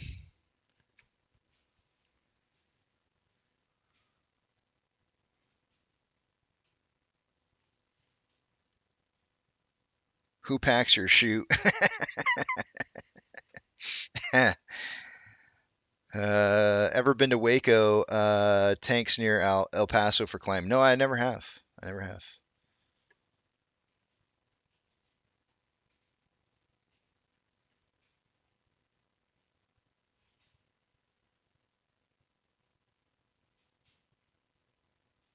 Would a leash work for you?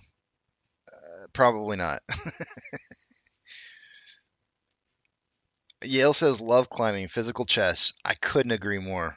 It is exactly what it is.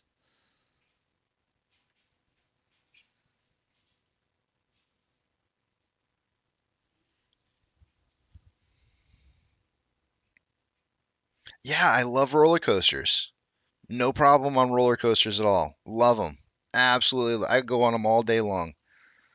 And the crazier are, the more fun I have. But the minute you put me up on, you tell me to go climb up onto the roof of my house, and I have no rope or anything attached to me whatsoever, and I can't do it. It's just so hard for me to do. I don't know why. I don't know why I have this mental block. Actually, I think I kind of know why I have the mental block. I was kind of scarred early on in my life when I was in high school. I almost fell off of El Capitan in Yosemite, and because I had nothing attached to me at the time, my life literally was like, I mean, I was really, really close to just falling off of El Cap, and that scared the crap out of me. I mean, just really, really scared the crap out of me. And ever since then, I've always been afraid of heights without any kind of anything attached to me, and it's never been the same for me ever since. I've tried, but I just can't do it. Love roller coasters though.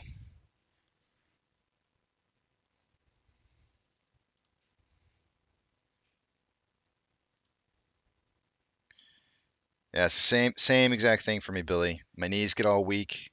I feel like I'm feel like I'm gonna fall over. And it's all in the head, right? It's all in the head, Billy, because I know that if I had something attached to me that would make me feel safe, I know that it's just a fear, right? It's an uncontrollable fear that I can't seem to shake it, and it's a really difficult thing for me to get over because I hate mental challenges like that because it's like I know it's all in my head, and I'm sitting there going like, Casey, this is there's nothing wrong with this. Everybody walks across this thing all the time. There's no reason for you to be irrational about this, and yet for some reason I still get weak in the knees. I can't get past the mental block.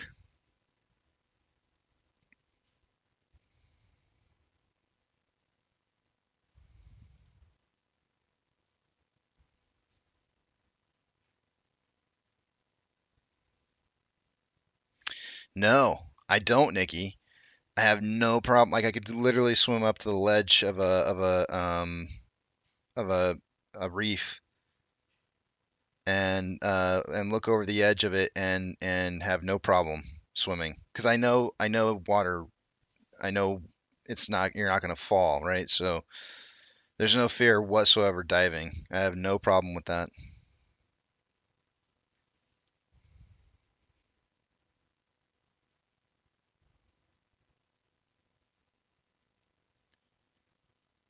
It's more than that, just Yale. We've actually done a poll on here before. It's crazier than you would think. Check this out. Hold on. I think I saved this, so let me just make sure. Check this out. I asked the community, and I had 496 return votes here. I asked community if they were scuba certified or SCBA. Didn't matter. Either scuba or SCBA. And check this out. 13% said yes. Now I don't. You probably know Yale, since you are scuba. It sounds like you're scuba certified. But to find 13% of a random population that are scuba certified in one location randomly doesn't happen. It just does not happen. 14% of the people polled said that they wanted to be in the future. So literally, like 27% of the people that are here are uh, risk takers, as Hazel says. Absolutely, it's the truth. But I also think that it also there's also smart people too.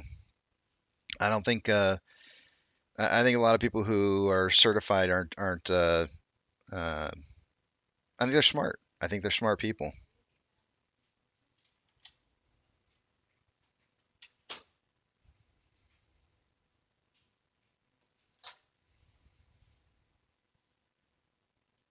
And I'm not saying if you're not certified, you're not smart, because I know that's how it'll get spun. I'm not saying that. I'm just saying that I think that if you have a diving certification, you're probably pretty, you're somewhat intelligent, You didn't just fall off the turnip truck yesterday.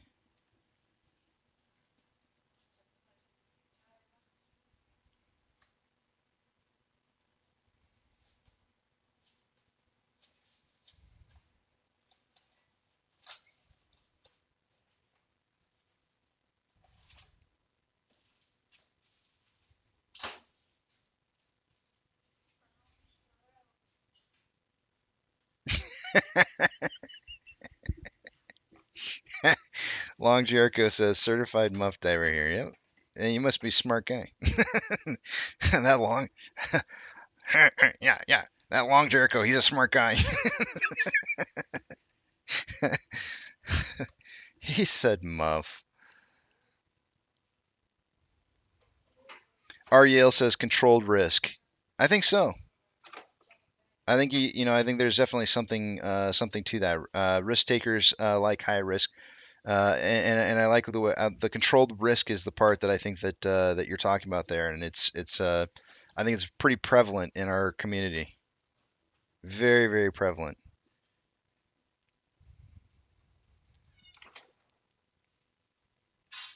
And I actually there's more to this than just that, and I don't want to single out any other things, but there is a very large quantity of other type of professional risk that happens to be a part of our community here that I think that a lot of other people are uh, not really acknowledging. So I don't want to give away what the professions are. There's a couple different professions, but there are some other professions that are part. A lot of profession of those professions are here and a part of this. Also very smart people.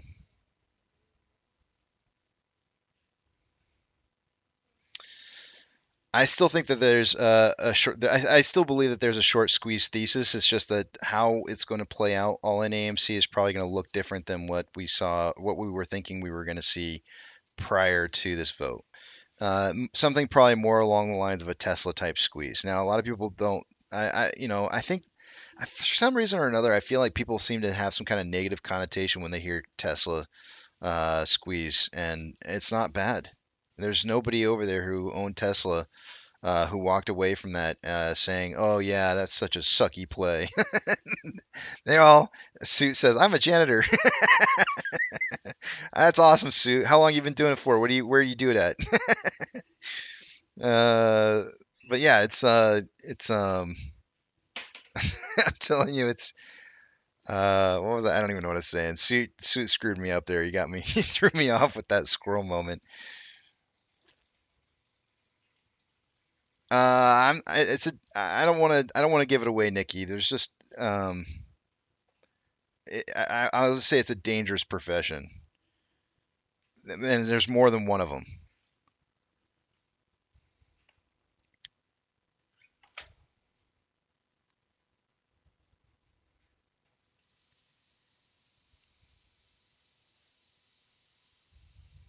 85% of apes love Bob Ross. I'm going to challenge you to that, Nikki, and say that it's higher. Did we poll that already? I can't remember if we polled that or not. You almost make me want to like kill the poll right now that I got up there and re-poll it.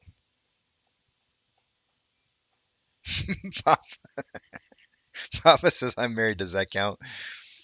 It depends on how risky it is.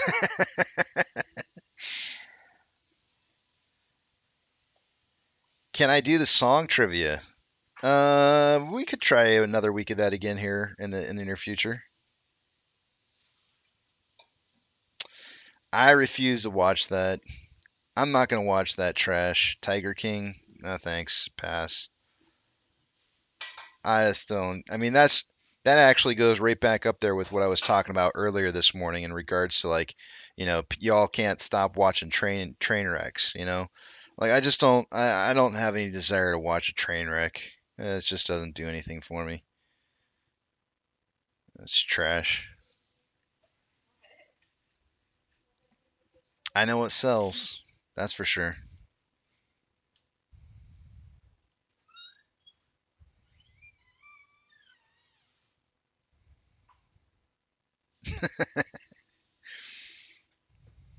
No, I am not singing a Hazel.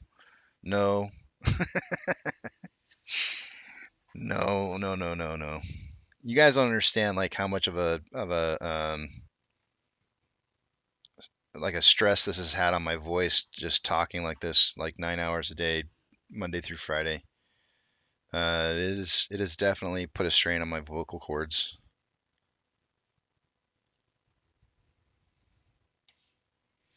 We went and saw 65 last night. Um, hmm. Hmm, hmm, hmm. Let me look and see what's out here. Let me see what's out. I'm not saying it was bad. I'm just saying let me see what's out to compare real quick.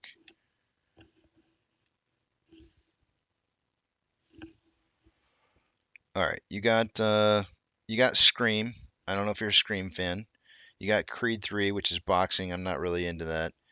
Shazam is out right now. I wasn't really like I don't even know if I can remember the first one, so I'm not really into that. Cocaine Bear is still out, so you could see that one. It was funny, but don't go in there expecting the next Citizen Kane. All of those voices. Inside. I don't know what Inside is. I haven't even heard of that one. We have Ant-Man and the Wasp: Quantumania. That was really good, by the way. I really enjoyed that. I'm kind of surprised because I think I asked my kids if they like Quantum Mania better than Cocaine Bear, and I think they said they like Cocaine Bear better. So I don't know. I like Quantum Mania better, in my opinion. There is Demon Slayer. No, I don't even know what that is. The Quiet Girl, Jesus Revolution, 65. Avatar is still out apparently. Puss in Boots is still out apparently. I don't know. I don't know if that's actually out or not, but these are all showing up on my list of movies that are out right now. Let's see what's coming up soon here. March 31st. Well, we got a ways to go on that. John Wick opens up next week, Chapter 4. April 5th, we have Super Mario Brothers. We saw Evil Dead Rise when we were at the movie theater waiting to see 65. And my wife was, I think she can't wait for that one to come out. So we're gonna be seeing that one. And she rate 65, 1 to 5. I'm gonna say a 3.5. I'm gonna say Joe says 3. I'm gonna say 3.5. There's some inconsistencies, but I wasn't like completely upset by them.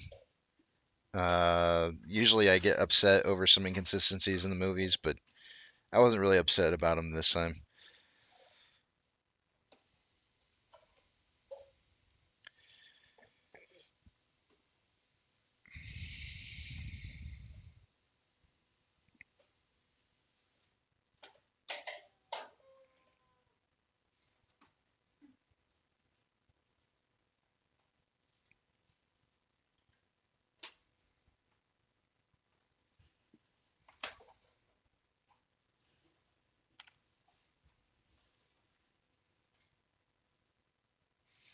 Nikki's saying everyone should skydive at least once. Those who don't jump will never fly. Wait, are you saying like you can't fly, like you're not allowed to fly unless you jump? I don't understand what you're saying. I plan on doing it. I don't know why. I guess I've never really had anybody to go with before. So that's probably why I haven't done it. But oh,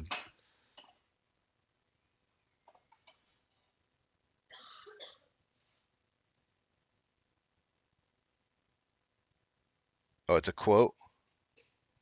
Hmm.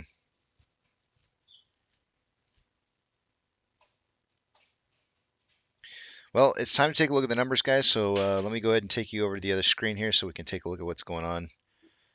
See what's happening here. We are getting kind of a sideways trading day kind of day. Right now, we're AMC is down 423.5, down 3.53%. Ape is up 2.33% at 1.39.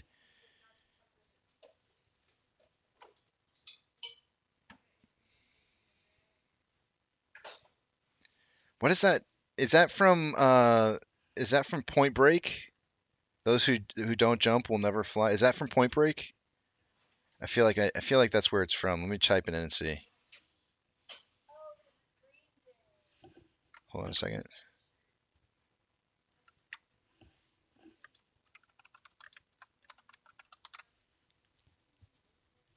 Mm,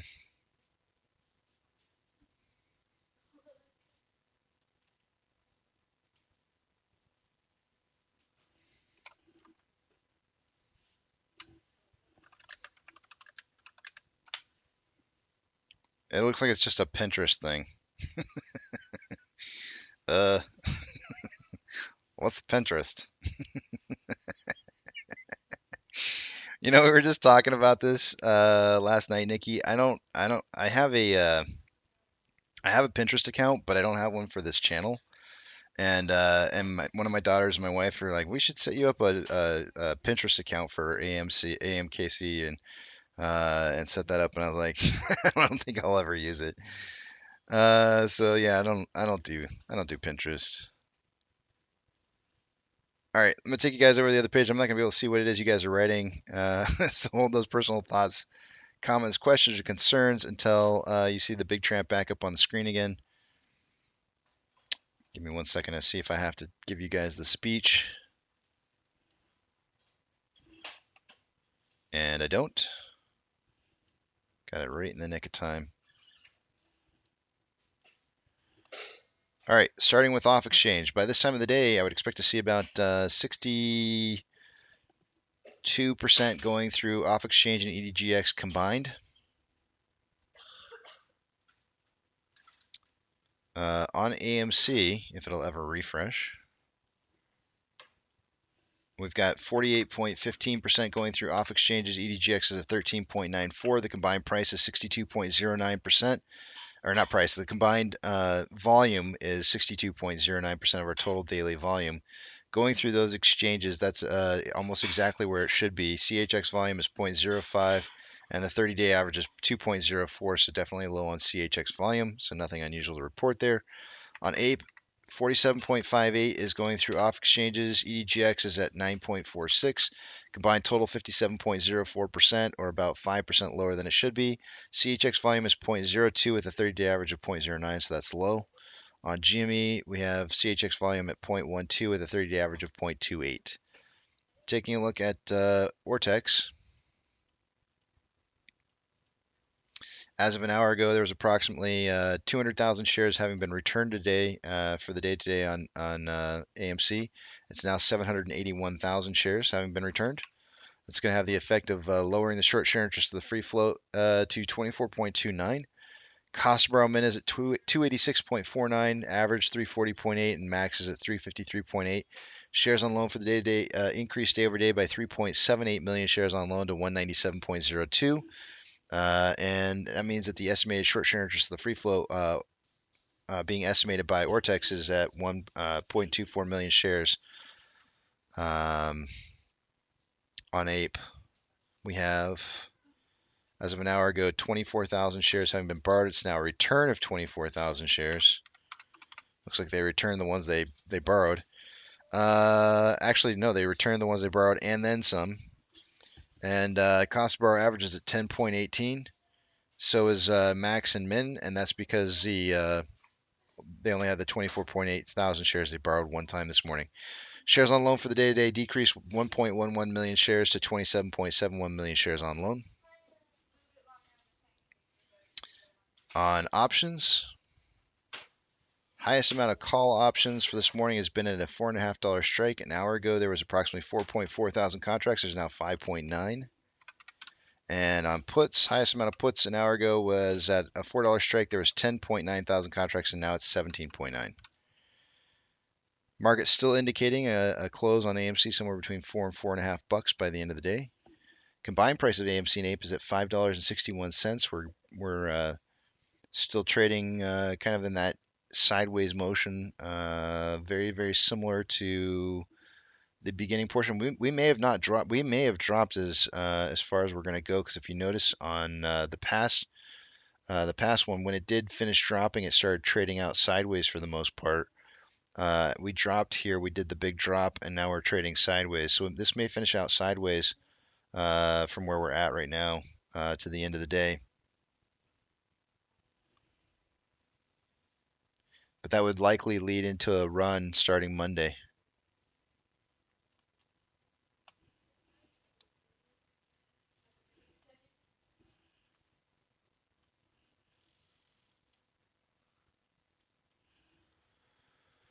Orders by Fidelity customers, AMC, Ape, and GME are the only three I'm looking for.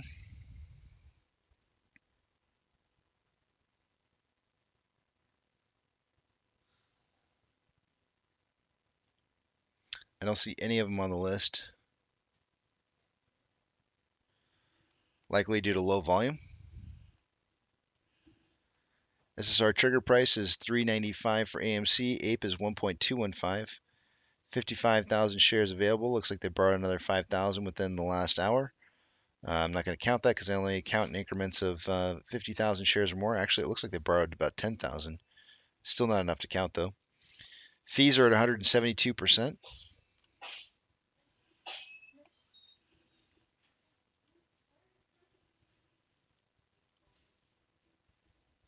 NASDAQ is down 0.77. Dow Jones is down 1.13. S&P 500 is down 1,000 or 1%.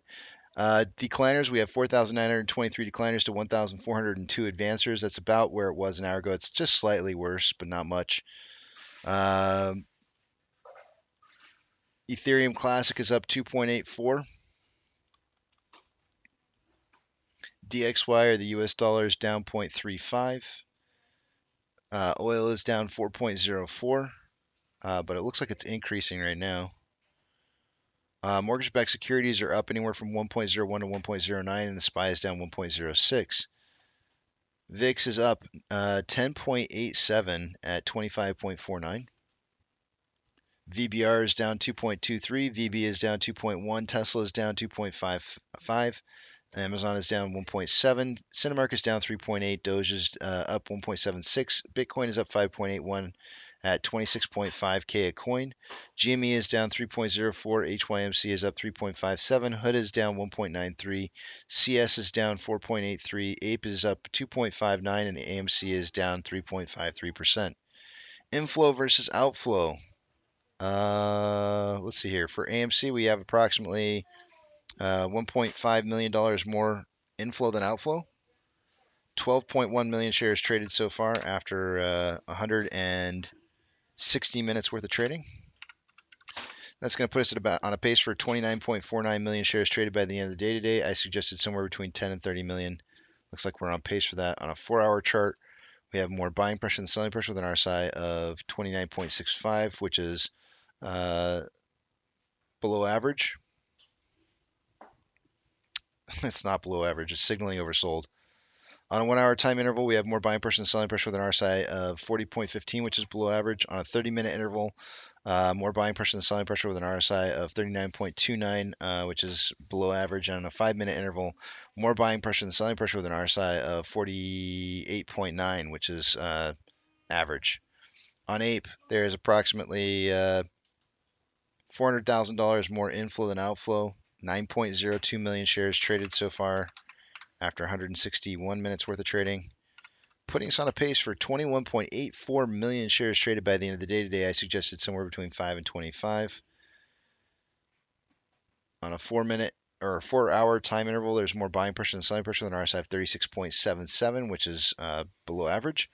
On a 1-hour time interval, more selling pressure than buying pressure with an RSI of 48.81, which is average. On a 30-minute interval, more buying pressure than selling pressure with an RSI of 53.99.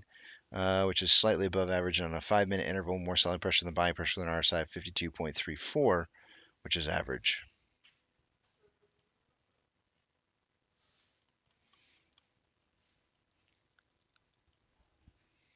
All right, let's see.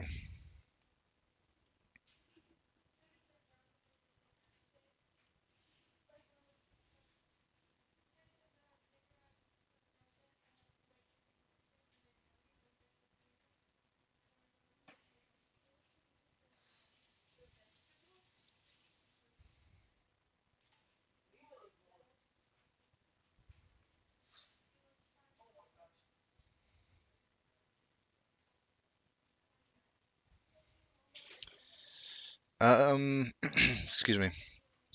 I think I'm gonna take a break here. My wife's. It smells like she's making something really delicious right now. I don't know what it is, but I want some of it. It smells like. It smells like cinnamon rolls. Is it cinnamon rolls? Am I right? Cinnabon pancakes? I think I know what I'm having for lunch. All right, I'm out. Oh, wait. What do we got? Oh, epic. Mrs. Butterworth's epic Cinnabon pancake kit, apparently. Does it have bananas in it? Oh. You never know. Might work. No, I didn't show everybody. Hold on a second. I guess I'm advertising here. It's epic. Epic Cinnabon pancakes. Yep, there it is.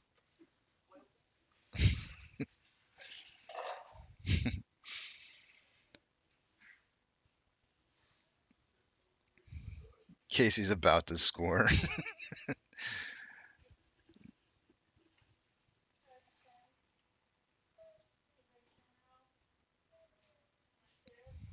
All right, I'm gonna head out, go get myself some of these Cinnabon pancakes, because apparently they're epic.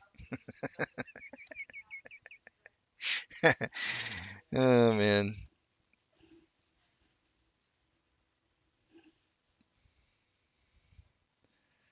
They smell delicious, Nana. I'm smelling them right now. They smell really, really super good. It's making me like really hungry.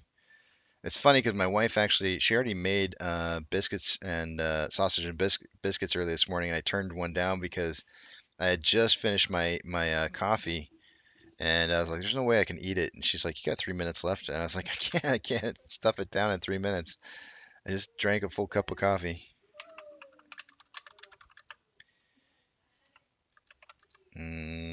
I'll be back at 12:10.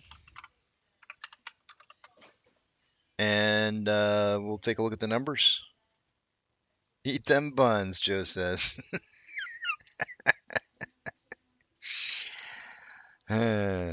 Cinnamon. Cinnamon. All right, see you guys in a bit.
design level.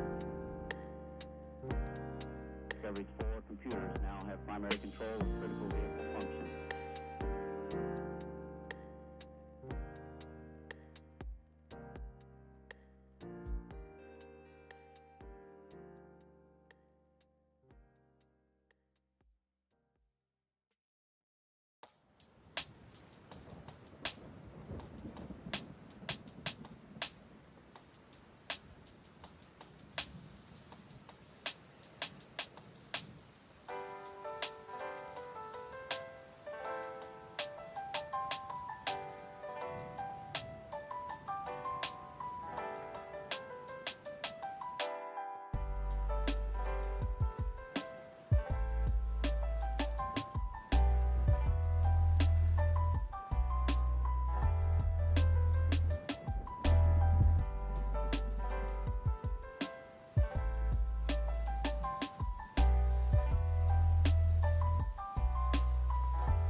shuttle has cleared the tower.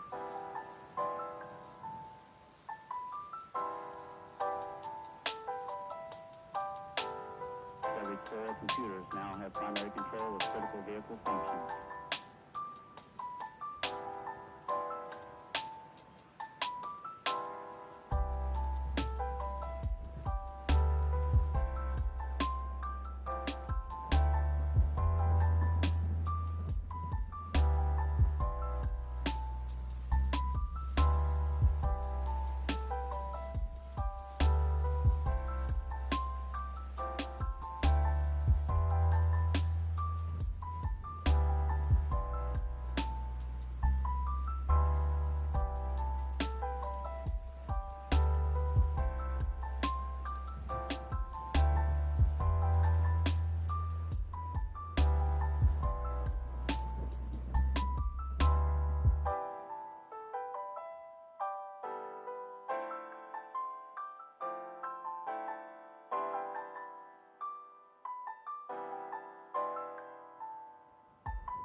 Welcome to spring break.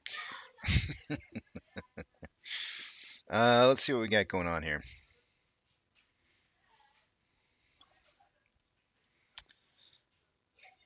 Take the message down.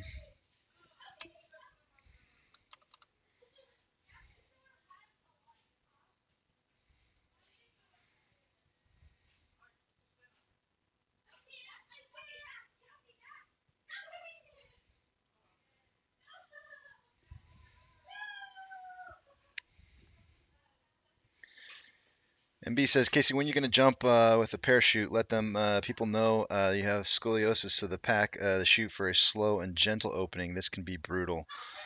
That's good to know, man. I appreciate that. That's really good to know. Maybe it'll straighten me out. That could be a good thing, right? Maybe, I don't know. I never even considered that before. Hold on a second. I always wanted to be a pilot, and I guess I never really considered this too much. But one of the reasons why they won't let a person with scoliosis be a pilot is it'll snap your spine in the case of compression on an ejection. so that kind of makes sense to me what you're saying. It's not necessarily compression; it would be more of a decompression. But yeah, I'm trying to envision it in my head right now, and I see what you're saying.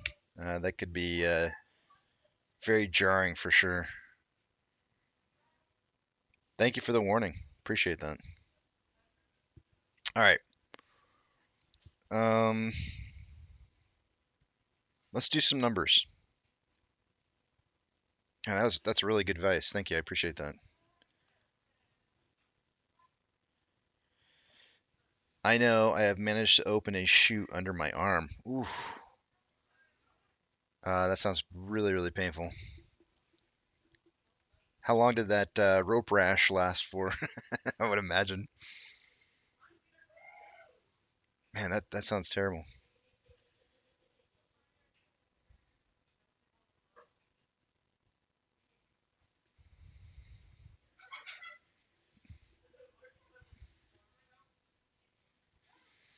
Compress spine an inch each ejection, Buzzman says. Yeah. Well, I doubt I could probably. I almost went there. I'm gonna go ahead and say it because it's funny. I doubt I could take an inch. My spine's so compressed as it is. I doubt I could take an inch. Uh, so so yeah. Let's see here. Let me go ahead and take a look at these numbers.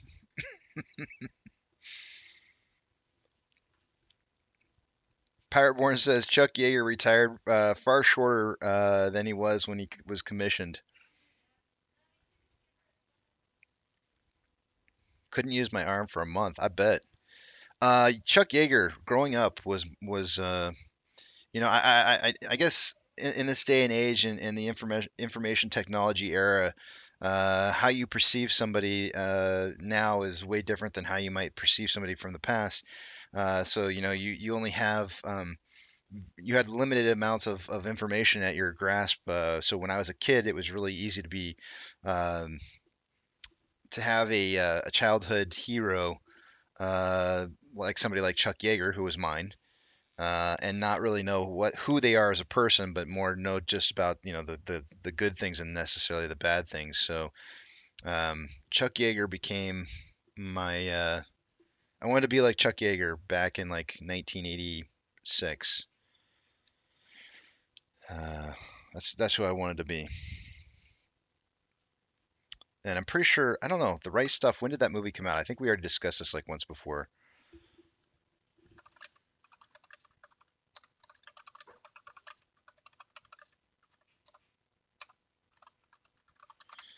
That was released in '83, so which would have been 3 years before. I don't think I saw that movie when I was 10 years old in '86.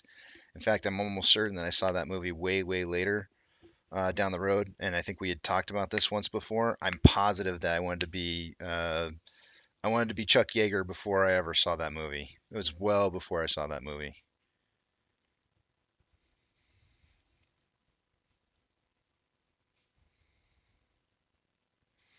Tendies Plus Plus says my 10-year-old son just did a project on Chuck. Did he pass away yet? I don't even know. Sir Hoddleton says, "Hold on, you're not Chuck Yeager." No, no. Hold on a second here. Let's see if he's still alive or not.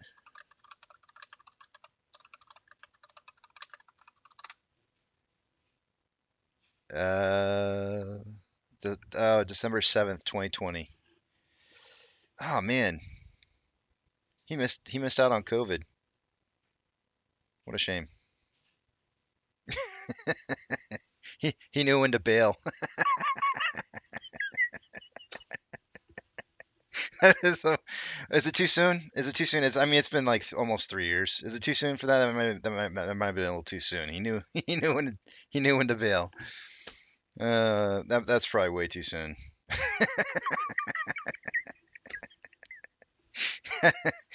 All right, let's do these numbers before I'm gonna get way off track here. Uh, he knew what to he knew when to jump out. Let's see.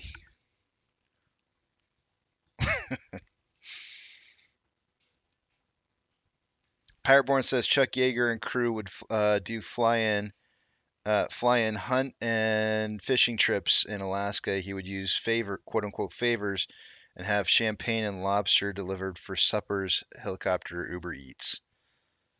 Really? That's kind of cool, I guess.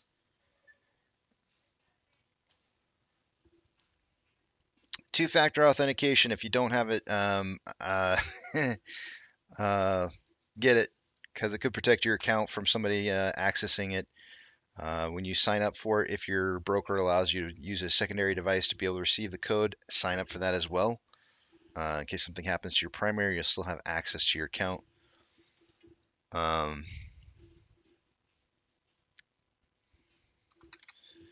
I'm also asking people to start taking pictures of your portfolios or video, so in case something happens with your broker after a reverse split or conversion, you'll know what you had beforehand, you'll have proof of it, and you'll be able to identify what perhaps may have happened if something didn't go according to planned.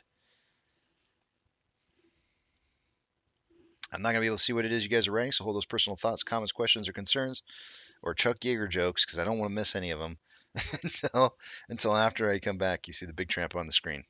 Starting with off exchange for AMC. By this time of the day, I would expect to see about 63% going through off exchange and EDGX combined. These numbers can't be right. Let me update this real quick. Wow, those are really low numbers. 49.46% going through off exchange. Man, those numbers are really, really super low. EDGX is 13.22. Combined is 62.68%. That's not. It's really only about 0.32% lower than it should be. But man, it's so much lower than what I'm used to seeing by this time of the day. So I'm kind of thrown off by it a little bit here. CHX volume is 0.07% of the total daily volume with a 30-day average of 2.04, which makes that a very low number. On Ape, we have off exchange at 46.67%. Hold on a second, I got to fix the 4 buttons is really jacked up right now. All right, try and repeat again. Try it. That's what I thought. Yeah, there we go. If you just punch it real hard, it works. Hammer or saw. Let's see, 46.67% going through off exchange. EDGX is 9.24. It comes out to about 55.91%, so we're looking at about 7.09% lower than it should be by this time of the day. CHX is 0.01 with the 30-day average of 0.09, so it's very low. And on GME, CHX volume is 0.1 with a 30-day average of 0.28, also very low. Taking a look at Ortex data. He got so violent with his keyboard.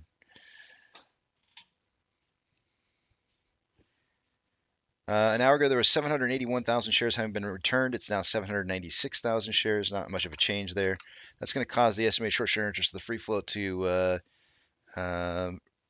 not really change any. It's at 24.29%. Cost of borrow min is at 286.49. Average is 340.49 and max is 353.8. Shares on loan for the day to day is up by 3.78 million shares. Ortex estimated that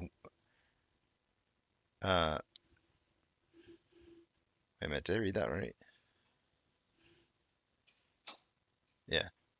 Ortex is estimating that 1.24 million shares of that 3.78 is came from new short interest, leaving our shares on loan at 197.02 million shares. That's really, really close to our all-time high of 198.45. So we're not far off from that. But they are returning shares today, so we probably won't hit it going over the weekend and seeing it on Monday. Taking a look at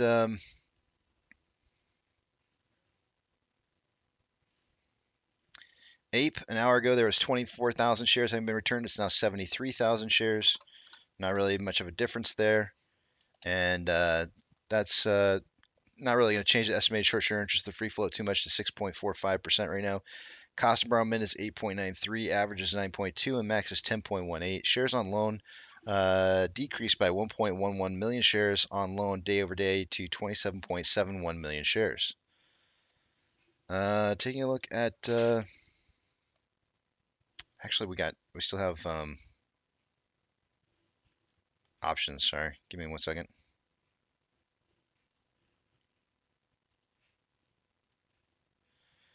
Highest amount of call volume is at a $4.50 strike. An hour ago there was 5.9 thousand contracts. There's now 6.8.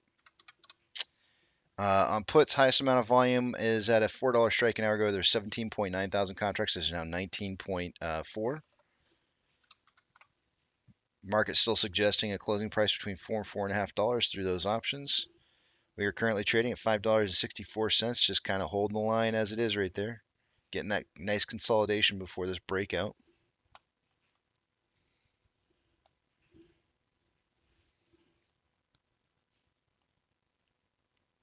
We might be able to draw. I'm just looking at this right here from the past that I had drawn out here. And I'm going to remove this line here for just a second. I'm going to draw a different line on this and suggest it's really, really close.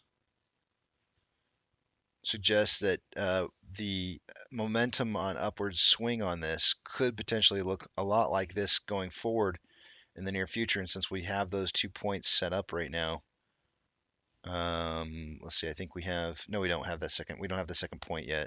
So I don't know where it's at, but we're going to probably have something that's going to look along the lines of this right here, if I had to guess. We'll see how it closes out the day and goes into next week, but could look a little something along the lines of that. I wonder if it shows me angle. Not quite. All right. Anyways, moving on. Orders by Fidelity customers, AMC, Ape, and GME are the only three I'm going to be looking for, but I doubt they're going to be on this list due to low volume.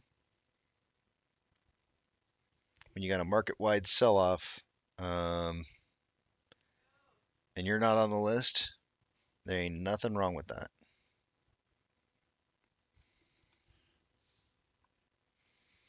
There is nothing wrong with not being on the top 30 with a big down day. Trigger price for SSR is $3.95. Ape is at 1.215. Shares available to borrow. It looks like they did borrow. I think they borrowed some more shares again here. Yep, there's 10. Another 40. I'm going to call it another 50,000 shares roughly being borrowed. So we're at 850,000 shares borrowed so far for the day today. Fees have dropped a little bit to 166.8 from 172.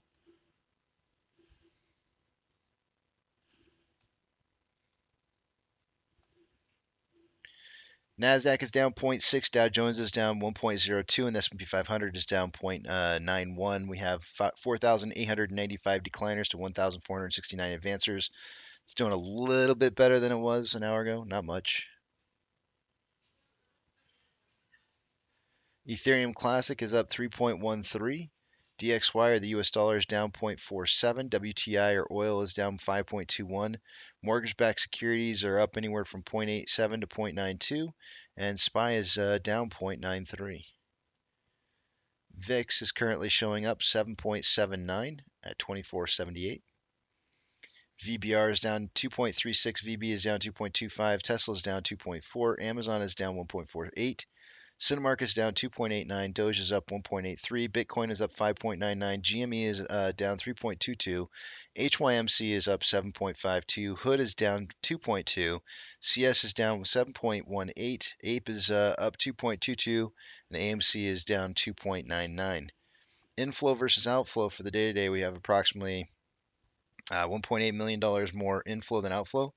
13.96 million shares having been traded so far for AMC after 238 minutes worth of trading. Let me see. Yeah, 238 minutes worth of trading. Oh, we got another birthday today too. Nova. I just noticed. I gotta remember to write this up top here. Let's see here. Oh shoot, I did some math wrong here. I got squirreled. 238. What is wrong? Why is my math not working here? Divided by 238 times. Oh, it's because I was doing division. Let's see. We're on pace for about 22.87 million shares traded for the day today on AMC. I said somewhere between 10 to 30 million shares. On a 4-hour time interval, we have more buying pressure and selling pressure with an RSI of 30.39, almost signaling oversold. On a 1-hour time interval, more buying pressure and selling pressure with an RSI of 42.71, which is below average. On a 30-minute interval, there's more selling pressure than buying pressure with an RSI of 43.19, which is below average, or slightly below average. On a 5-minute interval, more selling pressure than buying pressure with an RSI of 53.62, which is slightly above average. On Ape, there's approximately $400,000 more inflow than outflow. 10.10 million shares traded so far after 239 minutes worth of trading, putting us on a pace for 16.48 million shares traded by the end of the day today. That is right within the 5 to 25 million I suggested in pre-market on a 4-hour time interval. More buying pressure than selling pressure with an RSI of 36.7, which is below average. On a 1-hour time interval, a lot of whipsaw kind of going on this vortex indicator, but currently more buying pressure than selling pressure with an RSI of 49.58, which is average. On a 30-minute interval, more buying pressure than selling pressure with an RSI of 54.64, which is slightly above average. On a 5-minute interval, more buying pressure than selling pressure with an RSI of 53.33, which is just slightly above average. And I want to mention that I had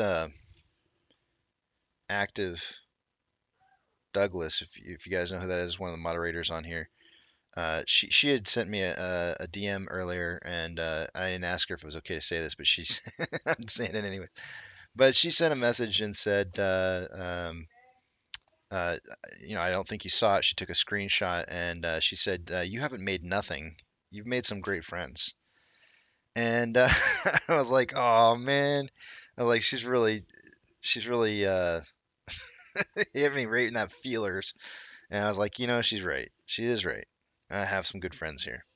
And that's one of the cool parts about all this is I do have a lot of cool friends. So she's not wrong.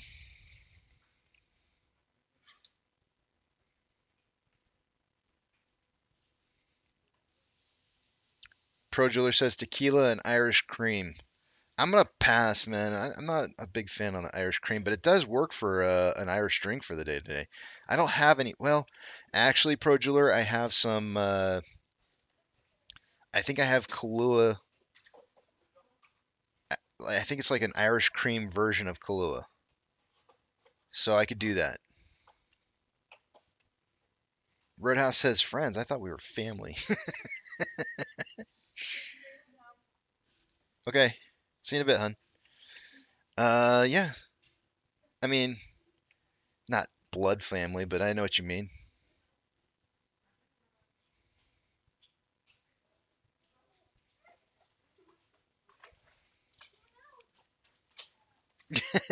know myself.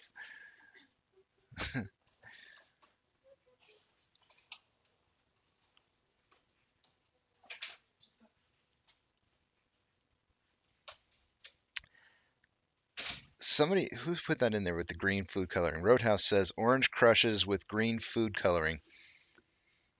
My mom used to do this all the time for St. Patty's Day, and she would dye the ham green. She would dye the eggs green.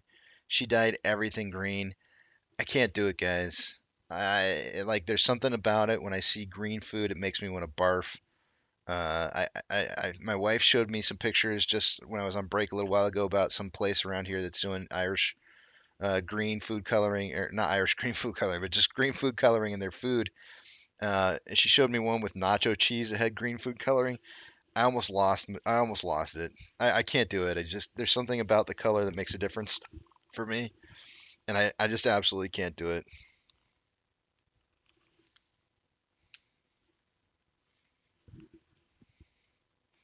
Roadhouse says I actually knew a guy with your name in Hawaii.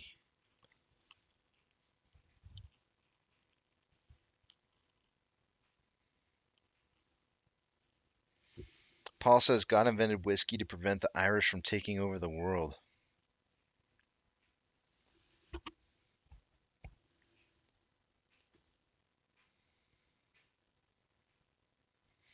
Now, I could drink a green beer. That's not a problem. It's the food. Just please don't dye my food green. I can't eat it. It's uneatable for me. Unedible. I cannot eat it once it's dyed green.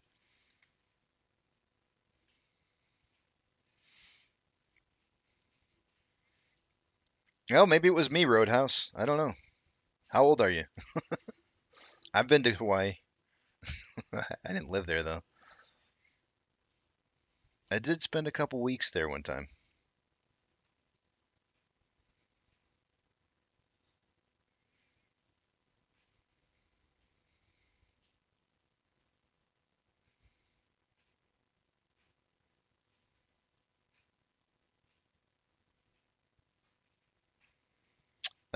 Unfortunately, Kokomo Joe, that's not actually accurate.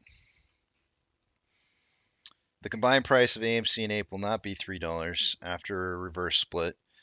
The 12.5 million in shorts to cover is probably going to be close to right, but the that price that you've got down there is not correct.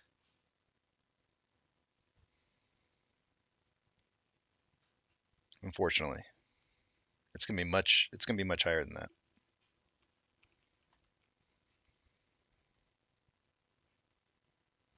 Yeah, we will see. I'll tell you what. I'll let you come back here and say I'm sorry I was wrong. When I'm right and you're wrong, you can come back and say, "Man, I was so wrong. I didn't understand why it went up so much."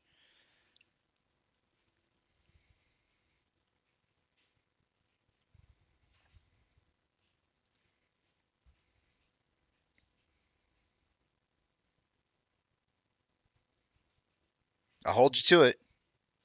Don't say you will without doing it. I'll hold you to it.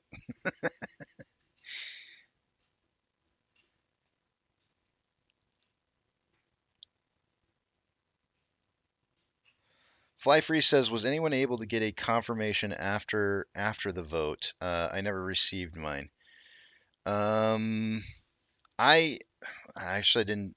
I mean, it just said that it was voted. I'm not sure what you mean by a confirmation. Mine just said that it was it said voted. I know some people were putting in there that said voted pending. Mine said voted. It didn't say voted pending. So if that's what you mean by a confirmation, I got a confirmation.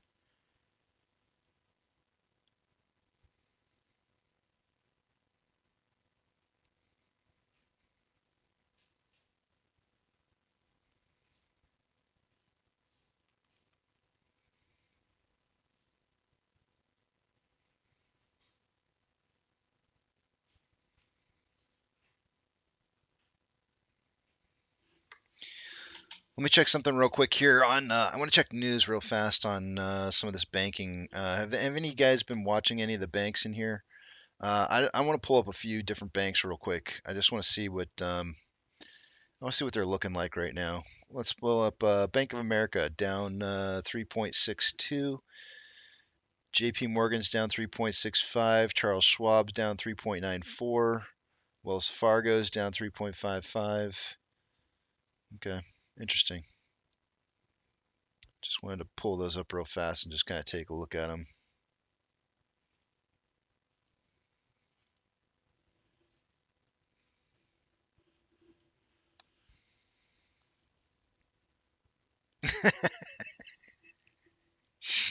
It works both ways, right, yo? Like if they can shill against us, then we should be able to go in and say, like, hey, banks are going to dead, and we can shill back, right? It's only fair.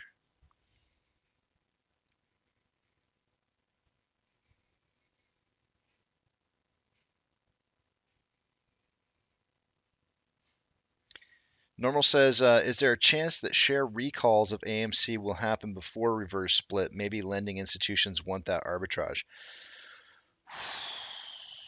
All right, so one of the things, Normal Cat, that I'm kind of expecting to see have happen is I'm kind of expecting once the announcement goes out, there's going to be some like really large amounts of volatility.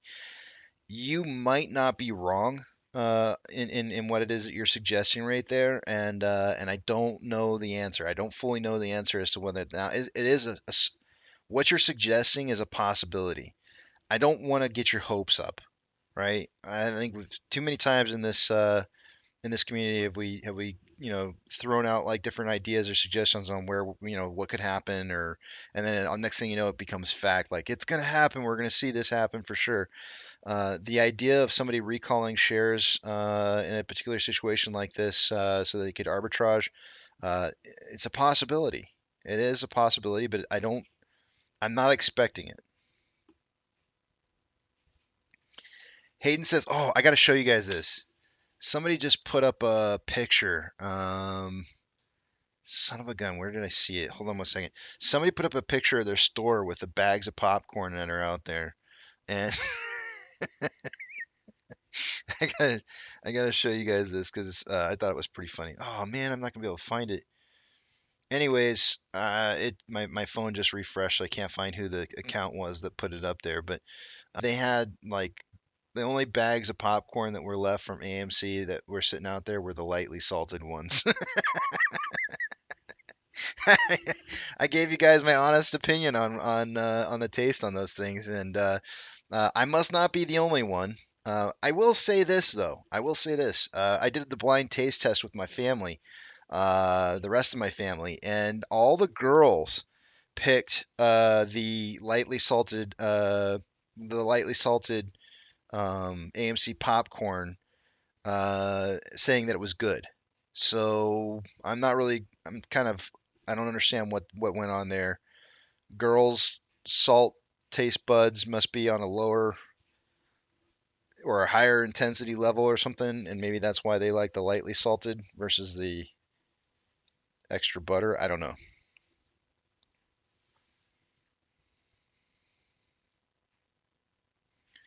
Casey, I'm sort of believing crushing the local regional bank sectors on purpose theory. It makes sense. I mean,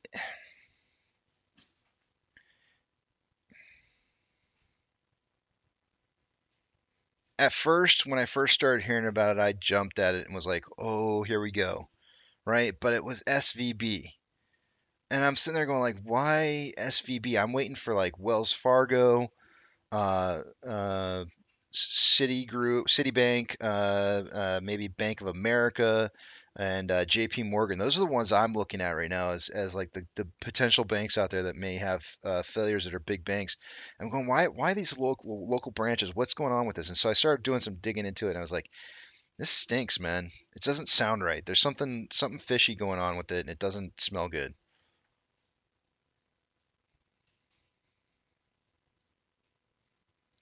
Yeah, Highway Frog, they're gonna have the microwavable version out there eventually.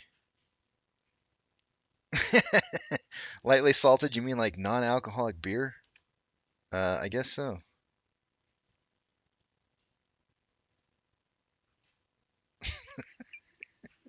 Myself, you're feisty today.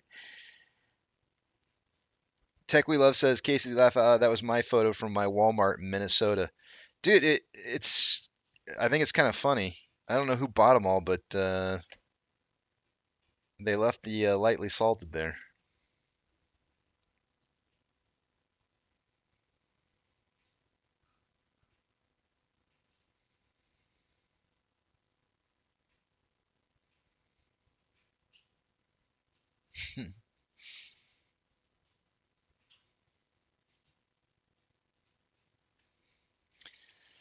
But why?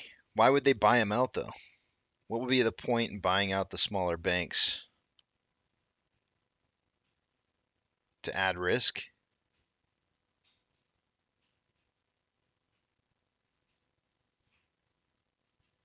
I don't see why they would. I think they would want to. I think they would want to mitigate any kind of risk factor whatsoever. So that's why it doesn't.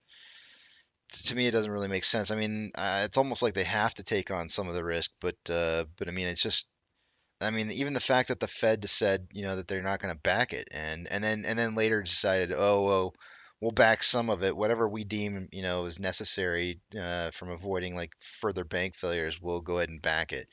Otherwise, we're not backing. I'm sitting there going like, what? Like when, how does that work? It seems a little too orchestrated, right? Yeah, I don't know. Easterby says, is it really worth making a special trip to Walmart? It depends on how much you like popcorn. How close is your closest AMC versus your Walmart? If your AMC movie theater is closer, go there.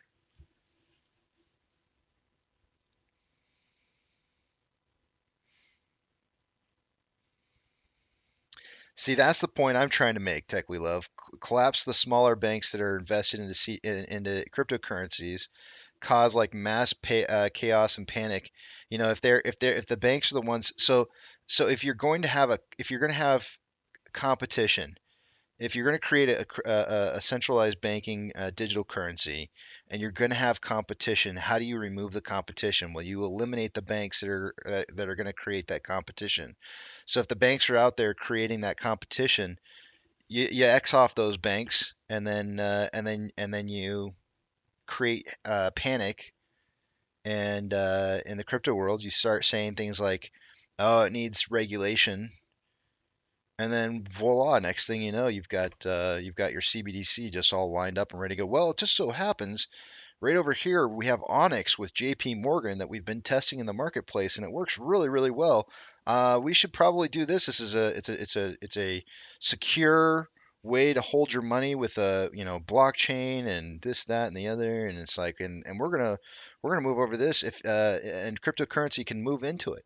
All these other cryptos can move into it. They can cash out their cryptocurrency, move into this new system. You can have your money inside of Onyx. It'll be a one-time offer deal where, like, you can move all your cryptocurrency from an unregulated market to a regulated market, and we'll honor it. And then there you have it, done deal. Now, next thing you know, you're working on uh, a CBDC.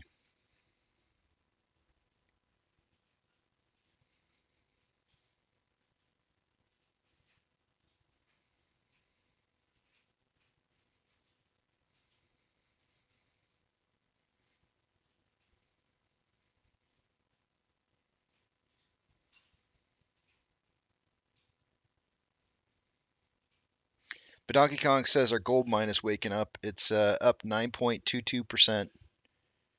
Good shout out there.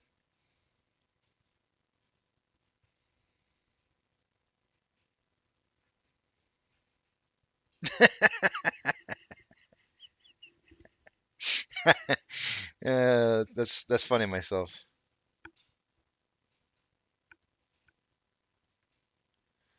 Militia Ape says I have an Onyx 32 Tomcat Beretta. It's pretty cool.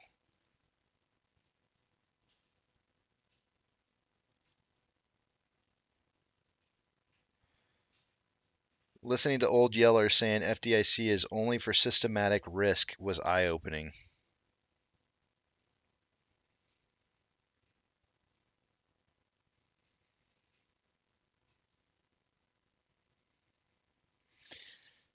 I was targeting 340, Thomas. I think on Monday. On Monday this week, I was saying 340 is the point at which I felt that they might be dropping this to. So that's why I said Monday.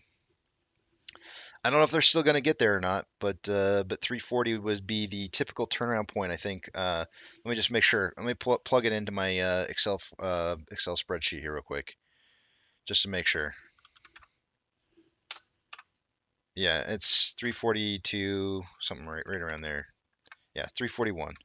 341 is 60% down from 853, so somewhere plus or minus, I don't know, a couple, a percent or so.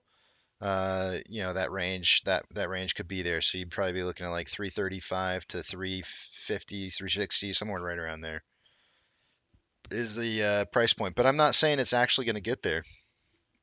I'm just saying that those are the usual typical turnaround points for price failures. And more often than not, that's what we tend to see have happen. Let me scroll back out here real quick. Ooh, man, indigestion. Those pancakes are coming back. 406 was our low currently. So at 406 from our last 853, 406 is 52.4% down. I mean, 52.4% is not a very typical turnaround point. It's I would expect to see something a little bit higher, at least 58. I don't know.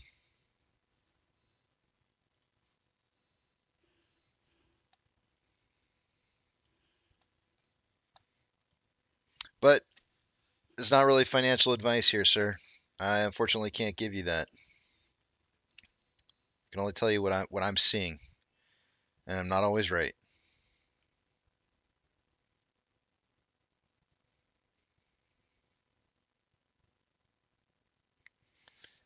Um, I don't know. I don't know the answer to that question, Highway Frog. I haven't done a whole lot of research into ISDA, so it probably is fair to say, but I don't know it for a fact.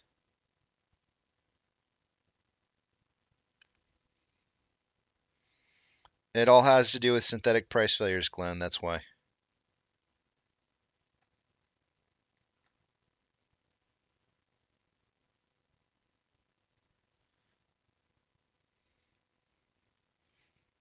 You say that, Glenn, but we have to approve it as shareholders, and I don't think anybody's going to allow our shares to be purchased from another company. So I completely disagree with you. I don't know. I mean, right now, if $90 would $90 get you out of your shares right now? Some company wanted to purchase all your shares for $90, and then they had to purchase 1.4 billion shares at $90 a share. You're telling me there's a company out there that can afford this company? And I'm just throwing $90 out there just because I figure like I don't know, maybe I can capture like I don't know 30% of you maybe that would maybe say yes to something like that. So yeah, that's completely like there's no way any company could afford this right now. Everybody wants way more for their price for their shares.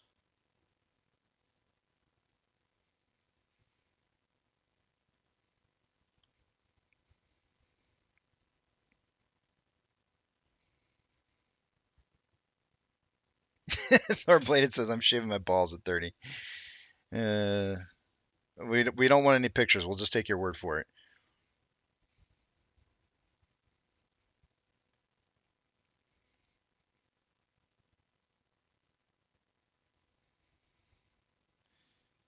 Oh, well, I'm just saying, like, if a company legitimately wants to buy AMC, then, because isn't there like, I'd have to do I don't have the file open, but it's like we're at 1.4 billion outstanding shares, right thereabouts, somewhere, I think, times, times 90. So I mean, it's just to buy out the shareholders alone, it would cost $130 billion. $130 billion just for the shareholders alone. I just don't see it happening.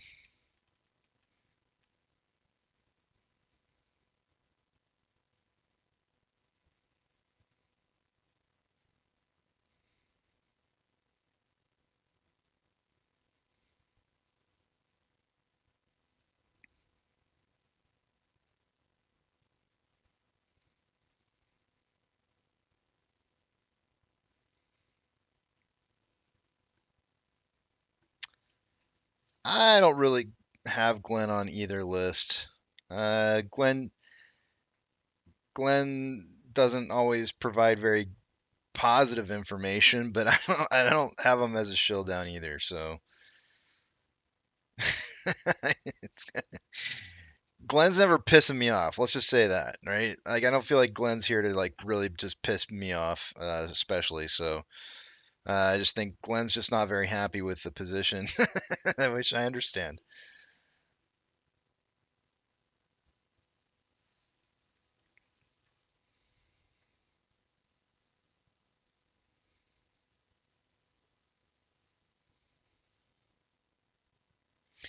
Pirate saying get somebody on the AMC board to get that unvarnished truth.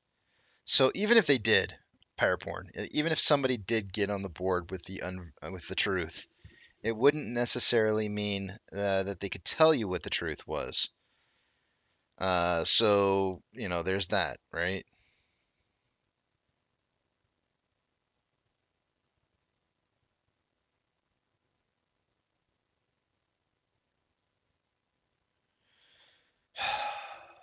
I don't disagree, man. I really think we should have had somebody on the board a long time ago. For Adam Aaron to claim that we own the company multiple times over and then not award a seat on the board to us, to not give us a party, a person who can speak for the group of investors that are most heavily invested in this, uh, sucks. It sucks. And I really think that we deserve to have a seat or some kind of representation on the board. The problem is who's going to do it. I actually, when I went through this, and I completely agree with what it is that you're saying about putting somebody on the board. When I went through and was trying to find somebody who would be willing to forfeit their position of holding on AMC so that they could be a part of the board, nobody wanted to do it. I tried to hit up Sam, or not Sam. I said Sam because I saw him put my name in. I try, I tried to elicit Kat. She said no. And I tried to talk to a few people who I felt like would be great representatives for the board, and nobody wanted to step up to the plate. And so I was just kind of like, oh, I don't know what to do. Which is why my mom was like, hey, I'd do it, and I was like, you'd be a great choice. Actually, it was the other way around. I told her she would make a great choice or be a great choice for it, and she's like, "I'd do it." And I said, "Well, let's try to push that forward." But yeah, it was kind of shot down.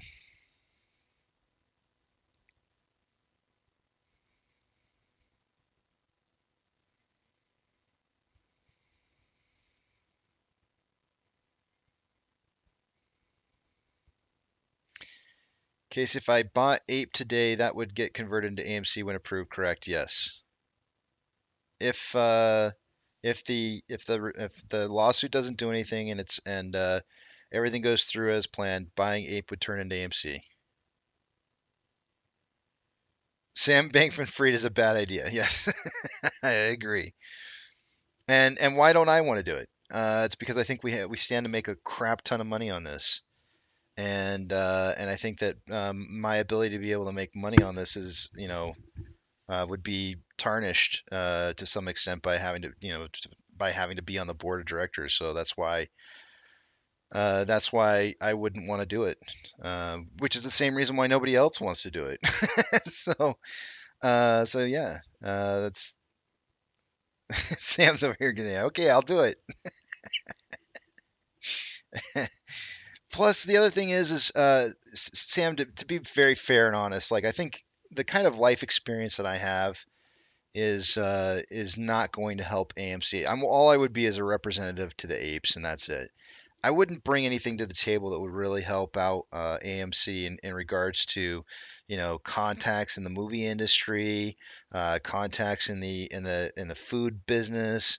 Maybe I could have some ideas for him or something like that. But I mean, we all have ideas, right? Ideas are a dime a dozen. That's not a problem. You don't need a board member for ideas. The only reason that I would end up being okay as a choice for a board member is simply because of the fact that I would vote in the direction that I felt like majority of the shareholders would want votes to go, and that would be the only reason. That's all I would be good for, and that's not. We need more. We need people on our board of directors who have way more talent than that. Connections. We need people who have connections. I got no connections. Corbin, I don't have no fire, Corbin. I mean, I got no matches. It's not me. It's not gonna work. Can you imagine? I would sit down my very first day on the board of directors. I would sit down and they would be introducing me and they'd get to hot koch and I would just start laughing. I would just start laughing. Hot koch. Oh yeah, I know you. And yeah, that's not gonna work out. That's not gonna work. We need somebody who can go sit on the board of directors and not laugh when somebody says hot koch. it's it's not gonna work out. I'm not that guy.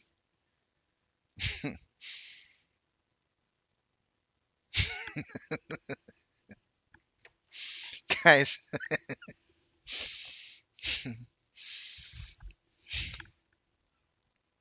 I want to share something really special with you guys. I want to share something really special with you. Hold on a second. I think this guy is amazing. I loved it. This was shared with me, I think, by Donkey Kong. I think yesterday. I think. Hold on, I'm going back in my. Yeah, it is. It was Donkey Kong. Um, I don't know who this guy is. I don't know who he is. Never heard of him. Never seen him. First time it's ever come across my live stream. I love him to death, man. Hold on, let me look him up real quick here.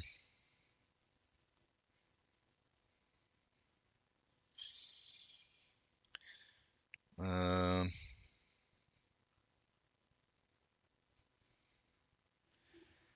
I don't know who he is. I feel like I'm giving a little bit of a plug here without knowing too much about him. So that's kind of scary for me a little bit. So take this with a grain of salt. Uh, and I don't fully know why it is that he's wanting to do these YouTube videos. But he is. Let me see if I can find the right one. Oh, here it is. All right, I don't do this very often. I don't do this very often. This is very not character for me to do. And when I say character, I mean it's out of character. It's like I'm not. I really don't go around like telling you guys what to do. You do what you want to do, right? I don't care. And I don't even know why this guy's trying to get to 1,000 subs. I don't even really care. But he seems pretty sweet. Um,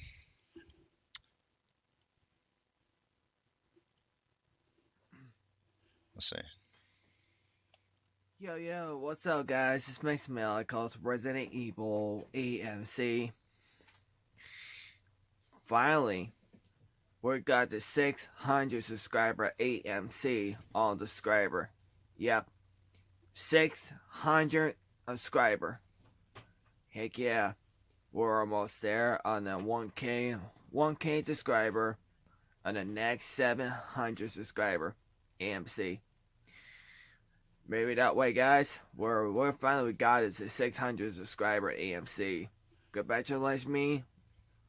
Power you guys. All of you, thank you.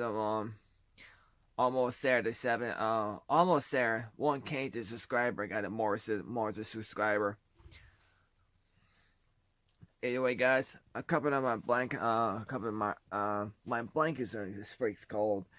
I got baking head and my head making head. We got them all, guys. We got them all. You can notice down here at the bottom of the screen it says that I have not subscribed. I'm subscribing right there. I don't know who this kid is. I don't know who he is. I don't know what he's about. But man, we got them all. We got them all, and I think I'm not sure. I guess it's the name of the channel is the Resident Evil AMC. I can just post up the video of his channel right there.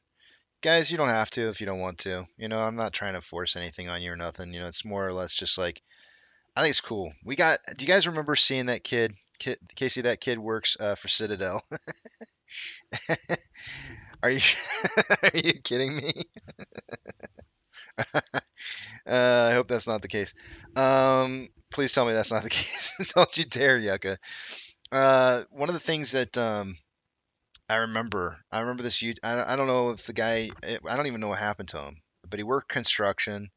He was riding his truck, and he gave us like really emotional, like, we got to do this because like my coworkers are giving me shit and stuff. I don't know if you guys remember that. And he was just like talking about. He was real passionate about owning of AMC and everything. And I think it's amazing. We have a very wide spread of people in this community who are part of it, and the people just love AMC, right? They love AMC. So and he's, you know, I kind of want to watch some more videos because I probably should have done that first before I went go pushing it or anything. But he's real. He's real. Invest in real people, guys. Not the ones who are just trying to get your money. Invest in the real people.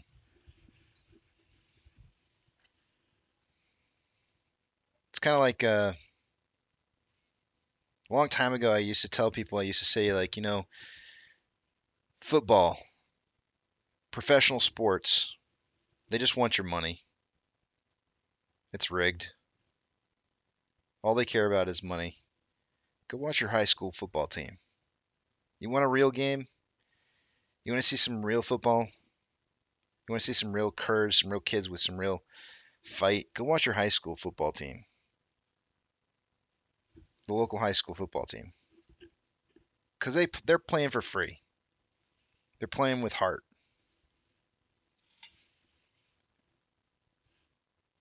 You know what I'm saying? I'm not saying it's not real football, if it's professional. I'm just saying it's not exactly the same thing either.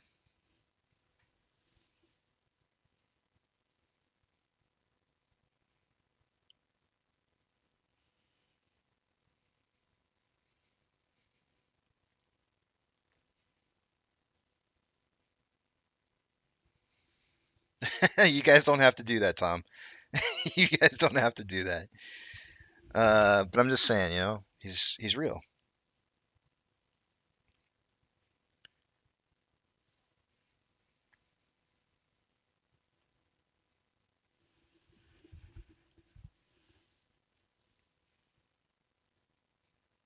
Steven says, how is constant price pinning not proof of manipulation? What about that day? What about that day when we drop when we spike from like shoot, I can't remember what it was. 510 down. Gosh, let me pull up that picture again. I mean, I understand what you're saying, but I mean, when you see something like this, though, on the day uh, the special shareholder meeting, when you see this, when you see a spike in 3 minutes, it goes from 211 down to 154 in 3 minutes. I call shenanigans, and it was just long enough to trip SSR, and then it went right back to normal trading price. Big quick spike up to 211, back down to 154. High volume both directions, and then settles. Targets right where it was right afterwards. That's manipulation, man.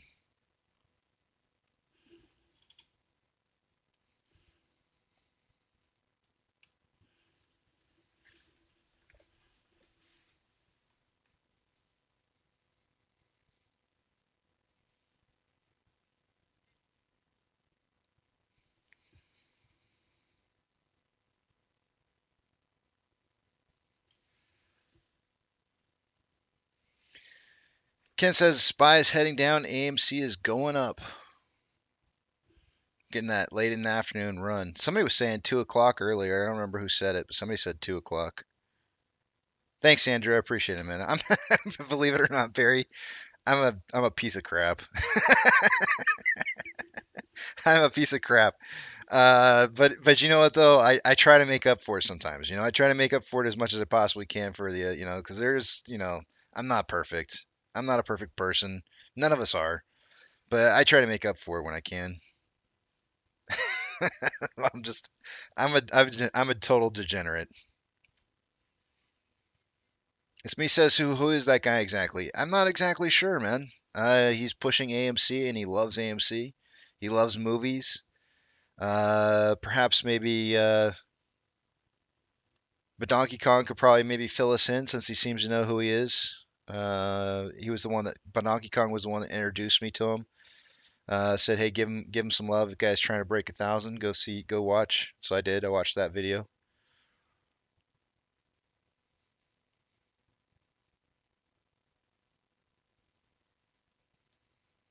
Do a time lapse for the last 3 years.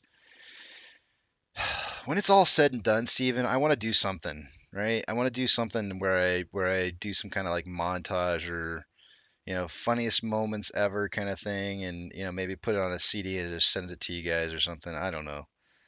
Eventually. HYMC is up 15%. It's up 16.17 right now. What I'm looking at, it is moving.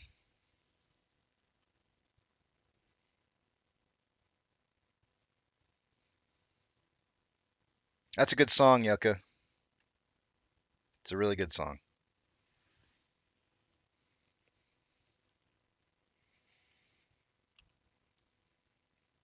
I'll let that one slide, Food Dog, because it doesn't exist anymore. I'll let it slide. You have hundreds of minutes of gold comedy. it's literally the first time that I have ever in my entire life been told that I have gold comedy. So thank you for that tech we love. I've never I've never had that kind of a compliment before. No, dude, that's from a song.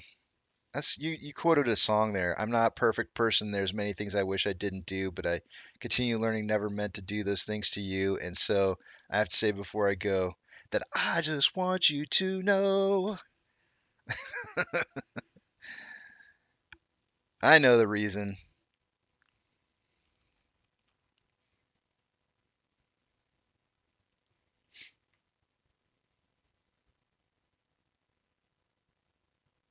Andrew says, "Don't kid yourself, Casey. You're a tremendous slouch." I don't even know what that is. I hope you guys have a wonderful St. Patty's Day, by the way. I didn't wear any green today. I probably should have. I already pinched my wife. She's like, "I'm not Irish." It's like, I didn't know you didn't have to be Irish to, or I thought you had, I thought you just wore green no matter what. I didn't realize there was some kind of Irish thing involved. I think she's a little upset that I pinched her. I was like, well, you can pinch me back. I'm not wearing any green either. I don't think she's into that whole pinching stuff. But then she comes at me with like food coloring food.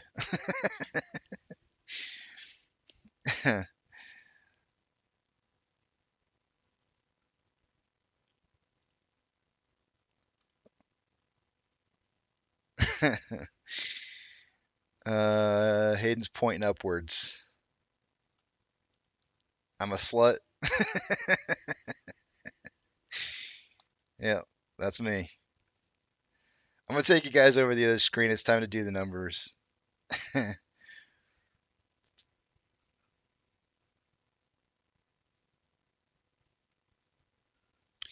Yeah, I don't. That wasn't what I was. I'm not trying to do any kind of cruelness in what it was I was telling people to do as far as like going and liking that or subscribing. It was not meant to be cruel at all, by any means.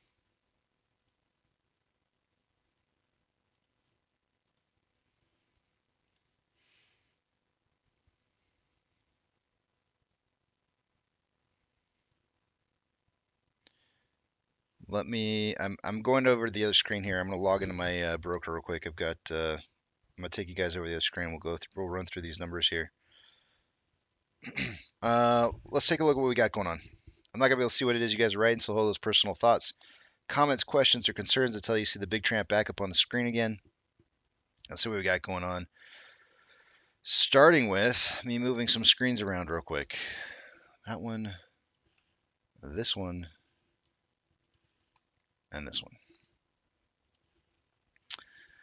Off exchange. By this time of the day, I would expect to see about 64% going through off exchange and EDGX together combined. At this time right now, we've got about 49.42% going through off exchanges for AMC, EDGX at 13.16, combined total 63. Those are the numbers from an hour ago. There's no way it's the same exact numbers. All right, well, apparently it's the same. Either chartexchange.com is not updating, or it's the exact same numbers from like an hour ago. 63.08% of our volume going through there. That's low by about just about 1%. CHX volume is 0.08 with a 30-day average at 2.04, so it's very close. Not really. 47.01 off exchange. EDGX is 9.33. The combined total is 56.34%. That's 8% lower than it should be by this time of the day. CHX volume is 0.01 with 30-day average of 0.09. GME is CHX volume is 0.09 with a 30-day average of 0.28.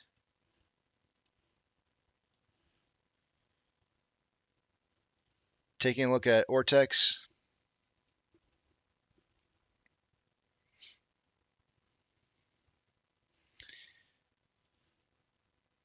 $796,000 shares having been returned in the last hour. An hour ago, I mean.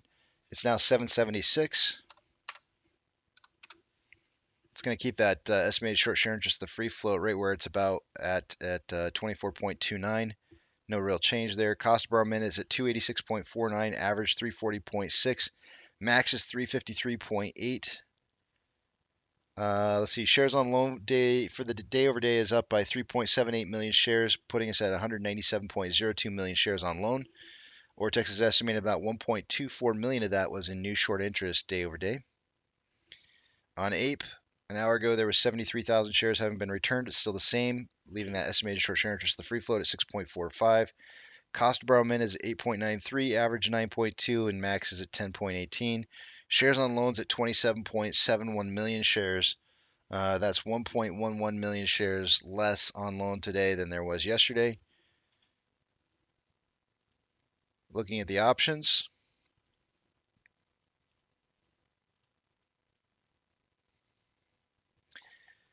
At a $4.50 strike,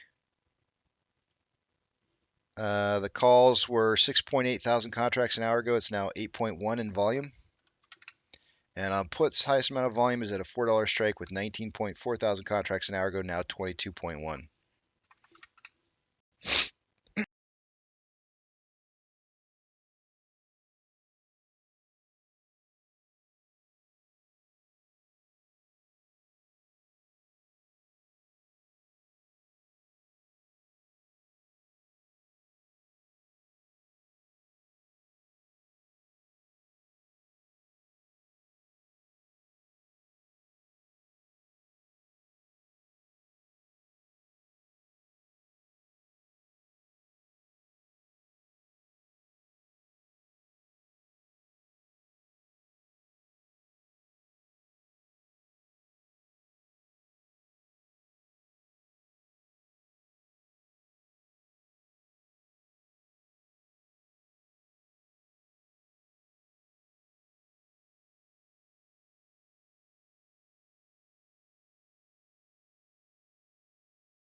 Son of a gun, I'm muted. Sorry. Well, I don't know how that happened. I think it was sneezing or something. You didn't need all that anyways. You guys didn't need to hear any of that. Uh, sorry. But Donkey Kong, I was shouting you out a little bit ago. I know, right?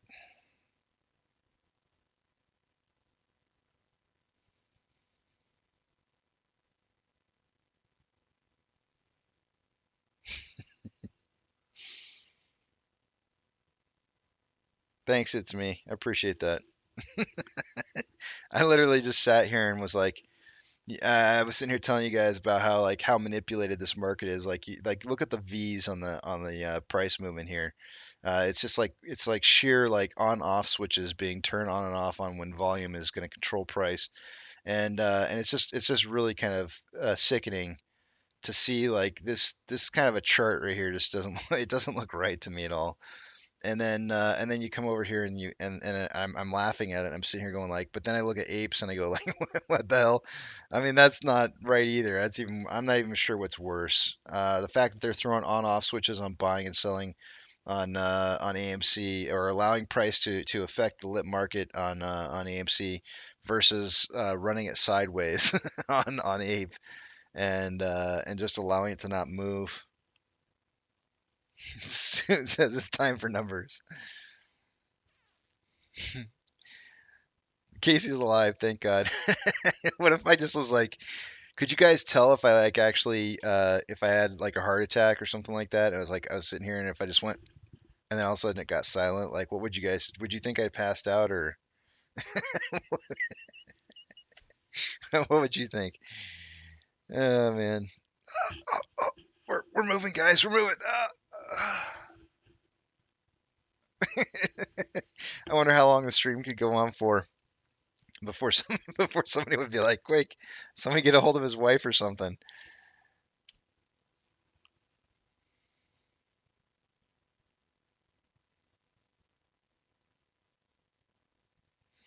We called 411. Wellness check, right?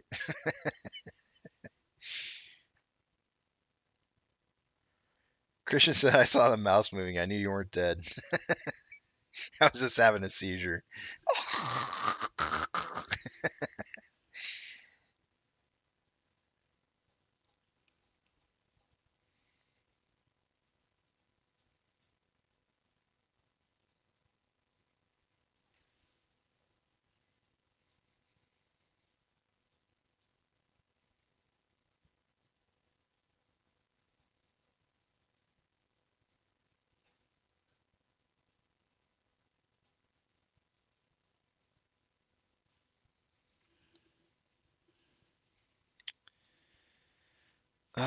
We killed Casey.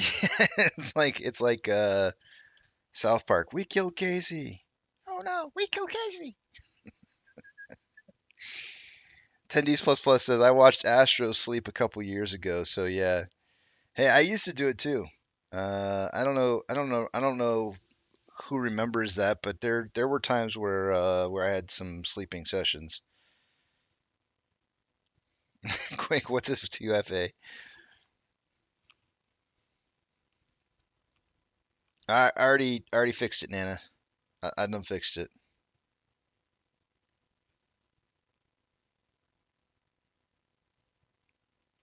Tech We Love says I just finished off a whole bag of lightly salted AMC perfectly popcorn. It was delicious experience on so many levels.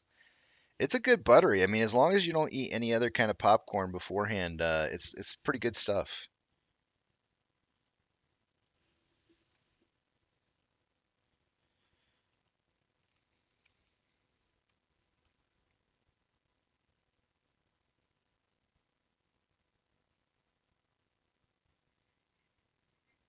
JTM says QT is over after 550 billion gone from banks.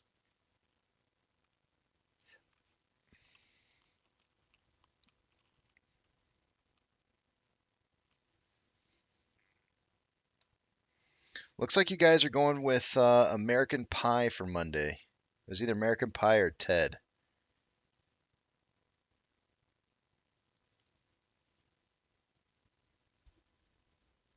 Did we really do Halloween, guys? If we did Halloween, I need to take it off the list. I don't want to have a repeat.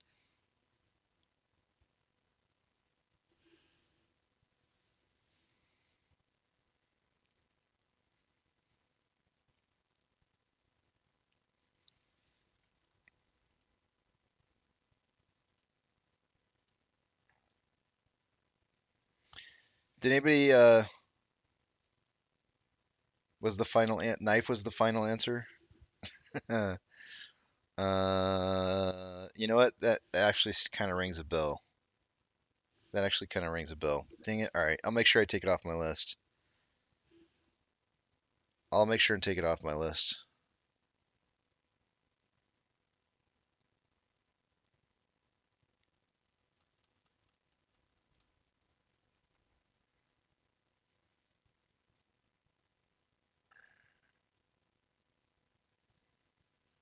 Where is it?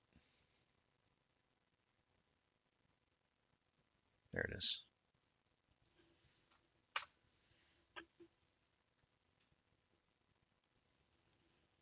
All right, it's off the list now, so it won't come back.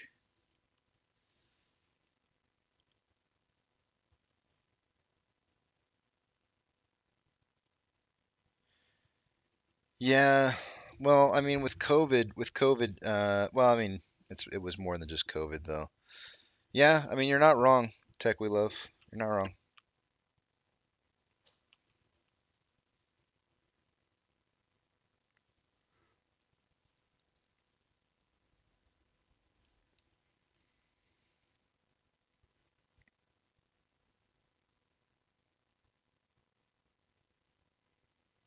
All right, I'm gonna take a break. I will be back at 2:10.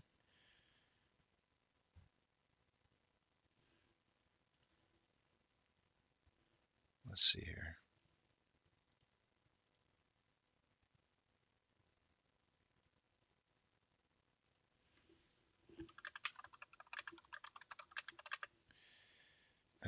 We'll be back at 2:10.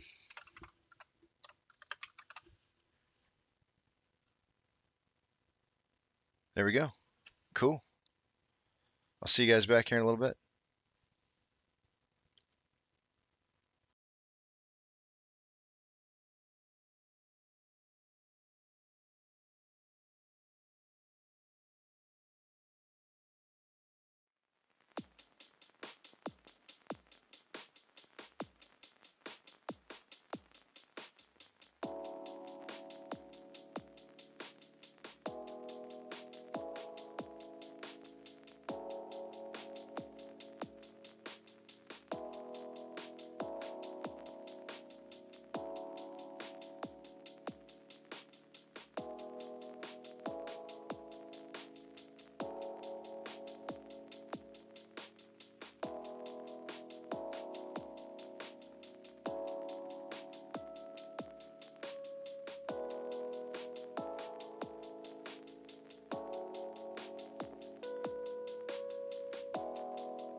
All right, I'm back. So I'm going to toast out the day here real quick here first before I get into numbers. And I apologize if I destroy this name here because my writing sucks. And I don't know how long ago I wrote this, but I had a actually let me just check here and see real quick. All right, I had a Novocidine 2013 birthday written down. I don't think it was Novocaine that I wrote this down for, and I just can't read my writing, but I think it's Novocidine. Happy birthday today to Novocidine, although I just looked up to see if they were in here, and they're not in here right now. I wouldn't expect them to be. It's their birthday. Who wants to be here on their birthday? And then we've got Island of Dr. Moreau. Island of Dr. Moreau was here earlier and mentioned that he had his birthday on Sunday, so we're going to celebrate a little bit early here with a toast for those two birthdays. And may you guys have a wonderful birthday and an excellent year ahead of you, and much fortune in your future. Cheers.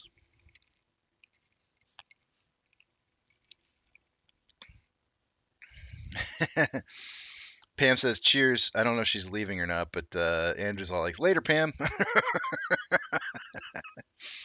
Oh, maybe she is leaving. I don't know. She just said cheers.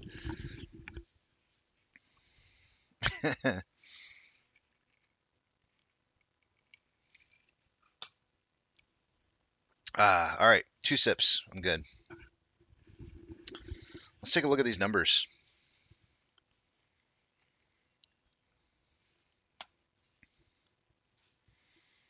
Let me get rid of this message real quick here. Eating some of that leftover popcorn from last night's movie.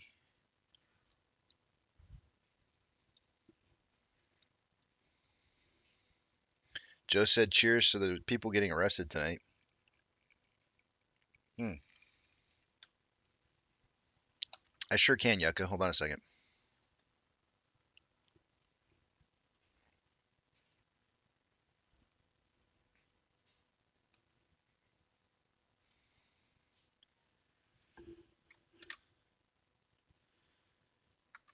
There it is.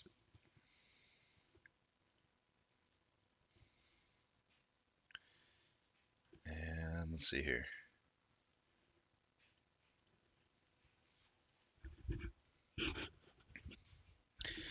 All right. Let's take a look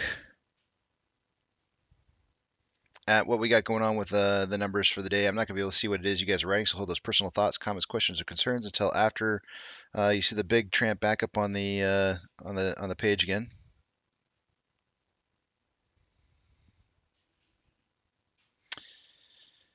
And let's take a look at what we got going on with numbers right after I move these screens around.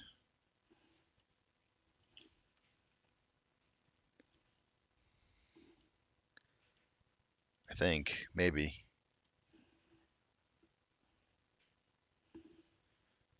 Hold up a second.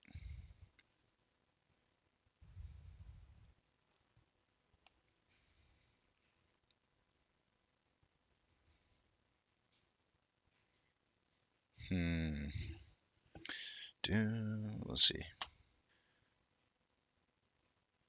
Oh, it's either going to take or it's not going to take. Trying to log into Fidelity and it's giving me a little bit of a hard time here. I'm not sure if that's a good thing or it's a bad thing. Let's try it again.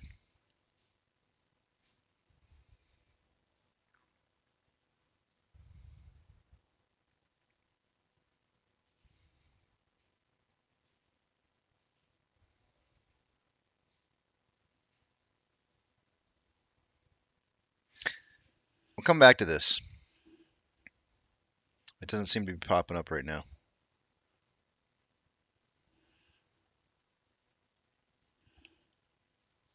All right, starting with off exchange. By this time of the day, I would expect about 66% going through off exchanges and EDGX combined as it stands right now. This better not show me the same number again. Okay, my internet just must really suck right now. I mean, like horrifically suck. Give me 1 second. Let me see. This has got to be the problem. It must be my internet. Give me 1 second while I just check something real fast here.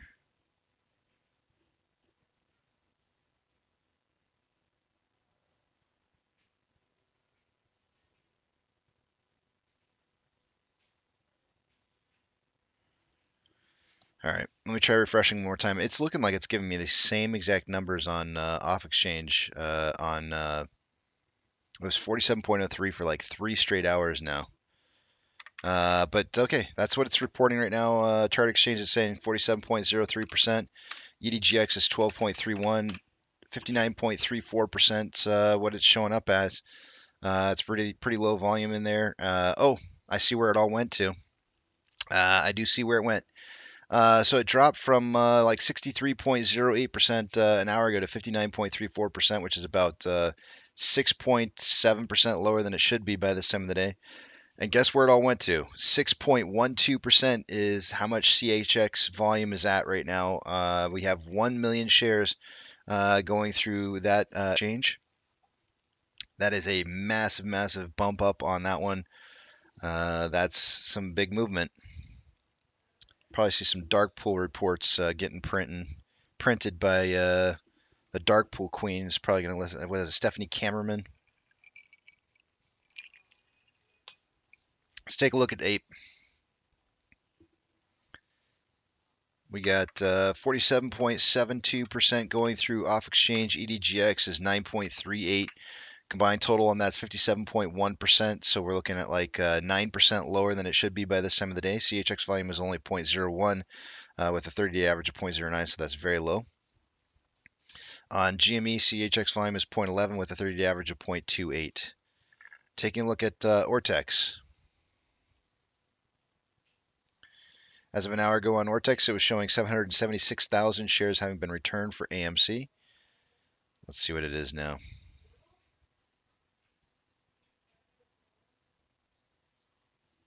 $763,000 shares, not really much of a change. It's going to pretty much leave the estimated short share interest, the free float, right at the same value at 24.29%. Cost to borrow min is at 7.6, average 339, and max is 358.94. Shares on loan for the day-to-day increased by 3.78 million shares to 197.02 million shares on loan. And Ortex is estimated about 1.24 million of that was in new short interest day over day. On Ape, as of right now, actually as of an hour ago, it was 73,000 shares having been returned for the day. It's still the same. That's going to leave the estimated short share interest, the free float, at 6.45%. Cost to borrow min is at 8.93, average 9.2, max 10.18. Shares on loan decreased 1.11 million shares on loan to 27.71 million shares. Taking a look at, actually give me 1 second. Let me see if Fidelity ever decided to log in here or not.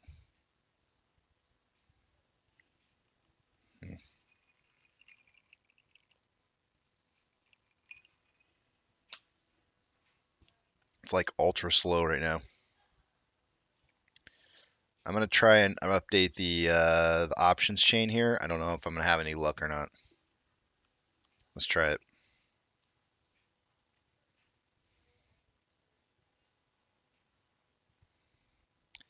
I'm expecting all kinds of errors.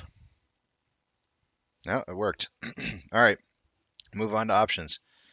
Highest amount of call options an hour ago was at a $4.50 strike. There was 8.1 thousand contracts. There's now 8.4. On puts, highest amount of volume was at a $4 strike. An hour ago, there's 22.1. There's now 23.3. Combined price of AMC and Ape is currently at $5.58. I was shooting for $5.68, so we're about 10 cents underneath that. I do have a breakout box coming up here in the near future, starting Monday morning. I have a feeling we're going to be running to the top side. We have falling volume, falling price. Should be a boost upwards in momentum, or with momentum. I can't pull up Fidelity's page right now. It's for some reason or another, it just will not load for me. So we'll skip over to SSR, which is would have tripped today at $3.95. Ape would trip at 1.215. Neither of which have tripped. So far for the day, we have about 8,500 shares having been borrowed. A few more shares have been borrowed since, but I'm not going to count them. Not enough there to count. Fees are at 166.5%.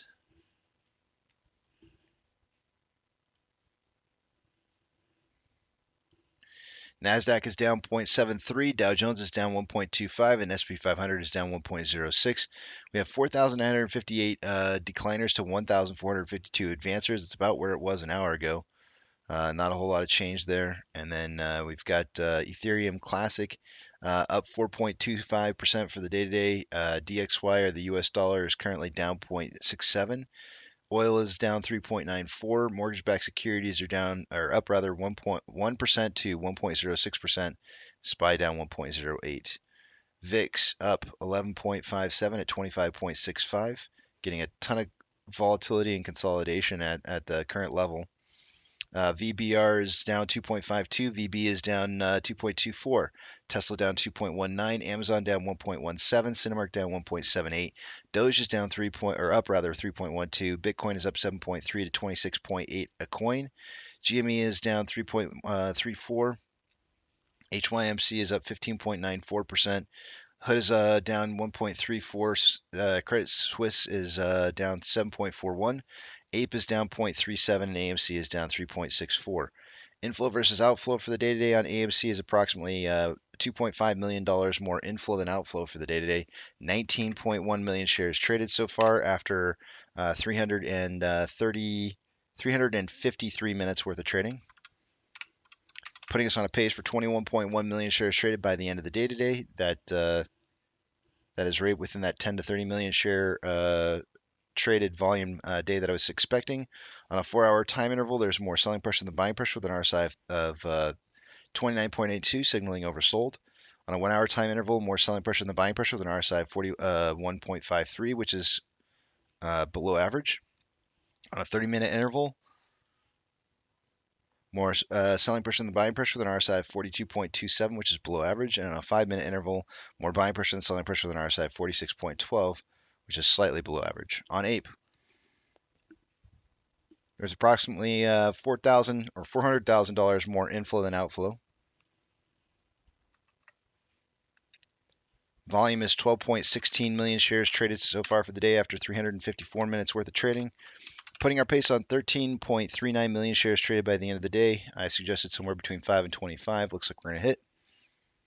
On a 4-hour, we've got more buying pressure and selling pressure with an RSI of 34.24. Which is below average. On a 1-hour time interval, there's more selling pressure than buying pressure with an RSI of 42.58, which is below average. On a 30-minute interval, more selling pressure than buying pressure with an RSI of 43.85, which is slightly below average. On a 5-minute interval, more buying pressure than selling pressure with an RSI of 38.95, which is below average.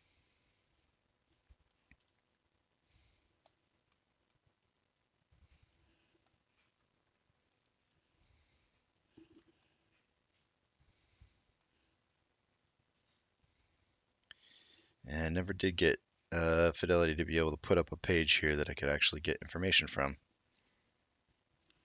All right, taking you guys back over the main page here. Let me try one more attempt here.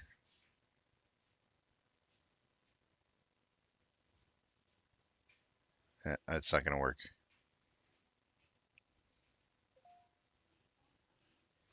All right, with that, I can see what it is you guys are writing.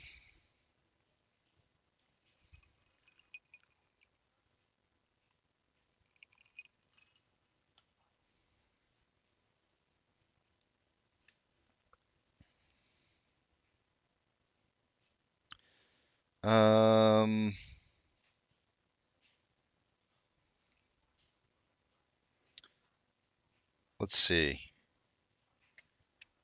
I am going to go back to the back of the big tramp, and anybody who wants to join me back there, toast out the day, you're more than welcome to.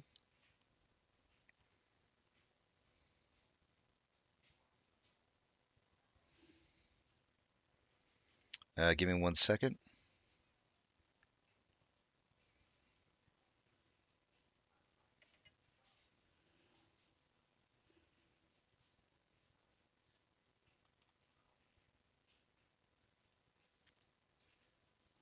Dana's back here first. Beat me by a fraction of a second. Howdy. Can you hear me? I can.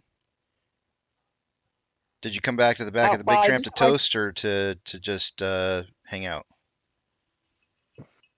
no, I just came to I just jumped into your stream, heard you were coming back here, and I just love to beat you to the room. All right. All right. Yes, I want to Cheers. toast my apes. Cheers. Cheers, my friend. How you doing today? Happy St. Patrick's Day, by the way. Thank you. You too. Are you going to have some corned beef and green beer? My wife said something about corned beef. I don't know if we're gonna find a place or not, but we're definitely having green beer. Yeah. Well, I'm just happy to have some heat back in my house. I haven't had power in the last 3 days, and I got it back yesterday, so What that's is this? good enough for me. Is this a winter storm thing or? Yeah, whole town, over 2,000 people from Florida, Mississippi with line trucks to get us back up, which was great. Nice. Uh-oh. Anyways, cheers, apes. I'll let you continue. Casey, I see someone else has jumped back in here. Yeah, Yucca's here. Yucca, the movie trivia winner for the week, is gracing us with his presence. Congrats, Yucca. Cheers. Thank you. Yucca, do you have a toast for the week? Did you have something you wanted to say to everybody?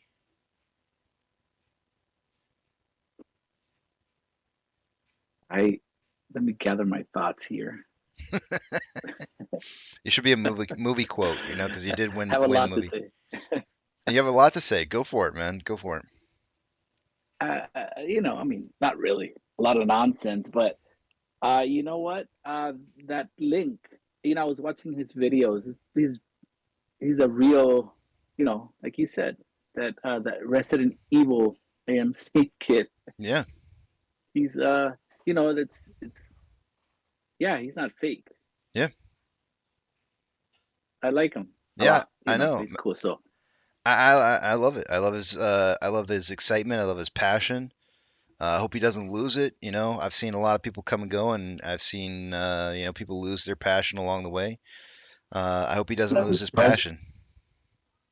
Cheers. Thank you. right. Yeah, So yeah, I mean, did you have something you wanted to say? what?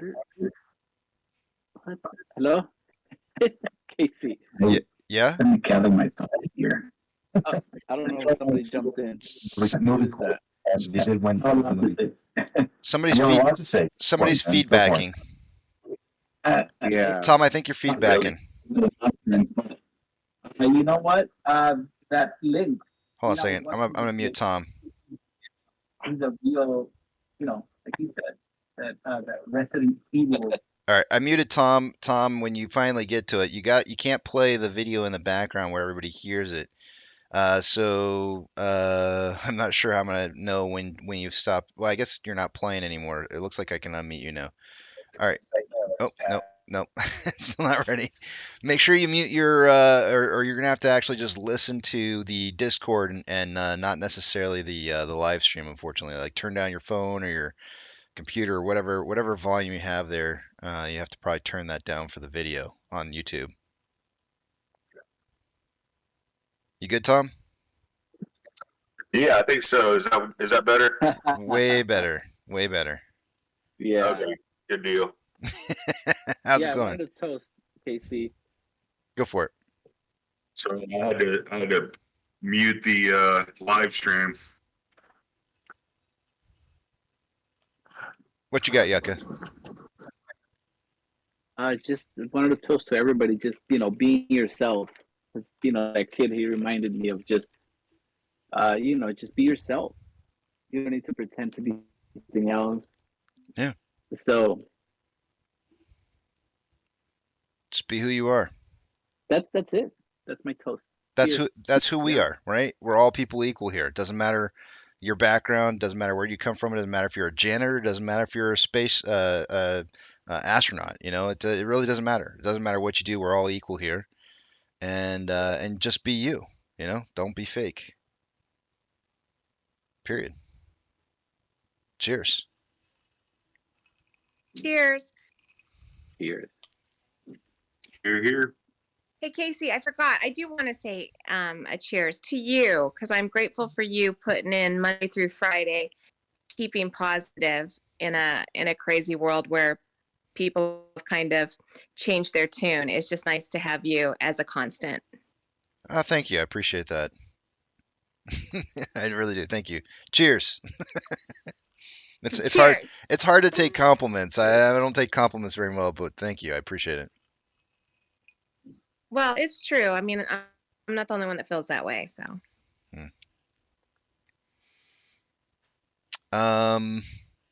Tom, did you have something you wanted to toast to, or anything specifically you wanted to ask or say, or just hang out? Just hang out and happy St. Patrick's Day to everyone. Thanks, man. I appreciate it. Happy St. Patrick's Day to you too. you too, Tom. Cheers. Cheers, Tom. Yeah, I need to go to the store here in a minute when the market closes and get my Friday night delight beverage. And what would that be? Well, I've got a little bit of gin and tonic left over, and I'm probably going to get a small bottle of wine. A whole bottle? Someone's getting crazy. What yeah, kind? maybe some Pinot Grigio. I love it. That's awesome. Yeah, go, man. Do it. That's awesome. Can you? Tom's gonna start bar fights off Pinot Grigio. No, my fighting days are over. I'm old like Casey. Hey, man, when I shave this beard off, you're not gonna be saying I look so old anymore, right? I'm gonna get this thing off, and you're gonna look at it. You're gonna be like, dude, what? Who's this young I know. chap on here? Who is this guy? Casey, you look 20 years younger without that beard. I can't believe you are still holding on to that thing. Hey, it's like diamond hands. You gotta hold on to it. I know. I mean, I respect that. I know you were waiting for a certain share price, and but I saw that picture, and literally, you look like 2 decades younger without it. I know. People actually respect me now. It's the funniest thing. I'm not even kidding. I'm not even kidding. Like the difference in respect that you get from people with a beard and not having a beard is night and day difference. Are you saying you get more respect with the beard, or are they throwing shade at you? No. More respect with the beard. Yeah, absolutely. Absolutely. I don't know why. Maybe people just assume you're smart when you've got a beard. I don't know. They figured you've seen some shit or something. Like that guy's seen some shit. He's got a beard. Like your Gandalf? Right? Exactly. Oh, he's been through some stuff. He knows what he's talking about. Yes, sir. Has that beard changed you in any way? Like, are you attracting like other people? No, I would not say that that's It's the the truth. same? No, it's the opposite. Okay. It's definitely not a chick magnet if that's what you're asking. I would not say that the beard is a chick magnet. But maybe I'll bet you that if I trimmed it up so it didn't look like Gandalf, I probably could, I probably could get away with, with it or something. I don't know. It's not work. It's not a chick magnet by any means. So Casey, I have a question for you. Mm-hmm. So I don't like people posting other stock tickers in your chat, but I'm just curious, what else do you hold in your portfolio besides AMC? Right now, nothing. Believe it or not, absolutely nothing. It is it. I know it sounds really crazy. This is very unlike me to do. I would usually hold, I don't know, probably 15, 20 different positions. Right now, this is it. I've only done this one other time. There's only been one other time where and actually, I actually had some other positions open at the same time, but it was very, very minimal, and it was when I was investing in Facebook, and that was a very similar situation where it took 2 years before it actually started producing anything. So, Gotcha. yeah, it's right now. This is it, man. Believe it or not, I am I'm dedicated into this. Doesn't sound Well, smart, good does it? on you. It's not smart. A lot of people would say like, really, wow, that's not a good thing. A lot of opportunity missed, right? But I tend to think that Well, for me, it's more about, I guess through this whole process, I feel like I've learned something that I hadn't learned before, and I'm seeing things a little bit differently. I feel like we're making something happen. There's probably out there people who are out there who are looking at what we're doing and they're saying, this is not how you maximize your money, right? I know that. I know for a fact that there are Right. people out there that are looking at what we're doing here and saying, this is not how you make money in a marketplace. And I would sit there and I would say, yeah, but I'm tired of being a hyena in this marketplace, right? A hyena just goes around and picks off the scraps off of all the lion kills. You know, they might take down a few animals here and there, but for the most part, they're just eating off the scraps off everybody else. The ape Yep. movement and what it is that we're trying to do is a lion move. It's an ape move, right? We're redefining what it is to be a retail investor, and we're being the hunter, and we're hunting those who used to be the hunters. And so for me, that's more powerful, and I like that. I like the fact that that we're taking a stand and we're saying no, enough is enough. We're not going to let you, short a company into bankruptcy. We're going to save this, and in the process, we're going to end up making money out of this too. And that's how I see it, and there's going to be lots and lots of people out there who would say, "Oh, this is a terrible, terrible thing to do. You should never do this." And quite frankly, I agree with them. I tend to agree with them. But this is extremely alluring to me because I like the idea of what it is that we're doing and what we stand for. So Right. whether I'm right or I'm wrong, I'm in it. I'm in it to win it. But you- Casey, I was more diversified and I sold everything and put it all into those tickers you mentioned. But you've got Ape also. You've got AMC and Ape. Yes, sir. And HYMC. No, I don't have. Yeah. I don't have it. Yeah, but okay. I'm Oh, sorry. I do. Yeah, I've got some HYMC too. Casey, can I just do a shout out to Danny? He asked one of us to say something. I guess he can't find his way to the back of your van. Absolutely. Okay, Danny, here's your shout out. Love you. Danny also said, Casey, Yeah, I've had Danny. women stare at me with a beard only to tell me that there's food stuck in it.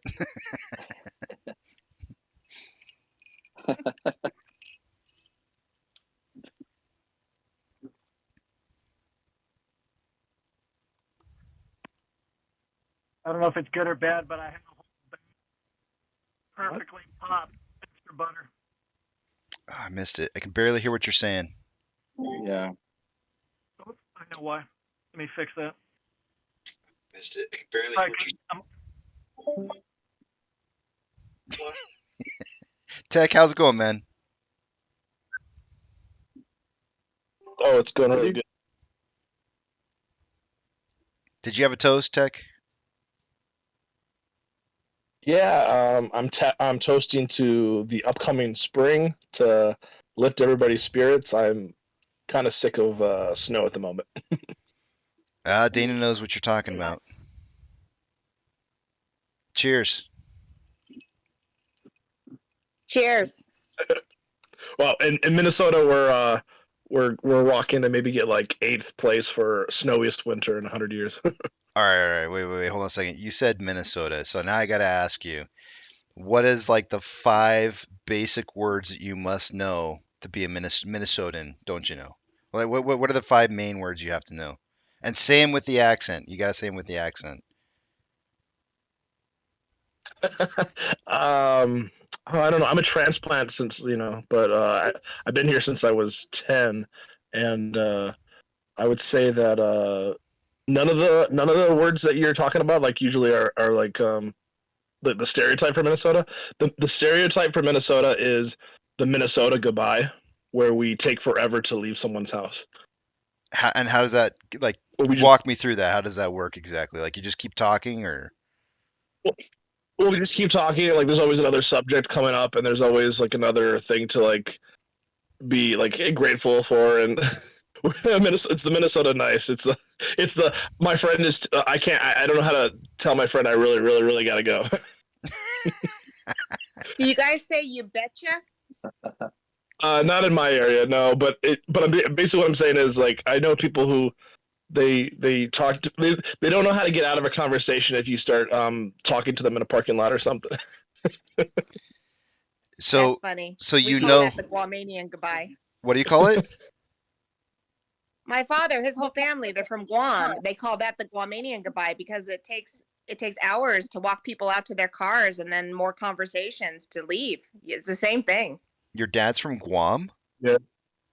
Yeah. I had no idea. Yeah. That is so cool. Yep. That would be the slight almond you see in my eye. Yep. Wow, that's cool. Learned something new today. Yeah.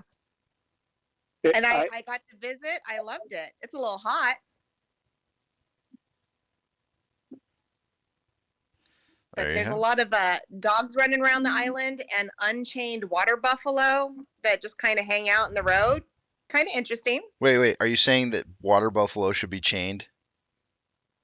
Well, I mean, they're not even like staked in a fence. They're just kind of loose. You don't even know who owns them.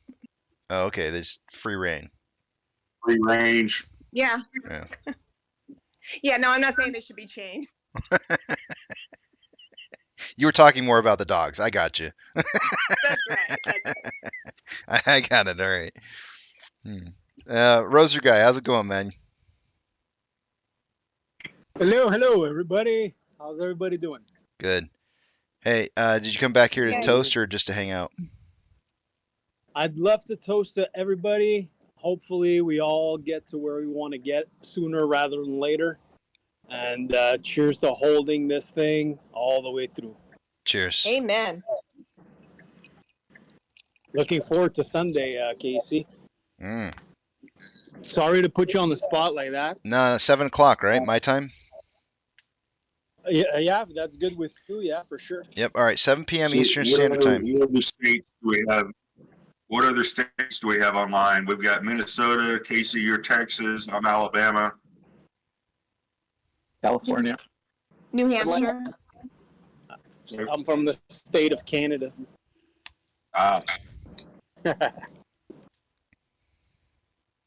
7 Eastern or 7 Central, Casey? Central.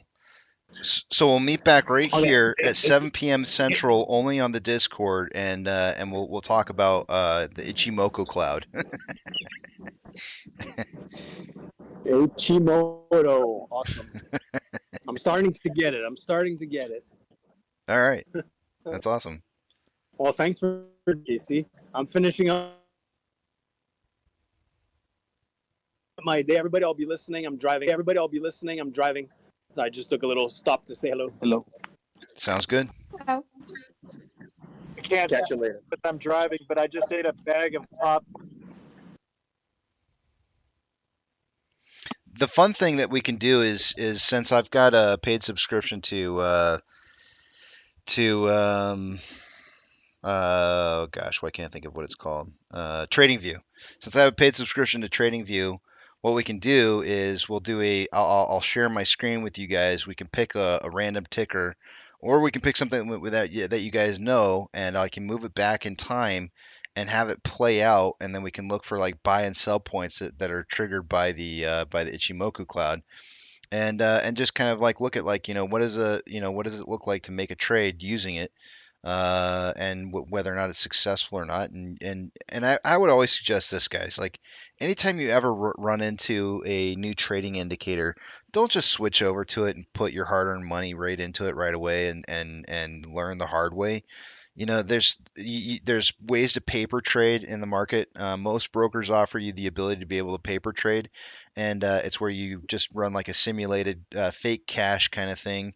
And get used to the indicator a little bit, because there's all kinds of different scenarios that you can run into in the marketplace where you don't want to commit your money to something like that and run the risk of not understanding how the indicator works or where it failures. Because as any wise person would probably tell you, Not all trading indicators should be used just by themselves. They should be used in conjunction with other indicators that are out there to help you to understand where price may be moving to, right? Because none of them are 100% foolproof.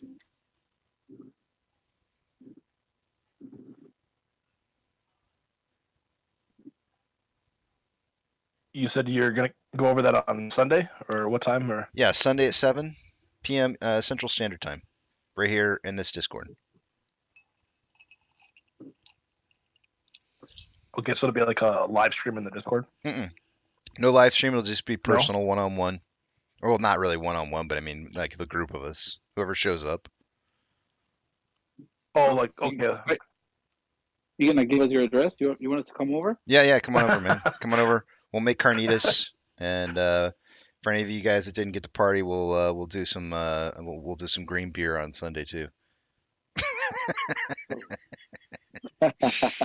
You know, Brian. Casey, let me get your opinion on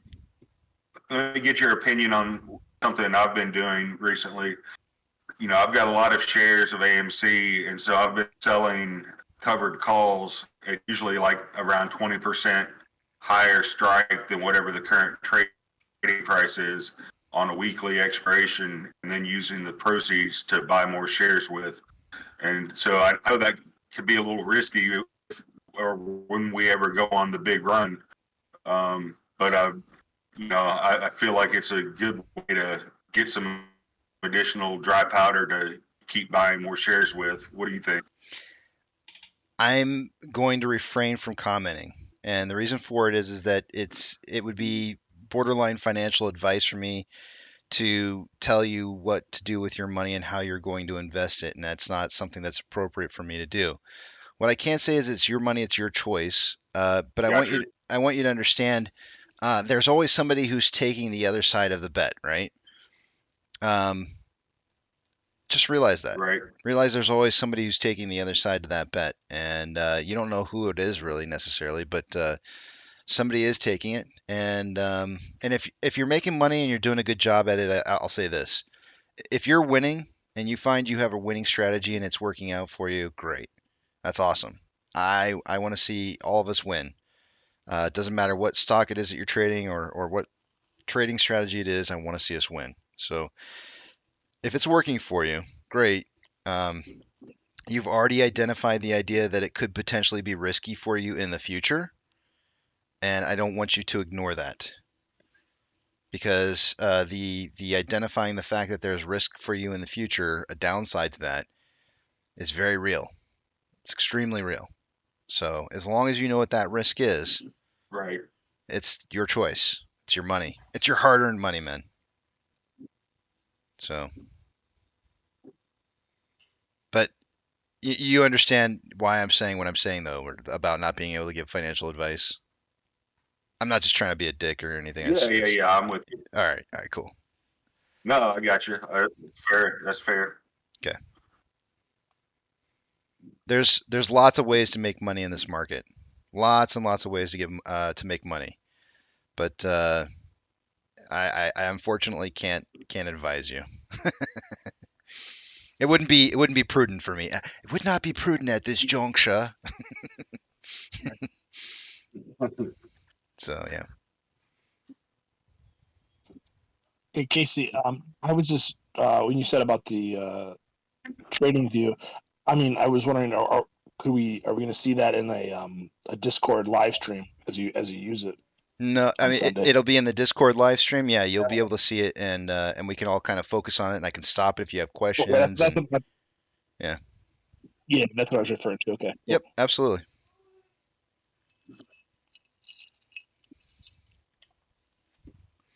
There might be other people out there, other YouTube channels, who wouldn't mind giving you the answer to your question. That was Tom that was saying that, right? Yeah. Yeah, Tom. There might be other people out there who would be willing to give you, some advice on that. But I run a tight ship around here, so I got you. I gotta be real careful. But I will say that because of the potential risk, I don't do all of my shares. I only do a portion of them. So if it does run, I'll still have something left in the tank that I can let run. Yep, I understand where you're coming from. I mean, you guys got to remember, and I've mentioned this before. When I got into this play originally, I was looking for a way to swing trade this. There's plenty of other people out there who have actually encouraged people to do that, and I can name off one, for example, like Gabe, or trying to think what he goes by. I can't think of what he goes by. Review dork. Yeah, thank you, Dork. RD. Yeah, Review dork. swing trading is a thing, right? It's a real thing. It works. If you know what you're doing and you know how to do it, you can make a lot of money. And one of the things that I would just say is that What? You're cutting off. I'm cutting off. I'm sorry. I just I, so if you really and that. Do that on purpose. That was pretty good, Casey. So in summary, really what I what I would say is when I did a lot of research and kind of dove into it really deeply and started looking and analyzing what happened with GME, I came to a conclusion that I didn't think that I would come to, and it was that there was some extreme risk with swing trading a position on AMC if it starts to take off. Extreme risk. And so I was like, oh, I see what happens here. And so it was because I did that analysis of GME and what happened with GME, especially with the buy button getting taken away. Things really kind of opened my eyes, I think, to a little bit about why buy and hold was so crucial and what the impact of buy and hold meant and why it was so important. And so I don't hold that same opinion that I used to have. It's my opinion along the way has changed. And I actually warned Review Dork. I had a conversation with Review Dork when he was pushing swing trading of AMC, and I kind of warned him about what it was that I was seeing, and I sent him a message, and he basically said, like, I don't want to hear what it is you have to say, and you're just trying to create some drama so that you can become a popular person in the community. And I was like, that I don't even care how many people are watching my YouTube stream. This literally, I'm telling you what it is that I've seen. And yeah, go ahead. He needs to change his name to Review Tool because he's just a. No, I'm just saying he just has such an arrogant way about him. I don't know how people could even watch him for very long. I mean, there's people like that in life, right? He doesn't come off like a nice guy. There's people like that in life. Yeah, it's just hard to watch. It is what it is. There's people like that out there, and they're a part of our group. Well, yeah,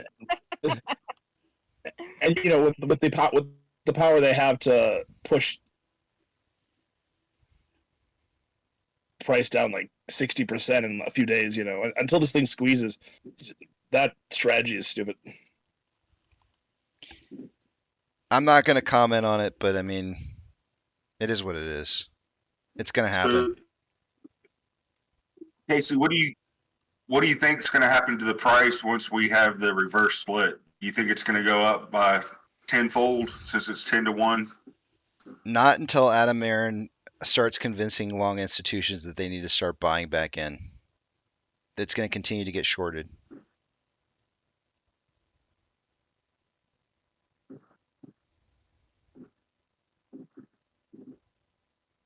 So it's probably not what you wanted to hear. But yeah, I think we're going to continue. Yeah, I mean, I'm expecting the price to go up, but yeah, I think you're right. I think it's just going to get shorted right back down. But the sooner he dilutes and starts collecting money, or raising capital, the faster that you're going to see that positional change by long institutions. And they're going to look at it and they're going to be like, yeah, we better get on the long side of this or we're going to get. Hey, Danny. Yeah. I was curious if anybody knew if he does raise. I mean, when he raised capital like a year or two ago, you're not. When can you? How much? What does when do? Sorry, when does revenue become a point where you can give like a dividend of 1 cent or something? There's specific debt that they have to completely close out in order to do that, to do the dividend, to give a dividend. So once they get past that debt and close out that debt, which I'm sure they'll be focusing on, then they will be able to. I don't know which that is exactly. I haven't done the homework to find that out, but I know a lot of other people have. Okay, thanks. I'll look into that. Yeah. I think Pantheon's kind of got. I think he's got a hold on it. I mean, if I don't know if he doesn't seem to be in here right now, but I could try and get the answer to you. I'll try to come back with the answer on Monday. Thank you. I hate to break it to you guys, Danny's here. but it's it's unfortunately that time of the day. Danny, hi, goodbye. Hey, hi, bye, bye. Happy St. Patrick's Day, and Rex, happy St. Patrick's Day to you too, and Hayden also. I gotta take off and shut this stream down. I'll come right back as soon as I shut it down, guys. And I apologize to I'm gonna head out here. I apologize to you guys about it cutting out, and it unfortunately, because of my internet connection, it anytime that I try to do streaming like that with the Discord at the same time, sometimes it kind of tends to lag out a little bit. So sorry about that, but it is that time of the day, and unfortunately, all good things must come to an end. Eat, sleep, drink, get plenty of rest. You have a 2-day weekend. Enjoy your St. Patrick's Day. Happy St. Patrick's Day. Spend time with your family. Spend time with your friends. Go eat some green food and drink. And take your pets for a walk, because they still got to get outside and then get the fresh outdoors in their lungs. But above all else, don't have a good weekend. Have a great weekend.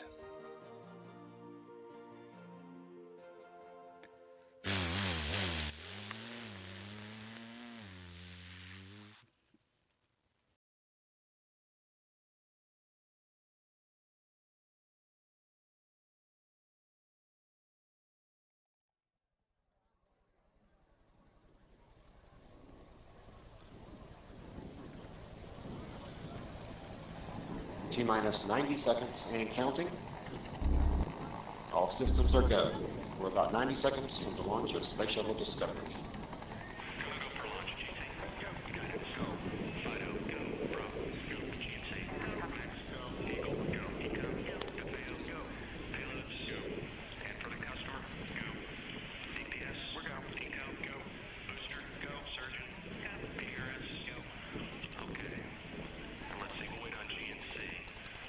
T-minus 60 seconds and counting. We are transferring to orbital power at this time. Discovery is now running off its 3 onboard fuel cells. Coming up on a go for auto sequence start.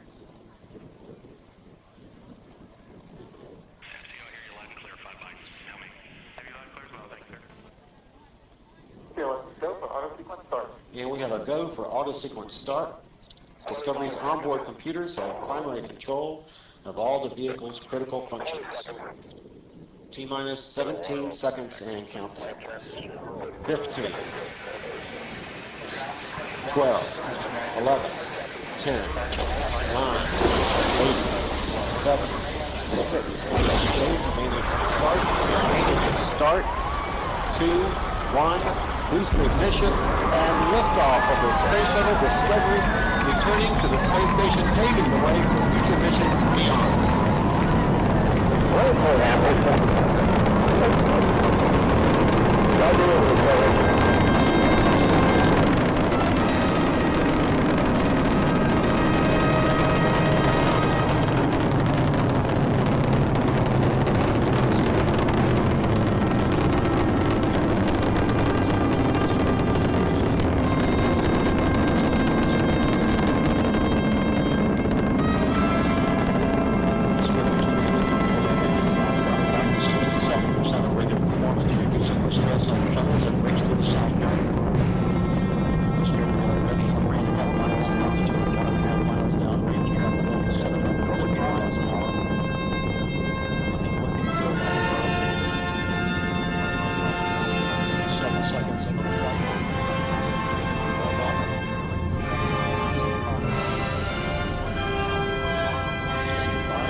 Solid rocket booster separation confirmed. Guidance now converging. Discovery's onboard computers commanding the main engine nozzles to swivel, aiming the shuttle for its precise target in space for main engine cutoff. Should have a good forward link now and as. Okay, you sound good.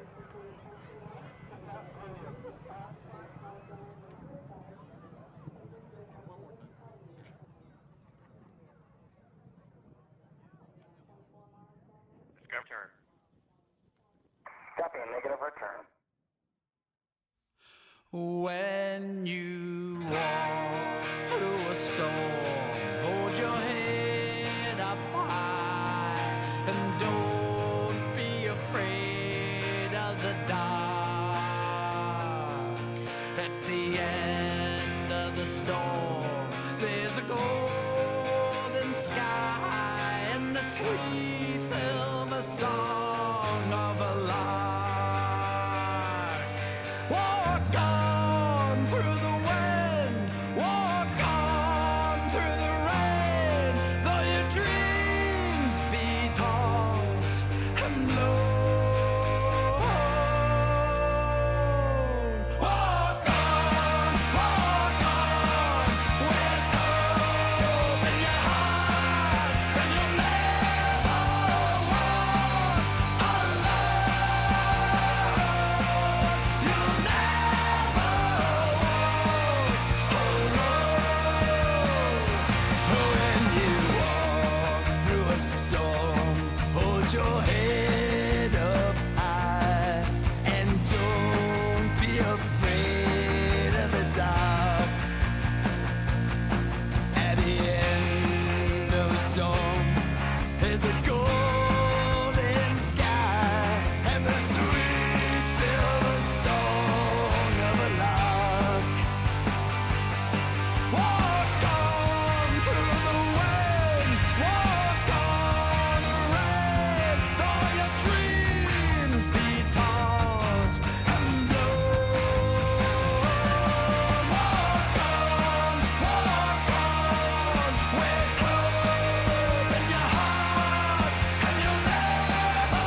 Standard Time.